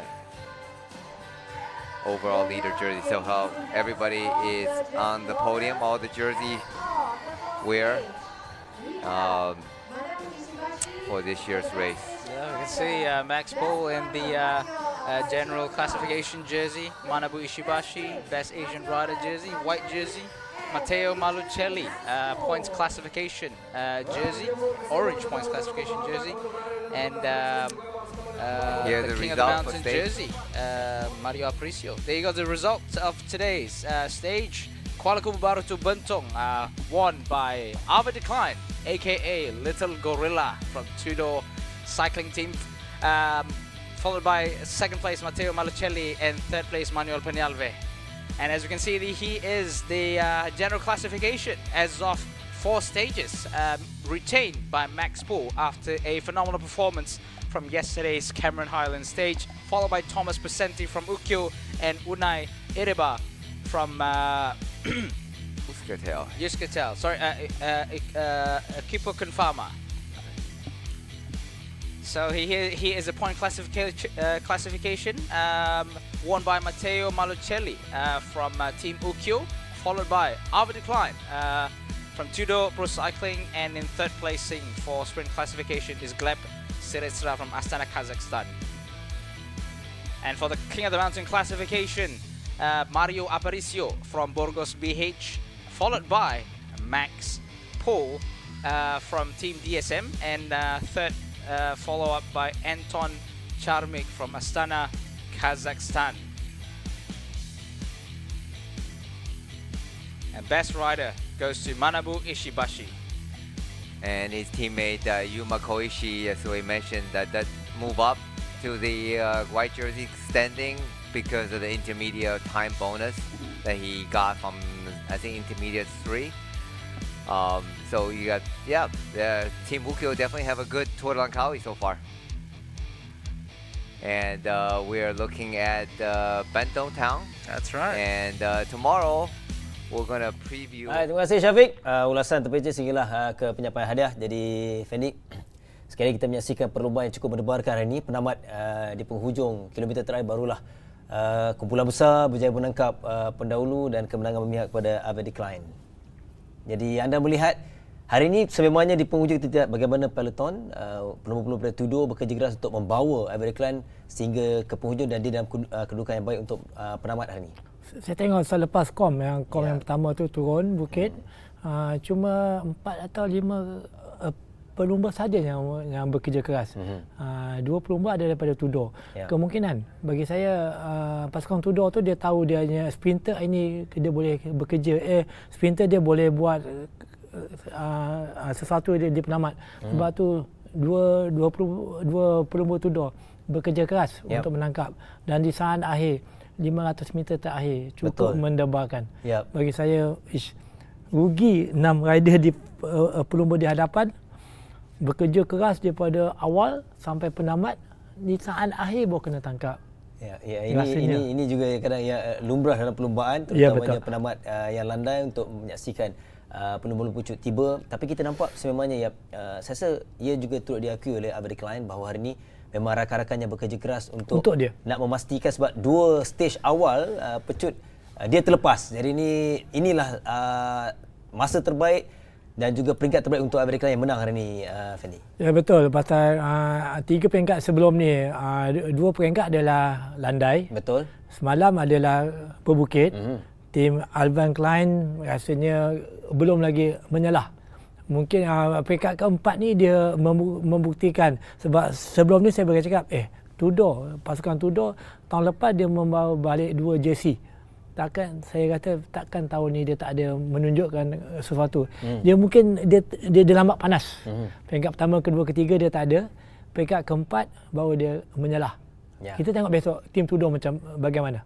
Kerana persaingan untuk jersey orange, jersey Raja Pecut semakin sengit kerana dibezakan 4 mata saja. Sekarang ni Amerika sedang mengejar untuk cuba mengungguli atau merampas jersey orange yang dipakai dah 2 peringkat, iaitu Mateo untuk menuju esok. Jadi seketika seperti biasa, Lily sentiasa ada perkembangan sampingan yang menarik bersama dengan rakan-rakan penaja. Silakan Lily.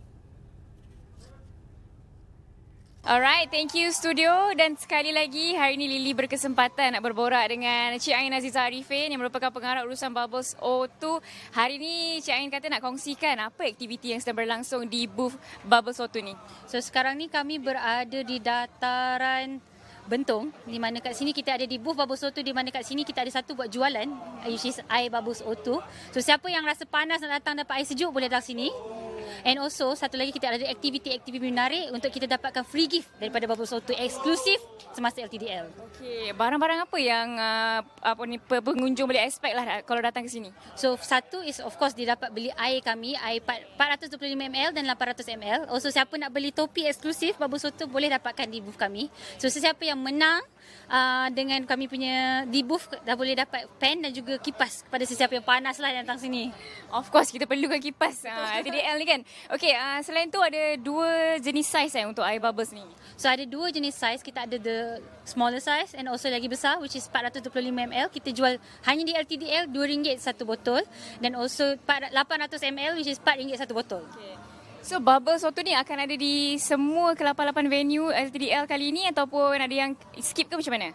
So kita ada di semua 88 venue. Jadi lepas ni, lepas habis di Bentong kami akan ada di Melaka, dan selepas itu di Kulai.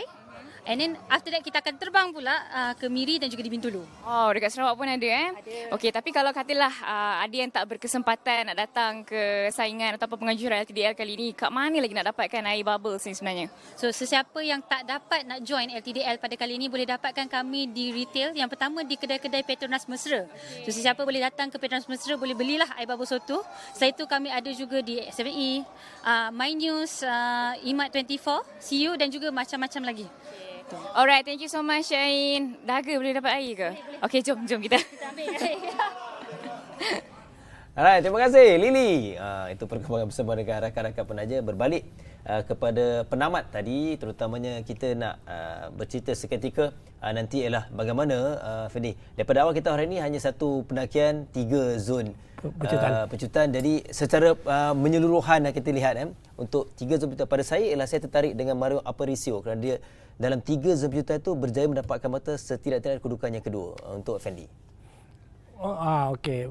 Mario dia memang berbukit, dia boleh pergi, dia boleh tahan juga. Tapi bila tuan bukit dia ambil setiap zon pecutan dia ambil poin.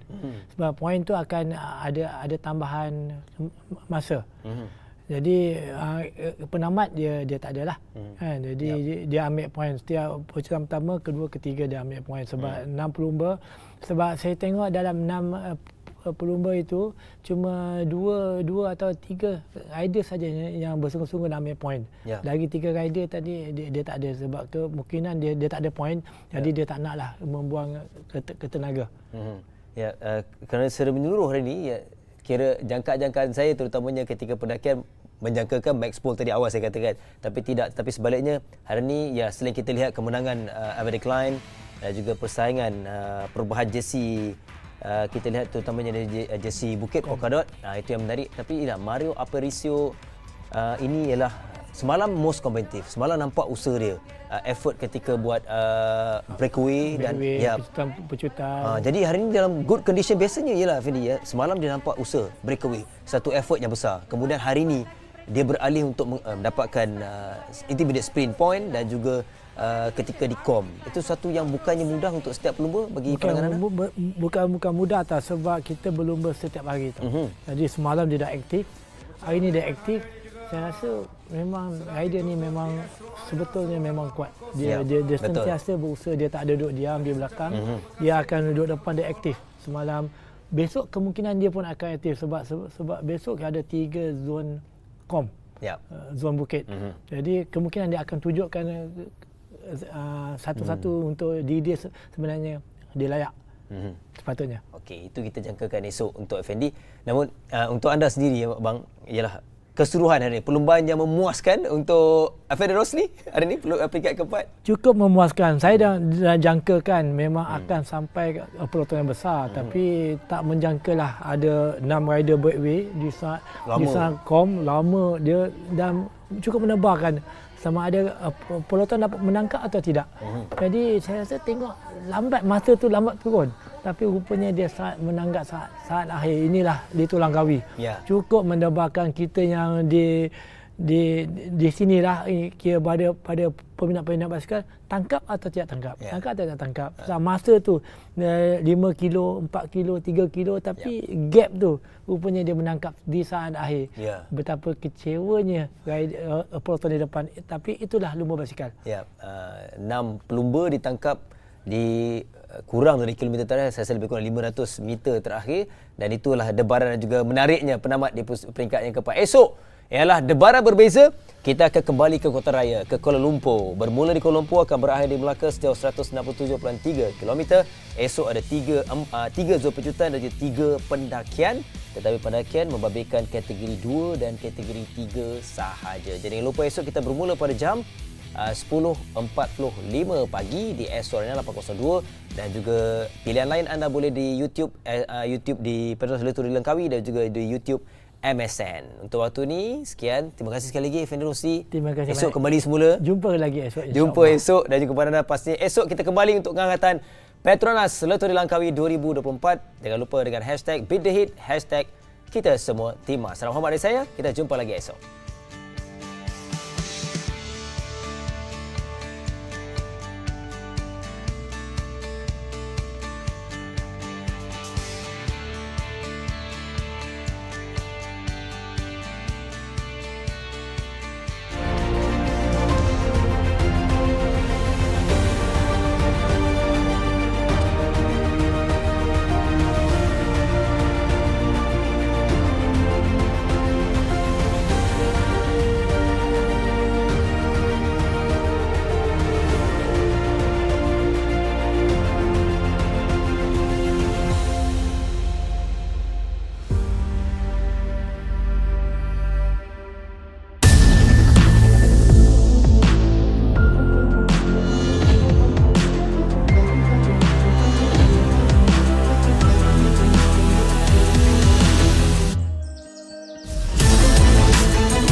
PETRONAS, you get more. More points. Simpler, better, now cardless. Just key in your phone number at the pump, Mesra store counter, or use the Settle app. Get up to 3 times more Mesra rewards points with Settle and redeem fuel.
Guten Morgen. Selamat pagi.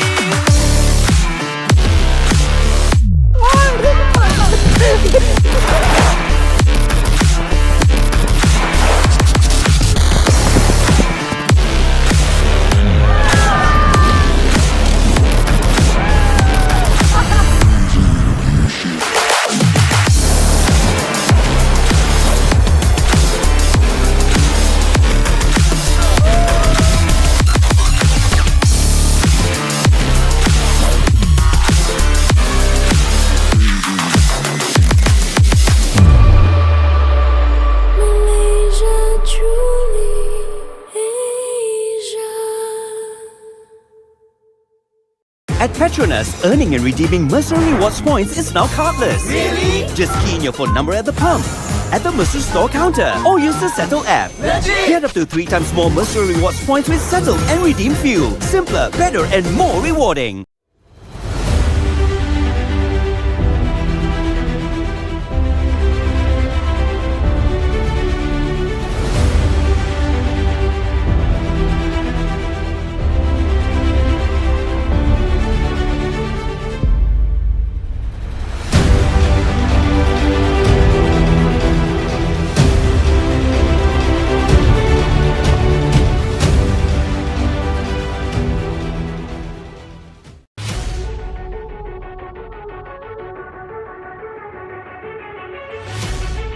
Are you always exhausted, tired?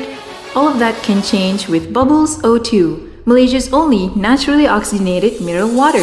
With a high dissolved oxygen content, Bubbles O2 is no ordinary mineral water. Stop, sip, and smile. Fuel your passion for a powerful performance. Find us at PETRONAS Victor de Langkawi, Malaysia 2024.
At Petronas, you get more.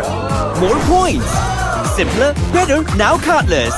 Just key in your phone number at the pump, Mesra store counter, or use the Settle app. Get up to 3 times more Mesra rewards points with Settle and redeem fuel.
At Petronas, you get more.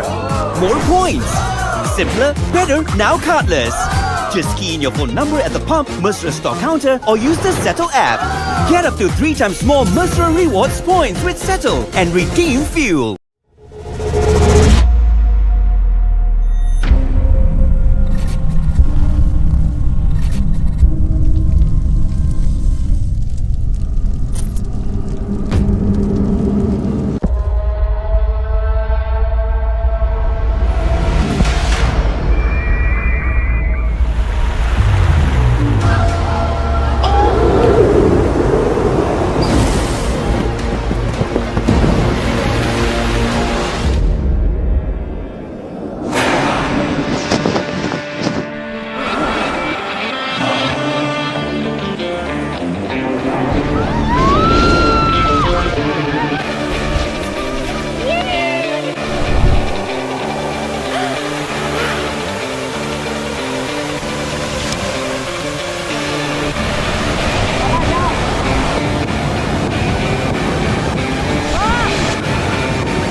Good morning. Selamat pagi.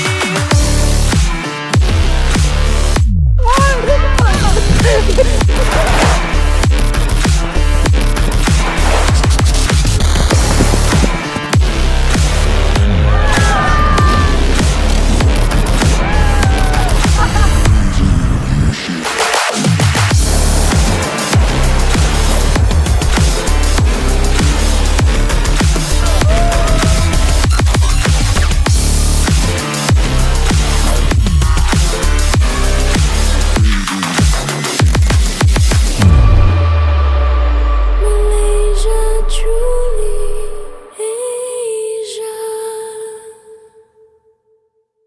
At Petronas